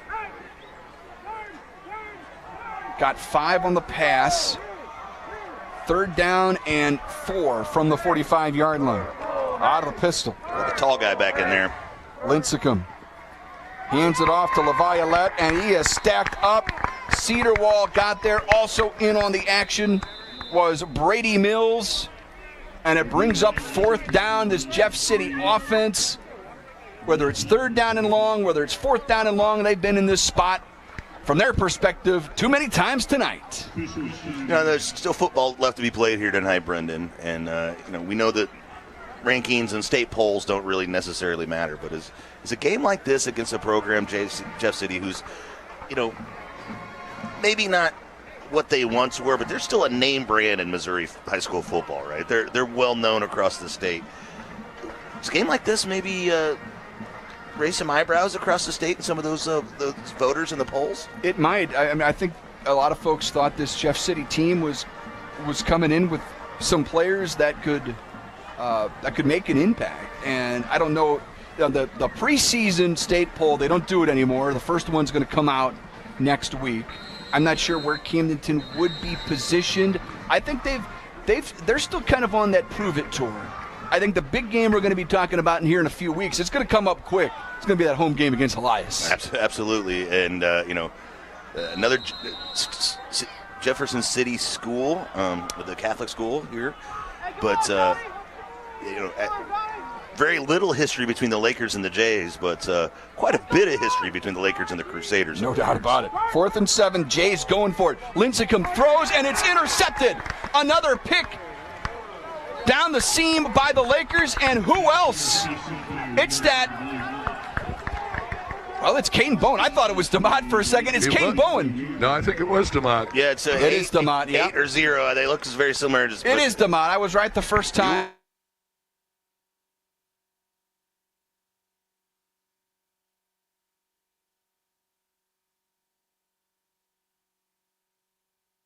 If he'd taken that to the end zone and I made that a pick 6, I think he'd have solidified it. But, well, he's got a pick 6 already. He's got 2 interceptions. He's your place kicker. He's made big tackles tonight. I think Willard DeMott's in a pretty good spot to take home that honor. And like you said, and we want to spread the wealth as much as we can. I think Mr. Durnan's going to be involved in the Golden Pork Chop powered by the Butcher Shop a lot this year. This is Carter Butts again, who's going to get pushed back. I like what Parr's doing here. The game isn't a lock yet. It's 46-14. But why not utilize those backs a little bit? You've got time to milk the clock. And you've also got time to give your back some carries. Give them a chance to get their feet wet a little bit. And maybe you can discover who your running back is, right? How long has it been since the Lakers have had that bell cow back that you could just count on week in, week out? Durnan on the run, throws down the right boundary, and it's complete. At the 42-yard line, and there he is, Carter Butts making the catch out of the backfield. Well, that play, he actually lined up on the line of scrimmage. It was a 5-wide set. He's lining up in the backfield here. They may or may not motion him. I wouldn't be surprised if they go back and just do the same thing, hand him the ball, and then send him out wide and throw him the ball. Butcher Shop first down. Inside 5 minutes to go in the third, and there is that handoff to Butts. He's going to get stacked up for a small loss this time. 46-14, Lakers have a lead here tonight. Back-to-back roadies to start for the Lakers this year. Tonight here at Jeff City, next week at Branson. We got a haul, guys. Remind us of those West Plains and Joplin trips. Yeah, you can stop down there and see Yakov Smirnoff while you're there. We could. What the country, though. Durnan throws incomplete, in and out of the hands. I did the district baseball tournament down there at Branson, and the baseball field was right next to Yakov Smirnoff's really? The studio or theater. Yeah. And they have that big, I don't know if it's paper mache or what it is, but they got that big statue of him, basically. It's great. That pass was intended for Cole Jennings a moment ago, number 9 on your roster. Willard DeMott, number 8, lined up to the left on 3rd down and 11. And there's more movement on the line by Jeff City. Another top deck penalty flag. My guess is, they are what? They've got to be around 70 penalty yards? Yeah. Maybe Easy. more than that? Easy. Top deck penalty puts the Lakers inside the sticks now on 3rd and 7 from the right hash. Durnan. That pocket started to get congested, and he's going to be dropped for a sack back at the 41-yard line. Didn't lose much, and that pocket did collapse on him quick. One of the few times tonight he hasn't had the protection from those Hoggies up front. Right, and you talk about those penalty yards too, Brendan. Some penalties are more meaningful than others, right? And it really seems like a lot of the penalties that have come against Jeff City have really been at inopportune times and really kind of cost them situationally. Lakers have 4th and 9 here, Luke, from the Jeff City 41, and more movement. So now certainly the Lakers can go for it. Now you can think about it, yeah. 4th and 5 is a lot better than 4th and 9, 4th and 10. Yeah, another top deck penalty. They didn't pick up that freebie yardage. I think they might have kicked that ball away, but now it gives you a little confidence to maybe keep this drive alive and continue for Mike Anthony's 2 favorite words in high school football. But I'm not going to say it to jinx it. DeMott in motion out of the right side on 4th and 5. You got movement, but not enough. Yeah. Well, those guys just haven't learned yet. Durnin getting a new play. Running out of play clock. Is hit 0. Now it's on the Lakers. Now, They called a timeout beforehand. Nope. They did not. Delay a game. Back to 4th and 9. Penalty. Changes the calculus here a little bit, I think, for Par Pitts. 3:21 left here in this third quarter. Been a long game, a long night, but the Lakers are feeling fortunate, as are the Jays, that they got to play this game without a weather interruption. Other places not so lucky, whether it's rain, usually lightning did the trick here a lot tonight. And Durnin will kick this ball away. Unfortunately, it looks like it's ticketed for the end zone, and that's exactly where it goes. Erases what would have been a 41-yard kick on the net. It turns into a 21-yard kick, as Jeff City will have it 1st and 10 at their own 20. New Spring Wellness Center time check, 3:14 to go in the third. Camdenton up 46-14. I want to thank another one of our sponsors as well, Earl's Freshwater Marine, your marine repair facility for inboards and outboards, performance boats, and PWCs. Earl's Freshwater Marine. This is 1st and 10 for Jeff City. Auto pistol from the 20. Hand off LaViolette. Trying to bounce it to the outside. Lakers trying to string it out, and they're going to do it. They're going to bottle him up well behind the line of scrimmage, drop him for a TFL. It's an Oak Star Bank play to bank on. But we got laundry all over the field. We're starting to get laundry all over the field on every play, unfortunately. Well, hey, Brendan, did you remember to take your vitamins and say your prayers? Man, you know who was at the Lake of the Ozarks not too long ago? The Hulkster brother. Right out of the RNC. He was here, man. Right after he was at the RNC. And he told me, he said, when you see my buddy Brendan Matthews, make sure that he's saying his prayers and taking his vitamins. I'm going to wrap the 24-inch pythons around him. The biggest pythons in professional wrestling, brother. Oh, yeah. That's the Macho Man. No. You said the Macho Man. There. Well, you did a little, oh, yeah, there at the very end. That's what I said. Yeah. This is usually the part of the game where we're picking up right where we left off from 2 years ago, KB. Where we start doing wrestling impressions for the... More wrestling references than your average high school football broadcast. Guaranteed. Here on 93.5 Rocks the Lake. This is a QB keeper off the right tackle.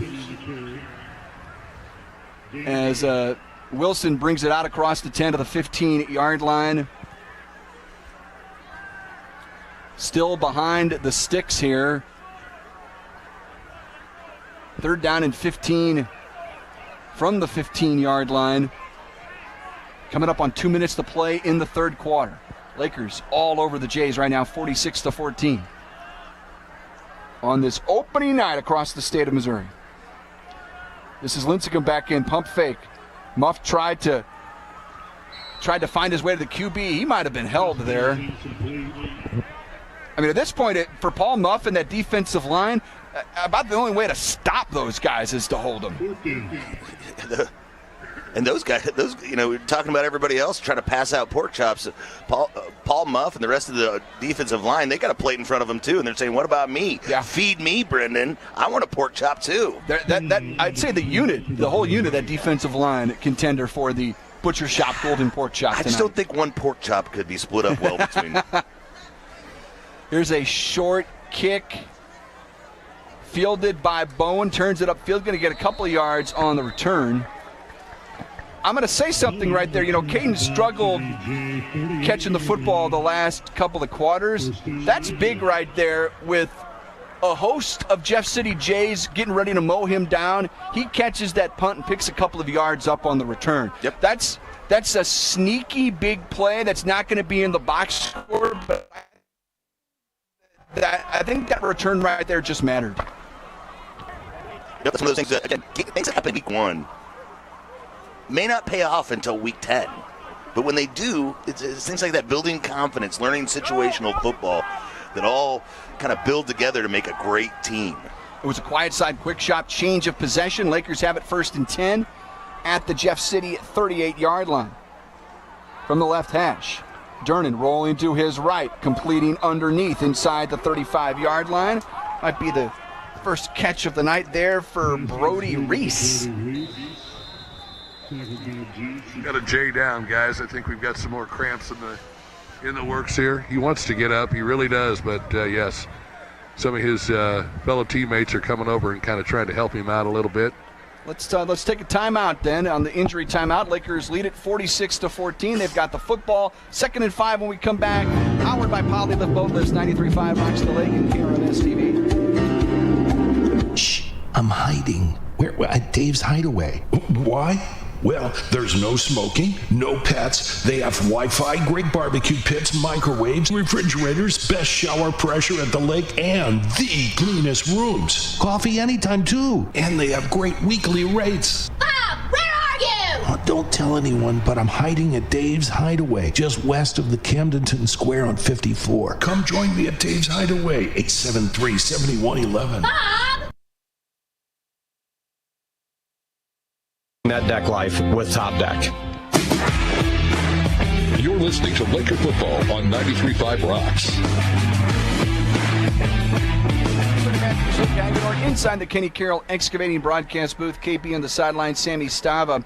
He'll be coming up here in about 90 seconds. Our State Fair Community College Scores Center.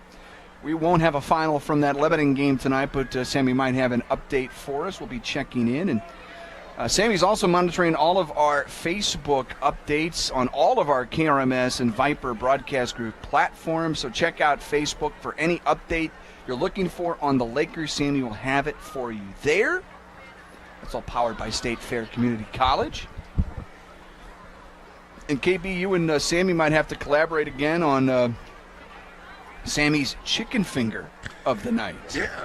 Where did you guys stop at all on the way down here? We did not. Yeah. I was coming from St. Louis, working there, walking right up to the bell, if you will. And then, as I said, we ducked and dodged some raindrops and storms.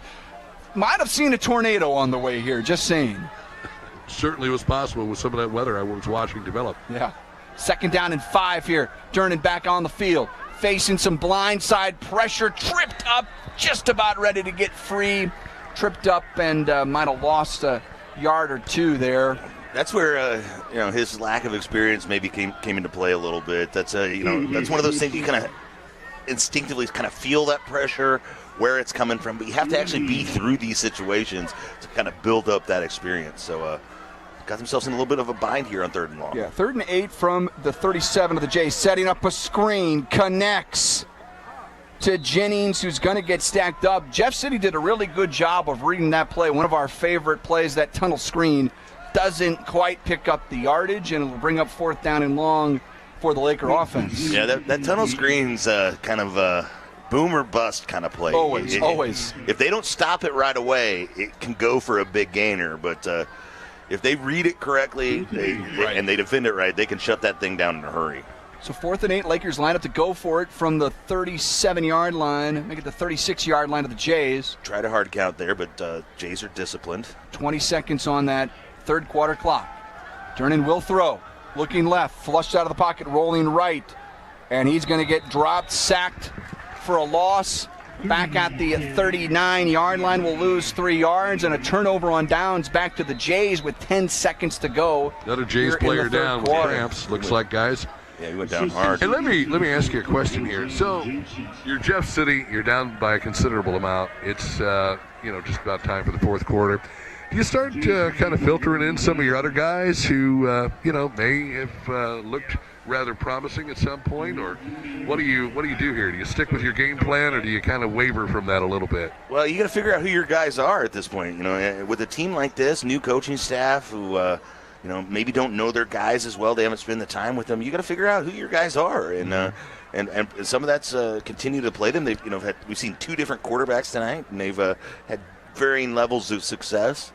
But I think if you're Jeff City, you just got to keep going and try to figure out, because they're trying to build something here, right? Sure, absolutely. They got the rest of their schedule here, and their dreams are still alive. We may see this team again down the road, right? The fact that they're in our district makes it very possible that we see them down the road, particularly if the Lakers move to the top half of the district, and Jeff City maybe, as tonight's game indicates, might be at the bottom half of the district. Could set up for a rematch, but in that case, if the Lakers are the higher seed, they will be the host team. So I don't know if our camera crew can pick it up or not. Down at about the 30-yard line, Bob and Jeff are both sitting on the bench talking on their phones. I guess they're done for the night. Oh, that's great. Call it an evening. Yeah, that's great. Both of them, yeah. Jeff's looking for a gig. Come on, man, I got to coach somewhere. I'll do it for nothing. The turnover on downs back to Jeff City with 10 seconds to play in the quarter. I think there might be another shore would have something to say about that. Oh, probably. Lincecum hands it off, one of the better runs here in recent memory for the Jays. They're going to get about 4 yards, and we do see some of those Laker backups in there right now on defense. That brings us to the end of the third quarter. All Camdenton right now, 46-14. Your Smith & Gustafson Law Firm score when we come back the fourth quarter. It's Laker football, powered by Poly, the Boatlift, 93.5 Rocks the Lake and Camdenton. Hi, this is Jason at Hewlett Chevrolet Buick GMC in Camdenton. I invite you to come see our incredible selection of pre-owned vehicles here on our lot, starting as low as $4,000, and combined with our friendly, no-pressure sales staff. Hewlett's also is proud to offer aggressive subprime rates and options if there is a need. Our prices and photos of all pre-owned inventory is always available to view at shophewlett.com. So come see us today and let us show you the Hewlett difference. Hewlett Chevrolet Buick GMC in Camdenton.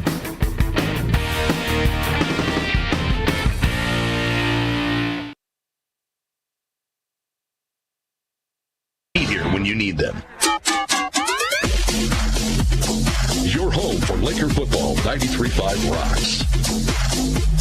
All right, let's go inside. Right now, the State Fair Community College Score Center. Sammy Stava standing by with another update for us. Sammy. Yes, thank you, Brent. We're finally underway in Lebanon Webb City, and Webb City is out to a 14-0 lead over Lebanon in the second. It's a final in Hickman versus Marquette, as Marquette beats Hickman 31-21, and Capital City with 45 unanswered points to beat Carl Junction by the score of 45-7. From the State Fair Community College Score Center, I'm Sammy Stava. Guys, back to you. Sammy, thank you so much. Visit sfcc.edu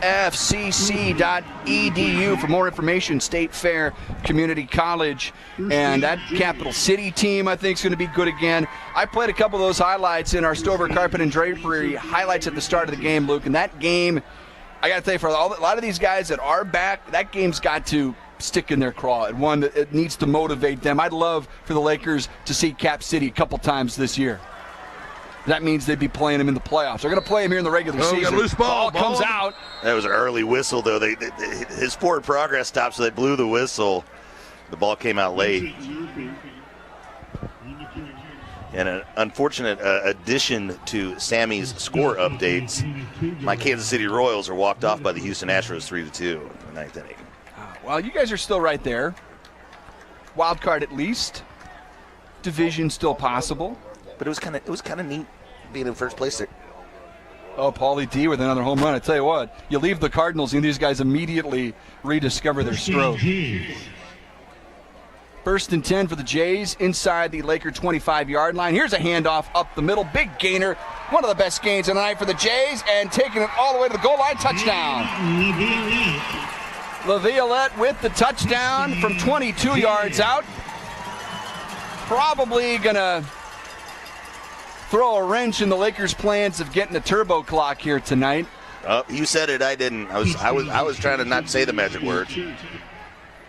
Heathen. I guess now that it's a little bit less likely here, unless the Lakers decide to change things up a little bit. I wanted to see the Lakers get that turbo clock, and I also wanted to see them put up a 50 burger here tonight, because like I said, I think that would be not impossible. That would be a statement.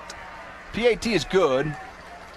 The LaViolette touchdown gets the Jays a little closer. Your Smith & Gustafson Law Firm score, Camdenton 46, Jeff City 21. It's Laker football powered by Poly Lift Boat Lifts, 93.5 Rocks and KRMS TV. I'm Brett Edson with Allie Holman Howe Funeral Home. My family has called Camden County home for 8 generations. Our firm's roots run deep too. In 1929, our predecessor, Banks & Woolery, moved the original funeral home from Old Lynn Creek to the square in Camdenton. In 1955, the Reed family relocated to the present location on North Highway 5. Allie Holman Howe Funeral Home has continued that legacy with personalized distinction for over 2 decades. Our caring and capable team stands ready to meet your needs at Allie Holman Howe Funeral Home in Camdenton. Cooling systems, the new degree of comfort. Listen to the Lakers on air or online. 93.5 Rocks. All right, Kevin, the down of the night has got to be one Mr. Willard DeMott with his 2 interceptions, 1 pick six. Econolift Boat Lift stats, building quality boat lifts at an affordable price. Find them online at econolift.com. Coming up, it's another Team Lassen Flat Branch Home Loans kickoff. Over the onside. It's an onside that the Lakers recover immediately. I don't know if they had the hands team in there or not. But they were seemingly ready for it. That's Cole Jennings. He's had his name called a few more times here lately. Lakers have it midfield. Curious to see how Coach Parpitz approaches the rest of this ball game. Luke, do we want to tie things together inside the old football lab here tonight? Well, I think the Lakers have adapted well, right? New environment, new stadium, new offense, new defense that they're playing against, and they've, to the tune of 46-21, the Lakers, I think, are adapting to this new environment quite well. Of course, we talk about the football lab brought to you by Lake Ozark Water and Sewer. They believe water is our most precious natural resource. Water is not only necessary for sustaining life and promoting health, it's a vital part of our community. Visit them online at lowsonline.com, 346-2092, located there in the Stonecastle Center. And new quarterback in the game for the Lakers is Quentin Knipp. The lefty, if I remember correctly. 6'1" junior. How much they got him down as far as weight there, Brendan? Quentin is listed at 6'1", 175. Wow. The lefty's going to fire over the middle. Complete to Machino. Nice. That's the second time tonight Machino has basically had a defender on his back, and he still manages to catch the football. I think another one might have been erased on a penalty. But what a throw and what a catch. Yeah. Nip to Machino. Machino's one of those kids who's grown up around this program. Yes, he has. And now he's getting a chance to live his dreams on Friday underneath the Friday Night Lights. Handoff here to Butts. He's got a big hole, trying to bounce it to the outside, and he is cut down after a gain of 4, maybe 5. Got another J down here about the 15-yard line. Keep it there. Nip in there and giving him a chance to throw the ball, right? Sometimes your backup quarterback comes up in mop-up time, and he's just handing the ball off. But that's not the nature of this offense. And still a lot of the other starters out there. I think it's a good opportunity that Parpitz is taking to get your backup in, get him some reps underneath the lights, because heaven forbid something happened to Durnan, who does come into the season less than 12 months removed from a knee injury. Right. I think it's smart on Parpitz, part to kind of, take advantage of your underclassmen here. The guy who might be your future quarterback going forward next season. Somebody else doesn't step up, but. Reminder, coming up after the game, it's the Ellerman Roofing, a division of Kimes Corp post-game show. You deal with the owner personally, and he'll oversee your commercial or residential project. 573-348-3553 coming up after the game here tonight. Ryder joining us on 93.5 Rocks the Lake, KRMS TV, and a number of different platforms on KRMS TV. Do you know all of them, Luke? I did when I did the promo for them earlier this week. Let's see here. 32.11, LCTC Facebook, KRMS Facebook, YouTube, LOZ app. Nip connects down the sideline, inside the 20-yard line to Brody Reese, who makes his second catch of the night. One of my favorite ways to watch the game, if you have a Roku TV, the Roku app. Easy, super easy, easy peasy. Roku app's fun. YouTube, KRMS TV, YouTube. I mentioned YouTube. I think I got them all. Yeah. All right. LOZ app's very convenient if you have your phone. Yes, it is. It's one of those things you can have it on in the stadium. Even if you're here at Atkins Stadium, you can, and it's a little delayed, but the way that works, it works out as a little bit. It's your own personal replay. Yeah, instant replay right there. Great poise by the young quarterback to stay in there and throw that ball. Did a real nice throw, and fun to watch the lefty make some throws here. He's got another one setting up a screen there at the 20-yard line. That's Reese again, who turns it up for a short gain. A couple yards inside the Pacific Pools red zone. 46-21, the Lakers lead it. Your time check. Yeah, we're backing them up. New Spring Wellness Center time check. Yeah, they're going to erase that play in a top deck penalty that hasn't gone against the Lakers very much tonight. Here he comes. It's going to take the Lakers out of the red zone. You want to keep your pool out of the red zone with Pacific Pools, conveniently located on KK between the Parkway and the Expressway. Their goal is to make the lake a better place, one pool and spa at a time. Pool and spa? Yeah. I like that idea. I could go for a pool or a spa up here in the booth. First down and long here for the Lakers. Nip the snap. Wants to throw down the left boundary. Wide open catch. Touchdown. Machino. His first Laker varsity score. Oh, that was pretty. That was pretty. Oh, my goodness. His teammates are fired up for the sophomore making his first varsity touchdown. And I'm sure his dad, one of my heroes growing up, a former Laker, former state champion, Chachi down there. I saw him in the stands earlier. He was nervously watching his boy for the first time on a Friday night. Again, a family who's been such a big part of this program over the years. And, Michael's doing this right now with the second team, but Michael was getting some snaps here. Michael Machino with that touchdown. He's getting plenty of snaps with the first team here tonight. So he has earned that score, earned the touchdown catch.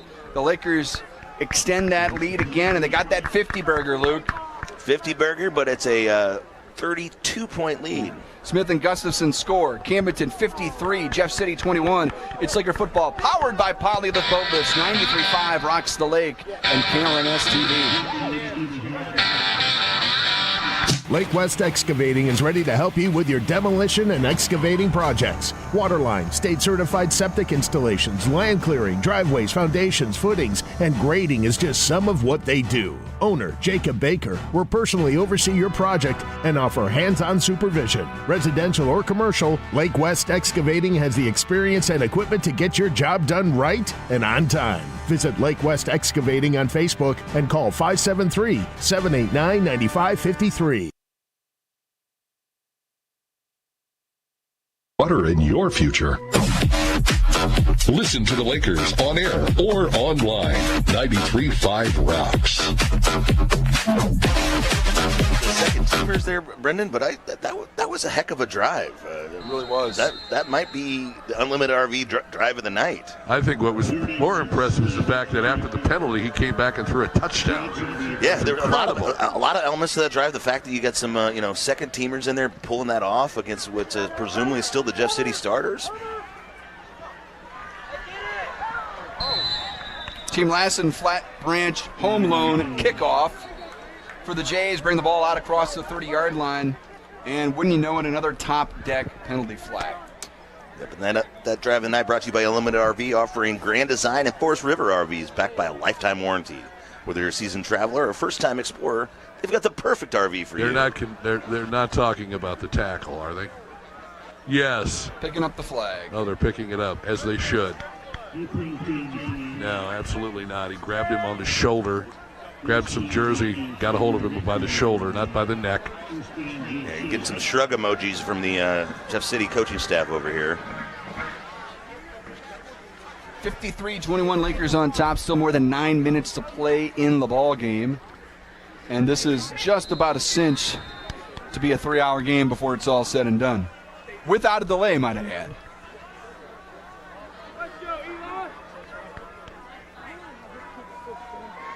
It's going to be Lincecum back in there out of the pistol from their own 31. High snap.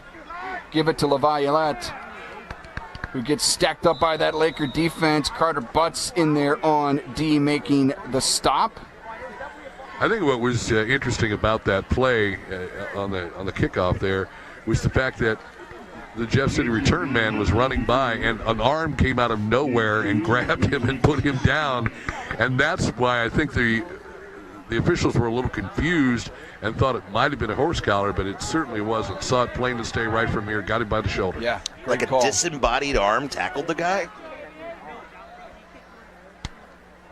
2nd and 8. Lincecum to throw. Far sideline complete out across the 40-yard line. Laker DB's doing a good job to bottle him up. I can see him go after that football, try to punch that thing out of there. Andy Diaz-Rios, one of the starters on that defensive line, still out there logging snaps. Yeah, this is a mixture. Yes, it is. On both sides of the ball, they pulled Durnan, they pulled a couple of maybe the key starters. They left some of maybe the fringe starters out there a little bit. DeMott's still out there playing some safety. There's another low snap. Lincecum falls on it. That time it was a ground ball to the shortstop, in this case the quarterback. Skipped a couple times on the turf. Jeff City maintains possession. It's an Oak Star Bank play to bank on if you're the Laker defense. There are some sophomores out there. These are some of the numbers I saw last Friday night at the Jamboree, and I was thinking, man, this Laker team's got a lot of sophomores going to contribute this season. But when the starting lineups came out, it was very senior dominated. But it goes to show, I think this Laker team maybe has some depth, not only for the 2024 season, but for the future down the line. Yeah, like seeing a lot of these sophomores and juniors contributing here tonight as Jeff City gashes the Laker defense up the middle this time. Late flag coming in from the very far back judge. May tack it on and get to the Jays inside Laker territory.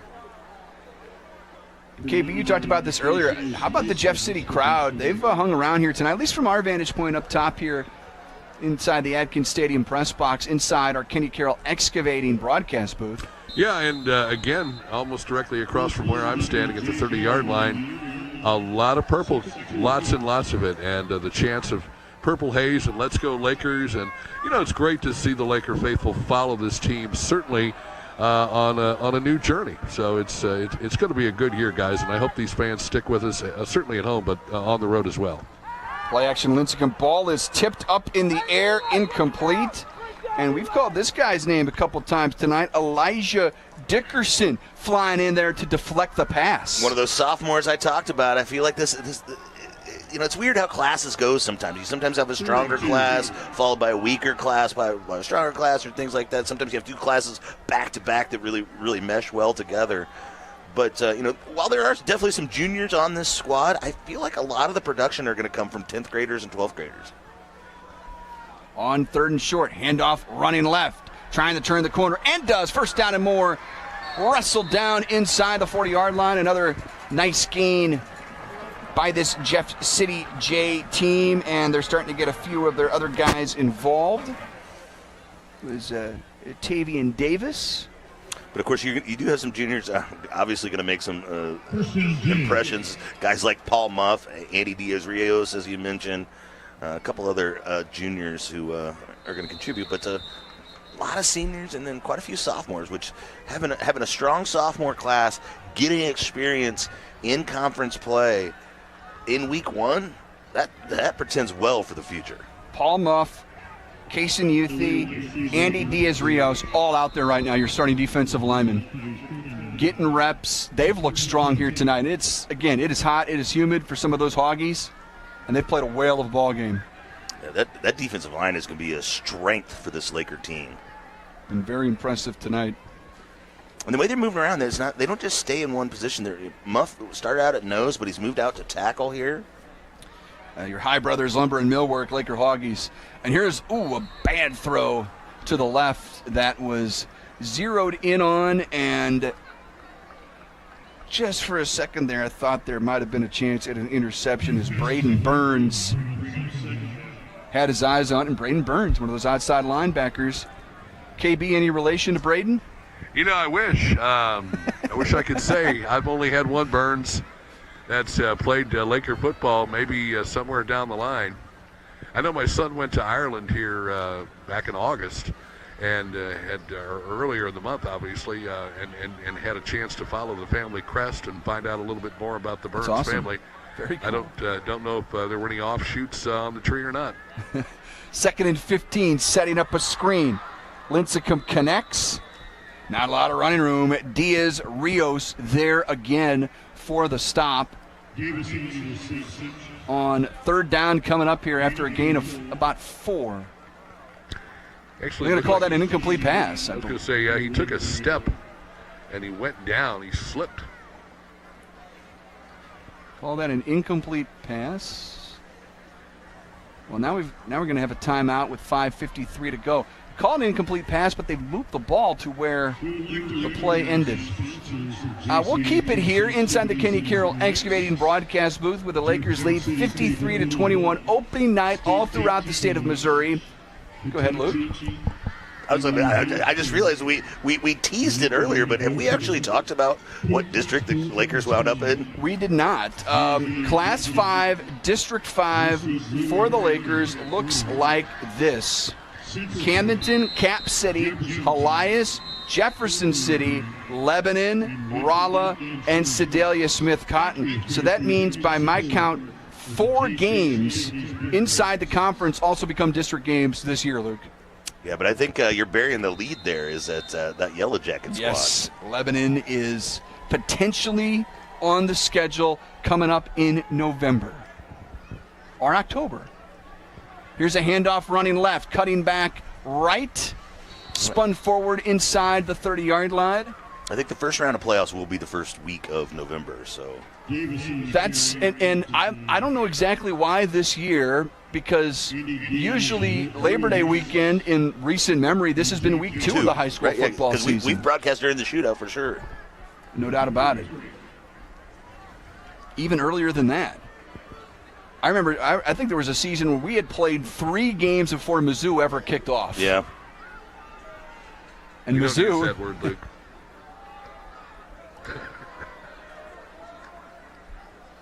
Lincecum on 4th down. From the Laker 27-yard line, we're going to get a whistle. The back Jays up again, I would imagine. Little delay. Delay game. Back them up 5, a top deck penalty. Home of the 50-year deck. Another try at 4th down coming up here for the Jays. It'll be 4th down and 8 now. 5:03 on the 4th quarter clock.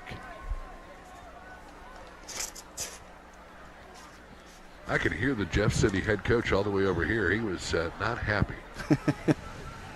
The debut game for Eric Thomas as the head coach of the Jeff City Jays. Yeah, you come back home to your alma mater, the storied program with a legendary coach whose name's on the stadium, sitting in attendance.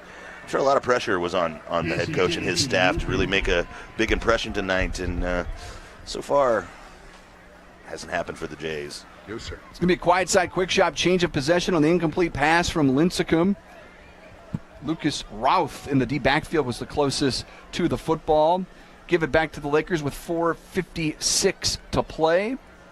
We've seen the first varsity touchdown by a legacy Laker in Michael Machino a little while ago on a touchdown pass from backup Quentin Nip, the lefty, 6'1" junior. Looks like Quentin's going to line up for another round of snaps here with Carter Butts behind him out of the pistol.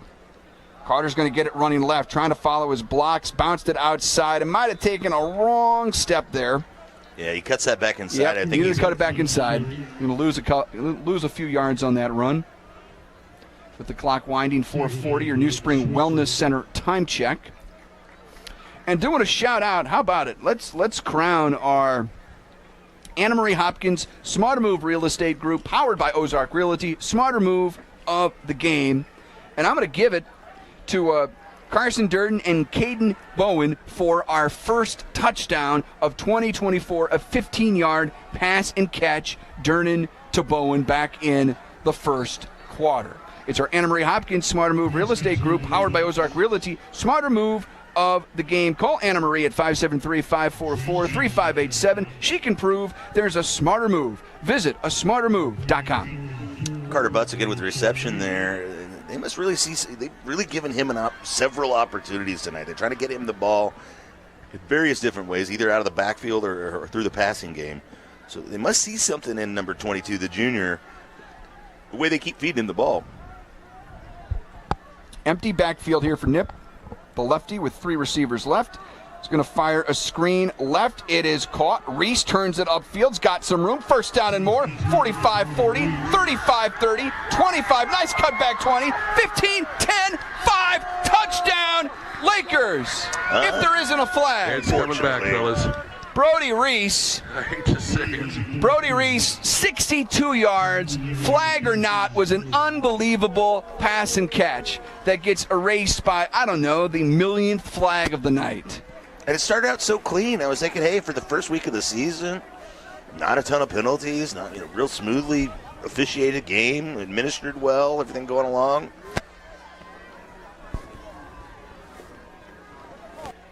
But I think as the boys are getting tired tonight, that's when you start to, you lose fundamentals. You start reaching instead of blocking. You start holding instead of blocking. That's just kind of what happens. We've seen a lot of undisciplined line play by the Jays and them jumping off sides with a hard count. But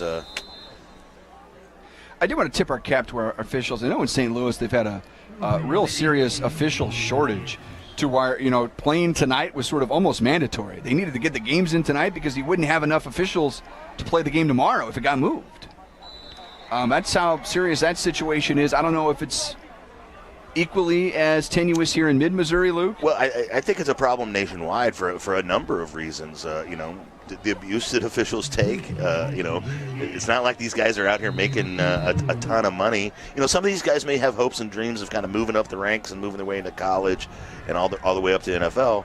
You got to start somewhere, but most of these guys are just out here doing it for the love of the game and because they want to, maybe they were former players and they just want to keep some sort of attachment to the game. And we know how humid it is down there. They're all down there in those long pants and maybe not as hot as it could have been tonight. Nip rolling to his right and is going to get tackled from behind.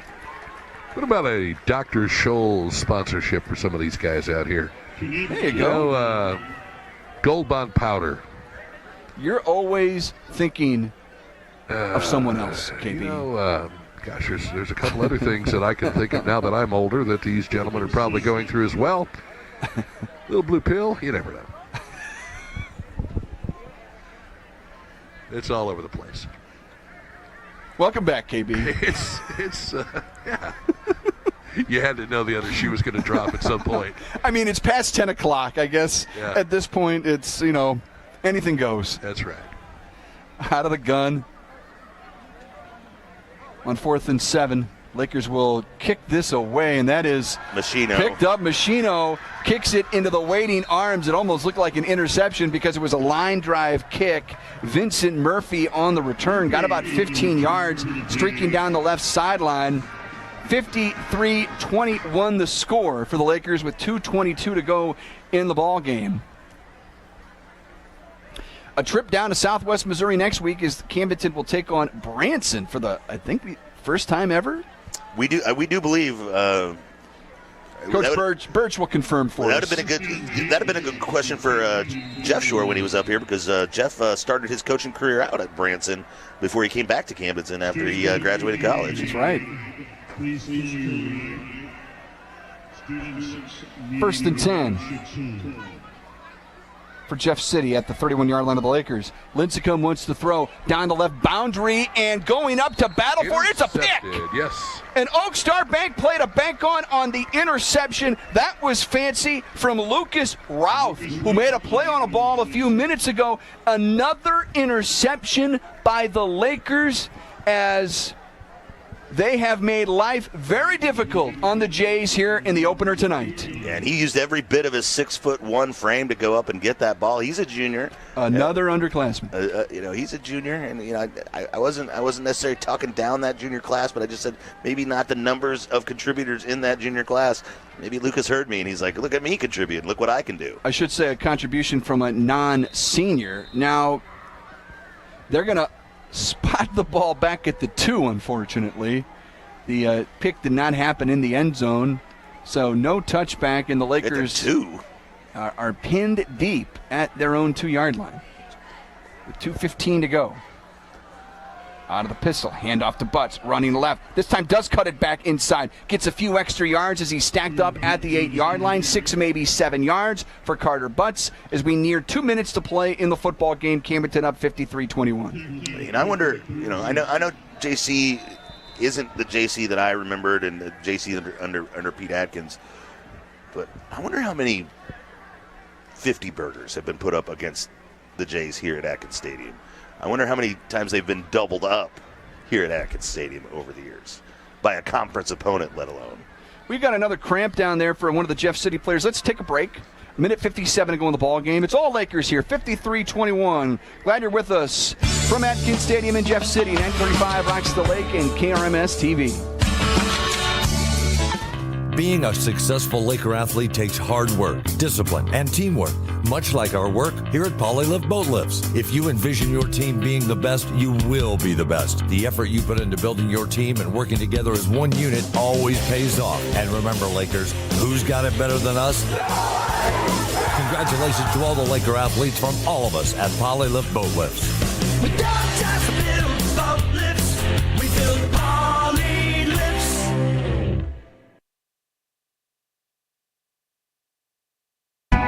This is the original home for Camdenton Lakers football. 93.5 Rocks, KRMS FM, Osage Beach. You're listening to Laker football on 93.5 Rocks. KB's been on assignment for the last year. He's back with us tonight. I am. I thought this was like a Wizard of Oz where she wakes up from a dream. There's no place like home. There's no place like home. You know what, guys? It's just on Friday nights, man, I was driving everybody I knew crazy. They're like, shouldn't you be at a football game? I really should. Well, I want to reiterate how great a job Jace did for us last year. Yes, he did. He's incredible. He's got a bright future in this business. And you being back is not a commentary one iota on the job that Jace did last year. No, sir. So we tip our cap to Jace and all the fine work he did. And he's got a bright future in broadcast or really whatever he wants to do. I was going to pass the torch, but I couldn't afford one, so I just gave him some batteries. couple of double A's and a few 9 volts. Second down as Nip's going to throw, swinging it out in the flat, breaking a tackle, breaking another tackle. Machino trying to spin out of another one at the 10-yard line and lean forward for that first down. He's going to be a little bit short. Clock continues to run in minute 17. I'm going to be very curious to see the final stats for Michael Machino. Yeah. He's going to be around 100 yards. Yeah, he he has the athleticism. That play, he showed the fight to continue on, keep trying to fight for that first down, keep the play alive. But the clock's going to dip under a minute here. The Lakers leading 53-21 against the Jefferson City Jays. First conference matchup of the season for the Lakers. The first regular season game against the Jefferson City Jays in history. Being just down the road a piece. It's amazing these two teams haven't come together more often. Butts the ball up the middle, first down and more. Broke one tackle, gets spun down. Ball comes out at the end, and it's Jeff City football. I had a long view at it, so it probably wasn't the best look, but I thought sure he was down. All of a sudden, the Jays are going to be inside the Pacific Pools red zone here. With 36 seconds left. Obviously, the game not in doubt here, but if you're the Jays, who may face this Laker team later on down the line, to put some points on the board here is good for confidence, good for program building. But I think it would also be good for the Lakers because I think it would light the fire under the Lakers and give the coaches something to work on with the teaching tape. And off up the middle. There it is. To the 5, to the goal line. Touchdown, Jeff City. Tavian Davis with the score. And that'll stop the clock, of course. That'll also, make us have to set up for an extra point and then a kickoff here. So the last 28 seconds of this game are going to be delayed a little bit. Sorry, Mike Anthony. Sorry. Well, don't forget, coming up after the final whistle blows, the Ellerman Roofing, a division of Kimes Court postgame show. lot to cover. KB and the coach. Part 3. Low snap, kick is away, and the kick is good. KB has not developed a rapport with Coach Pitts. Oh, but I did. You may remember, what was it, a couple of years ago? A couple of years ago, we did have Parr for a few post-game interview sessions. I forgot. The good old days. Yes. The bugs flying around here into my mouth. I had blinked. Uh-oh. We're going to have another fly in the mouth highlight. I swallowed a bug. I had put that particular part of Laker history out of my memory, I guess. Yeah, well, it's probably better that you did. Hey, but all those fences have been mended. Yes, they have. We've got a 53-28 score, your Smith & Gustafson Law Firm score. Lakers with the lead.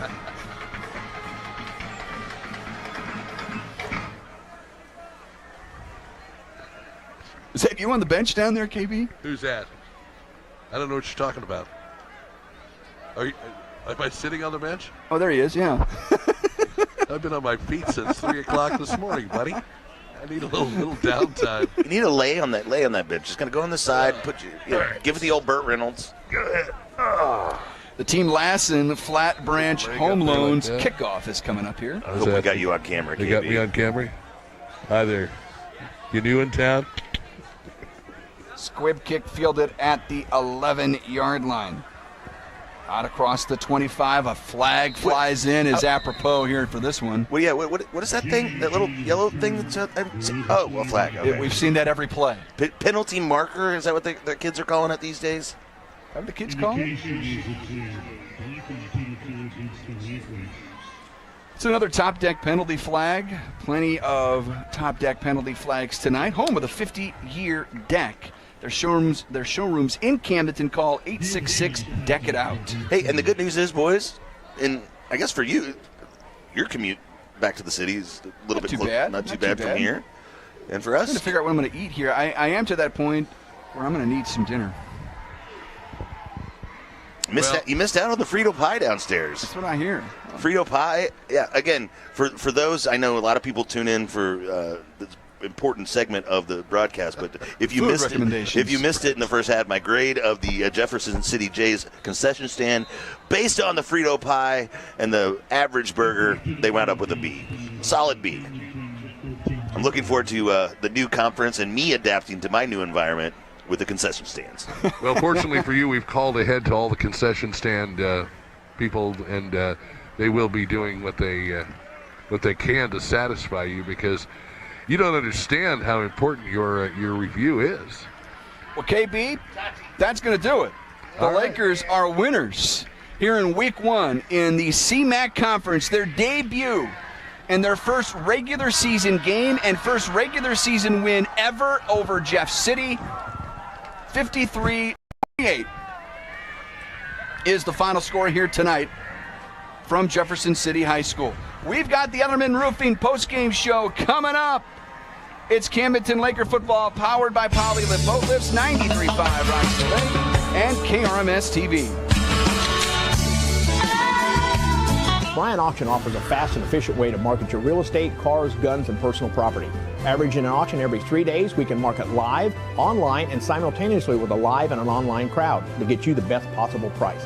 Our real estate auctions have brought in buyers from all over the world and gun buyers from all over the nation.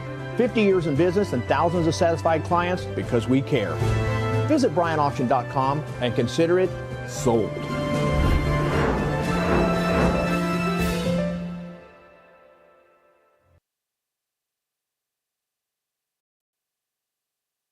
The field and stomp the competition while soaking in the comfort of your Bullfrog Spa from Pacific Pools. While relaxing in your new spa, you can soak away the stress of your day, relieve your aching joints, soothe the pain from injuries, or simply treat yourself to a relaxing evening. Made in the USA and shipped within 3 weeks. Stop by Pacific Pools and order your new Bullfrog Spa. Pacific Pools and Bullfrog Spas, because everyone deserves to relax. Hi, this is Anna Marie Hopkins with Smarter Move Real Estate Group, powered by Ozark Realty. There's nothing like high school football, and I am a proud mom of Camdenton Laker kids. Whether you're buying or selling at the Lake of the Ozarks or anywhere in mid-Missouri, call 573-544-3587 and go for the extra touchdown with me, Anna Marie. I can prove there's a smarter move. Go Lakers! Anna Marie Hopkins.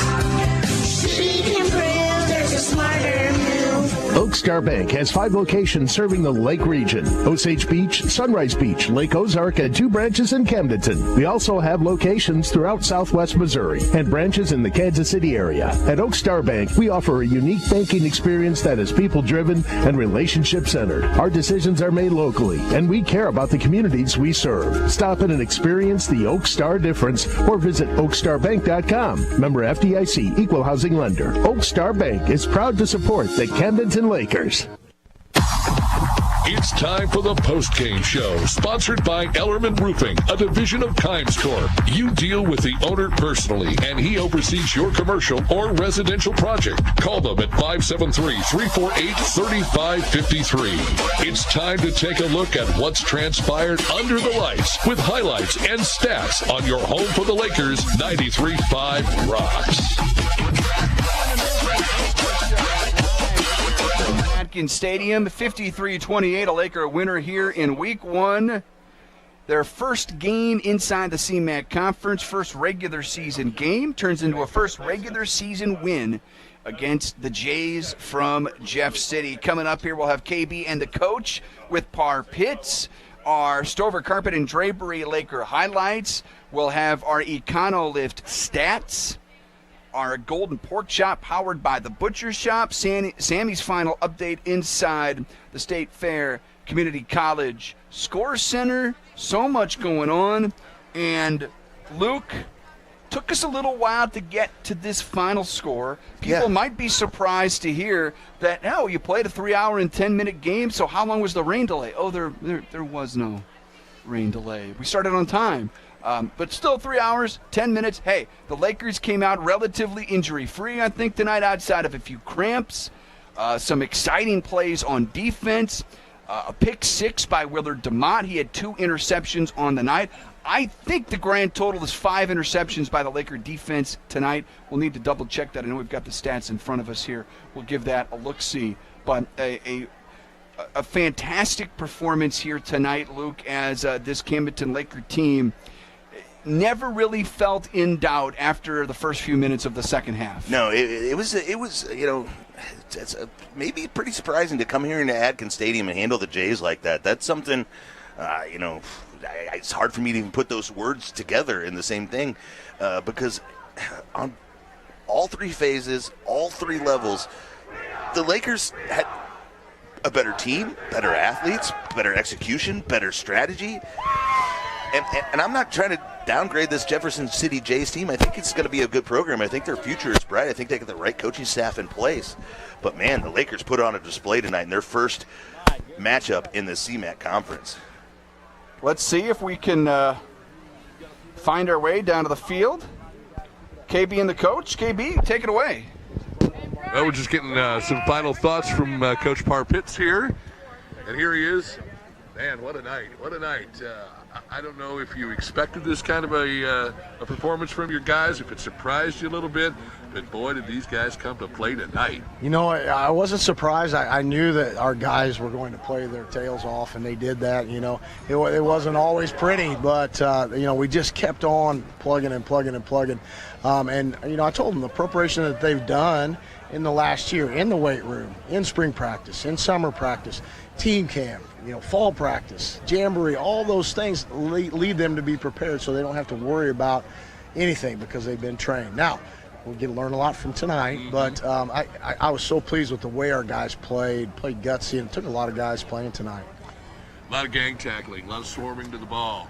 Boy, that offensive and defensive line, you had to be happy with what you saw there. Heck yeah, that's I was talking to somebody this week, and that is still the way that the games are won, is up front, and so it's a testament to those guys and their work together. Our coaches that coach those positions are just amazing. Getting getting the first game out of the way, obviously very important, but a road game nonetheless. That's very important. And then you got to get back on the bus and do it again. And this time, it's going to be a little bit farther for you. How are you preparing the guys to be able to make that trip and then get off that bus and be bright-eyed, bushy-tailed, and go out there and play like they did tonight? Well, we have a schedule. You know, we give them some food, we give them some water. We got air-conditioned buses now, and that's a good thing in this time of year when you're going on a long trip. And so, you know, it's just focusing in. Our coaches do an amazing job in their position groups. And so they get those guys focused. They talk about what they need to talk about, get them prepared, and we just go out and get after it. And, you know, it's gonna be a good trip and a good team down there. Branson almost beat Lebanon last year, Sure. you know, late in the season. So we know they're going to be good, and we got to be prepared. Areas to work on. You know what, we got to be better in the pass game. Sometimes they RPO'd us and got some things. We got to get a little depth on the defensive line for sure. When we were making some changes there, it just kind of made us a little bit more susceptible to run in the middle. Offensively, we can't drop it, you know, and when we hit it, we got to make those plays. And so I felt like we were kind of there. We had a couple things go wrong, but we bounced back and made some good plays. So just got to continue to work. Do you feel like the running game is something you can have a little bit more fun with now that the passing game looks, in my humble opinion anyway, Coach, that passing game is really coming together, and that young quarterback came out there and put on a nice little show for us? Yeah, you know, Carson did an amazing job, and then Quentin came in, and he's probably got more snaps at quarterback than anybody in our program because he started all his freshman season. He started all of junior varsity season last year, you know, where Carson was playing receiver and D-back. So he's kind of wily for an underclassman, but you know, we just have to continue to get those guys hooked up with our receivers. Last week we were not terrible, but not as good at the vertical game. Right. We got better at it tonight, and that really puts a lot of pressure on defenses. How does a new conference, what does it make you think of as far as when you approach coaching and you're used to seeing Hillcrest and Kickapoo and Lebanon and some of these other teams that you play year after year? This year, you got a whole new slate, a whole lot different look. How has that changed your perception of the game and how you want these kids to be able to go in there and play ball? Well, we try to give them an idea of the program. We talked about how storied this program is and how many state championships they've won and how many games they've won over the years. You know, as good a program as there is in the state, and the best for a lot of years. And so we knew that we were going to have our hands full when we came in here. And we'll just talk about each of those weeks. You know, we know that Branson, because we're really familiar with Lebanon, right, dang near beat them last year, and as a storied program as well. Been to the state championship, won many conferences. So really, we got to prepare the same way. And, you know, probably the good part is they don't know our style. Our style is somewhat unique and hard to emulate as well. How about QB1? How did he look to you tonight? I think he was having the ball back there. Yeah, he did. You know, he gets out on the edge, throws the football, leads our team, you know, and kicks. He did a great job kicking tonight. So we're just looking for him to continue to grow. You know, the first varsity quarterback snaps he's had in his career, and he just comes out there like he's been doing it.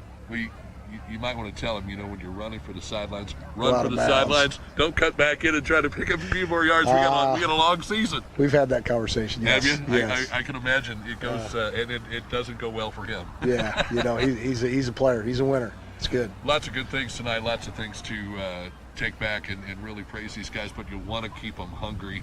You certainly want to keep them going after it like they did tonight. Tonight meant a lot to them. It meant a lot to you. Certainly getting a win here in Jefferson City is this storied program has only had one other win, and that was back in 2020. Yep. That's got to make you feel good. Yeah, you know, I'm happy for our community, our guys coming in here and playing a tough team and outstanding coaching staff, and so yeah, it was an awesome night for us. And no rain, that was awesome too. That was really nice because we were kind of worried there. They didn't start that Lebanon game till very late, and they'll probably be playing till very late tonight. Yeah.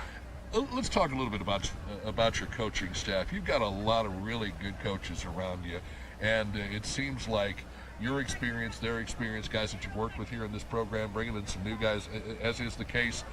How does that really help seal the deal when you're coaching these kids and guys that, you know, you can look to your other coaches and really count on them and rely on them to kind of help get your program sinking in? Yeah, heck yeah. When I took over, I thought my job was to coach coaches and love our players.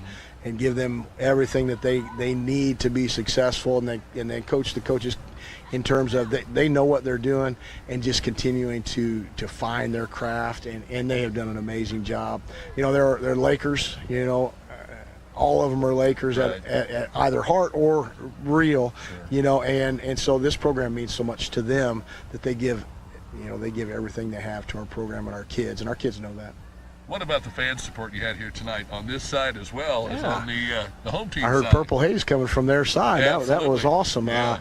I mean, it's an easier trip than Springfield for sure, and so we got to find some nice restaurants for people to go to when they come up here. Absolutely. But I think it's a great trip. We're going to come here several times, going to Columbia, and so I think it's going to be a good way to kind of get into the conferences, have people travel up and see new stadiums and be a part of it. Congratulations, victory number 1 under your belts. Lots of work to do, but a good start and a lot of positive things come away from this one. Thanks. Thank Appreciate you, it. Yep. Absolutely. That's head coach Harpitz, and what a great night for the Lakers as they walk away with a huge victory. And I think, guys, if we can take a couple of things away from this, obviously the first game there's always some uncertainty, right. But in the overall scheme of things, it looked like the Lakers answered a lot of questions. They might have even put a few out there on the table, as is the case in the high school level. Penalties are going to be an issue. Really didn't hurt the Lakers a whole lot. And the one play where they got I believe it was a personal foul penalty, and that young quarterback threw the touchdown right after that. I mean, that's got to make you feel good. And the confidence and the poise that young man had shown out here tonight, and certainly coming back after a little bit of adversity in the form of a penalty. I think the Lakers certainly have got their work cut out for them. Going down to Branson, that's a heck of a road trip, and certainly a lot of things that they'll be working on and looking at. But you come away here tonight, coming to Jefferson City, beating the Jays and beating them handily, and really giving these guys an opportunity to work on some things, but work off of some things that they did very well here tonight. Great to see those Hoggies on both sides of the ball. Some great opportunities for QB1 and some of those receivers.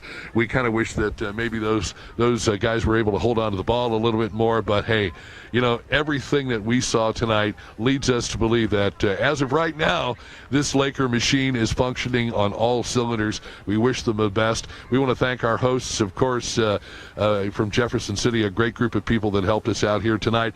I certainly want to thank LensSmart Optical, HMI Fireplace Shop, all of the folks that I know were listening, that were happy to be a part of our broadcast, all of our folks behind the scenes, whether it's camera crew, whether it's salespeople, whether it's people that sit there and put that commercial log together for us, whether it's Mike, Anthony, whomever it may be. We thank you for your support. God bless y'all. We love y'all, and it's great to be back with my homies, Brendan and Luke and Sammy, and thank you so much, everybody. It has been a blast, a true blast tonight, and I feel so blessed to be a part of this program with all of you again. So welcome back, buddy. Thank you so much, guys. I swear it's I've got goosebumps. I really do. But again, thanks, and we'll throw it back up to you, gentlemen, in the Kenny Carroll Excavating broadcast booth for that Ellerman Roofing, a division of Kimes Corp post-game show. There he is, folks. KB is back with us. KB and the coach. It's the Ellerman Roofing post-game show. Brendan Matthews, Luke Hagedorn up here in the booth. And Luke, we're going to get to the Stover Carpet and Drapery highlights here in just a moment.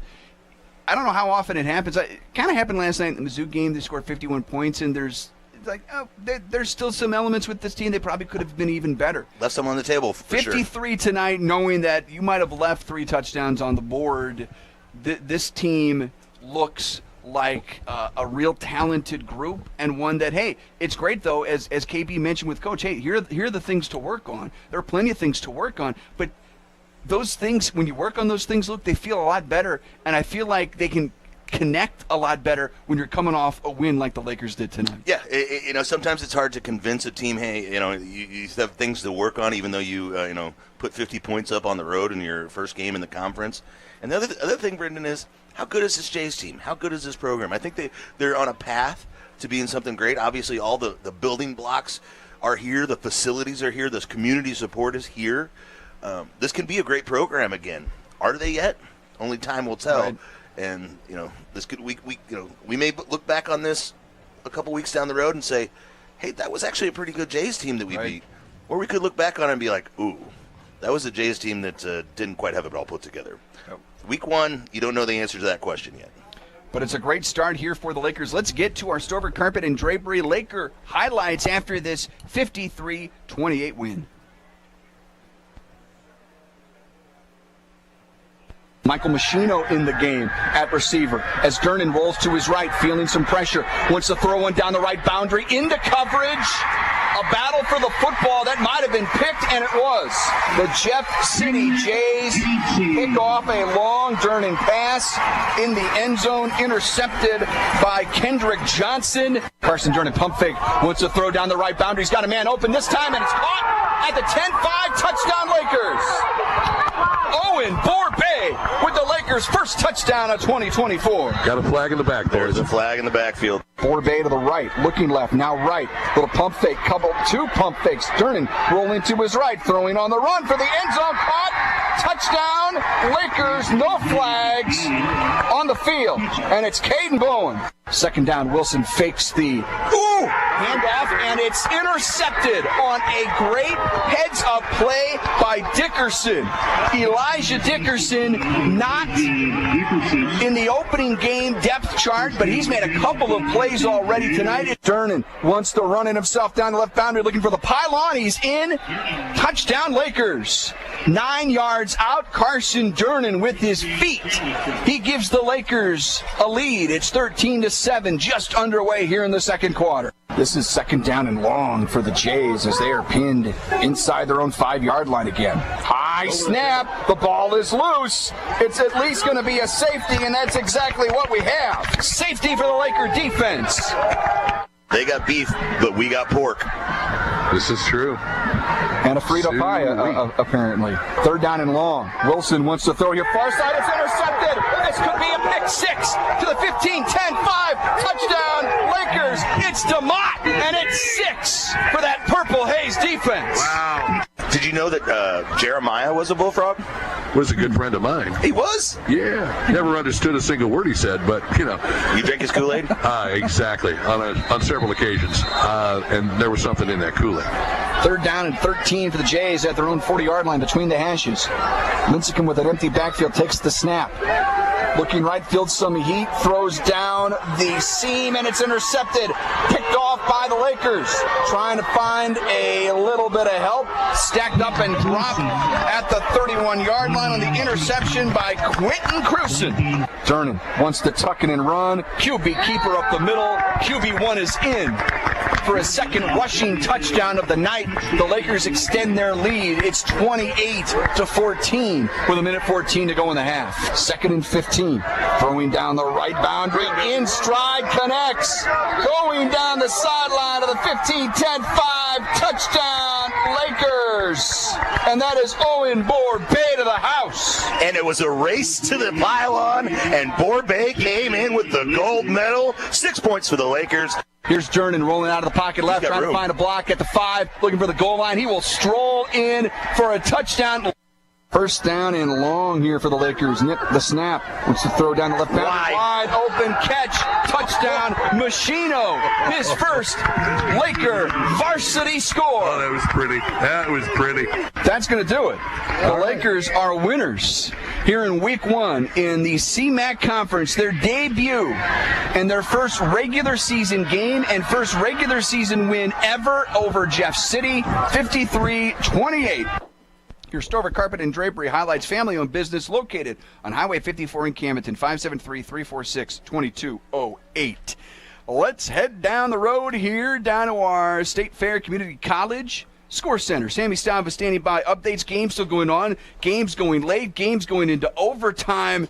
Sammy, what do you got? Thank you, Brendan. Week 1 is in the books on our end, and elsewhere in the CMAC conference play, Rockbridge and Park Hill are all tied up at 30 in overtime. Rockbridge blocked a potential game-winning field goal from Park Hill. Also, in Class 5, District 5, Elias starts the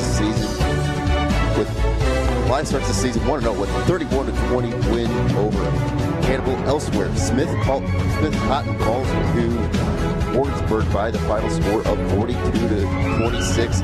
And Webb City leads Lebanon 14-7 as they are just starting the second half of the State Fair Community College Score Center. I'm Sammy Staba. Guys, back to you. Sammy, thank you very much. Yeah, we'll keep an eye on that Lebanon game. It's going to be going late into the evening, possibly into tomorrow morning before it's all said and done there with Lebanon and Webb City. This is the Ellerman Roofing post-game show. We've got a couple more things to do here, fellas. Luke, let's jump in on some stats powered by EconoLift Boat Lift tonight. I'll let you get your microphone situated there. All right. Yep. Let's take a look at those EconoLift Boat Lift stats. Yeah, Carson Durnan, on his first varsity start for the Lakers, completed 25 passes on 42 attempts for 307 yards. He averaged 7.3 yards per catch. He had 2 touchdowns with a long of 62. Let's see here on the ground. Is this the rush? Oh, this is rush yards. Okay, yeah. So DeMott had two carries for 6 yards. Durnan had 10 carries for 27 yards, 3 touchdowns, and a long of 9. Carter Butts, they tried to feed him the ball. They gave him 7 carries for 11 yards. And let's go into the receiving yards. Hare had 7 catches for 62. Machino had 6 catches for 118 for the sophomore. DeMott had 6 catches for 58, and Owen Borbet just had the 1 catch, but it was for 62 yards and a touchdown. Most important stat of them all, the Lakers win this ballgame. They're 1-0 on the season. 53-28 winners, your EconoLift Boat Lift stats. And Luke, that brings us to our final moment of the night inside this Ellerman Roofing postgame show. It is our Butcher Shop player of the game, our Butcher Shop Golden Pork Chop. Who are we giving it to tonight? Well, I mean, this is a tough one, and it always is, because, and especially when you have a game like this where you put up 50 points on the first game of the season.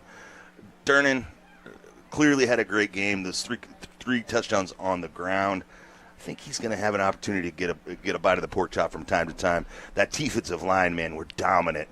But I think just for their overall performance and the different ways he was able to contribute defensively, offensively, and special teams, you got to give it to DeMott. Yeah, you don't get a pick 6 every night, and to go along with 2 overall interceptions, and again, I think 5 team interceptions by this Laker defense. They were fantastic. A lot of that spurned on by the defensive line in the quarterback's grill all night long. Willard DeMott, our inaugural Butcher Shop Golden Pork Chop winner of 2024, as the Lakers take this one down tonight, 53-28.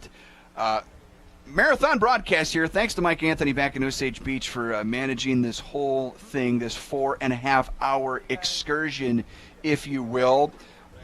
This has been the Ellerman Roofing postgame show. And Luke, we'll do it all again next week. Hey, we're back in the saddle again. KB back on the call. It's just like old times. It is. It feels like we've never left. Everything's new, but everything's old again. It's weird, Everything right? old is new again, as the old saying goes.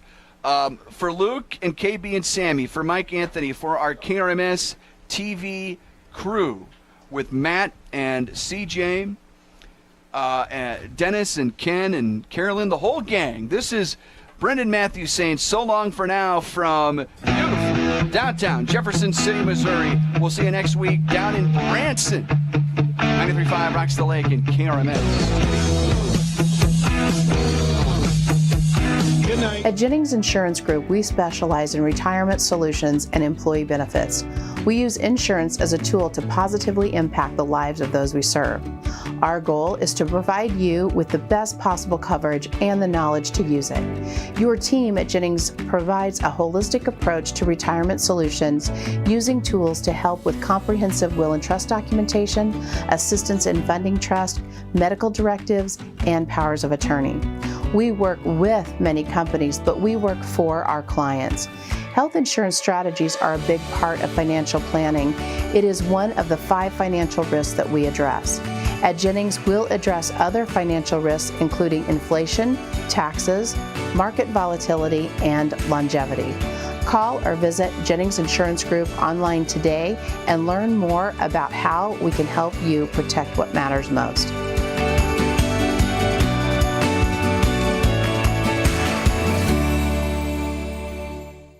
Lake West Excavating is ready to help you with your demolition and excavating projects. Waterline, state-certified septic installations, land clearing, driveways, foundations, footings, and grading is just some of what they do. Owner Jacob Baker will personally oversee your project and offer hands-on supervision. Residential or commercial, Lake West Excavating has the experience and equipment to get your job done right and on time. Visit Lake West Excavating on Facebook and call 573-789-9553. The law office of Mark A. Webb was founded out of necessity. It was clear when he started that the old ways weren't cutting it, and there was a need for modern solutions to modern problems. Simply put, established methods of law office management were wasting time and money. So he set out to bring his approach to the 21st century. Every effort's been made to incorporate technology into practice, helping make your experience modern and comfortable. That's the office of Mark A. Webb.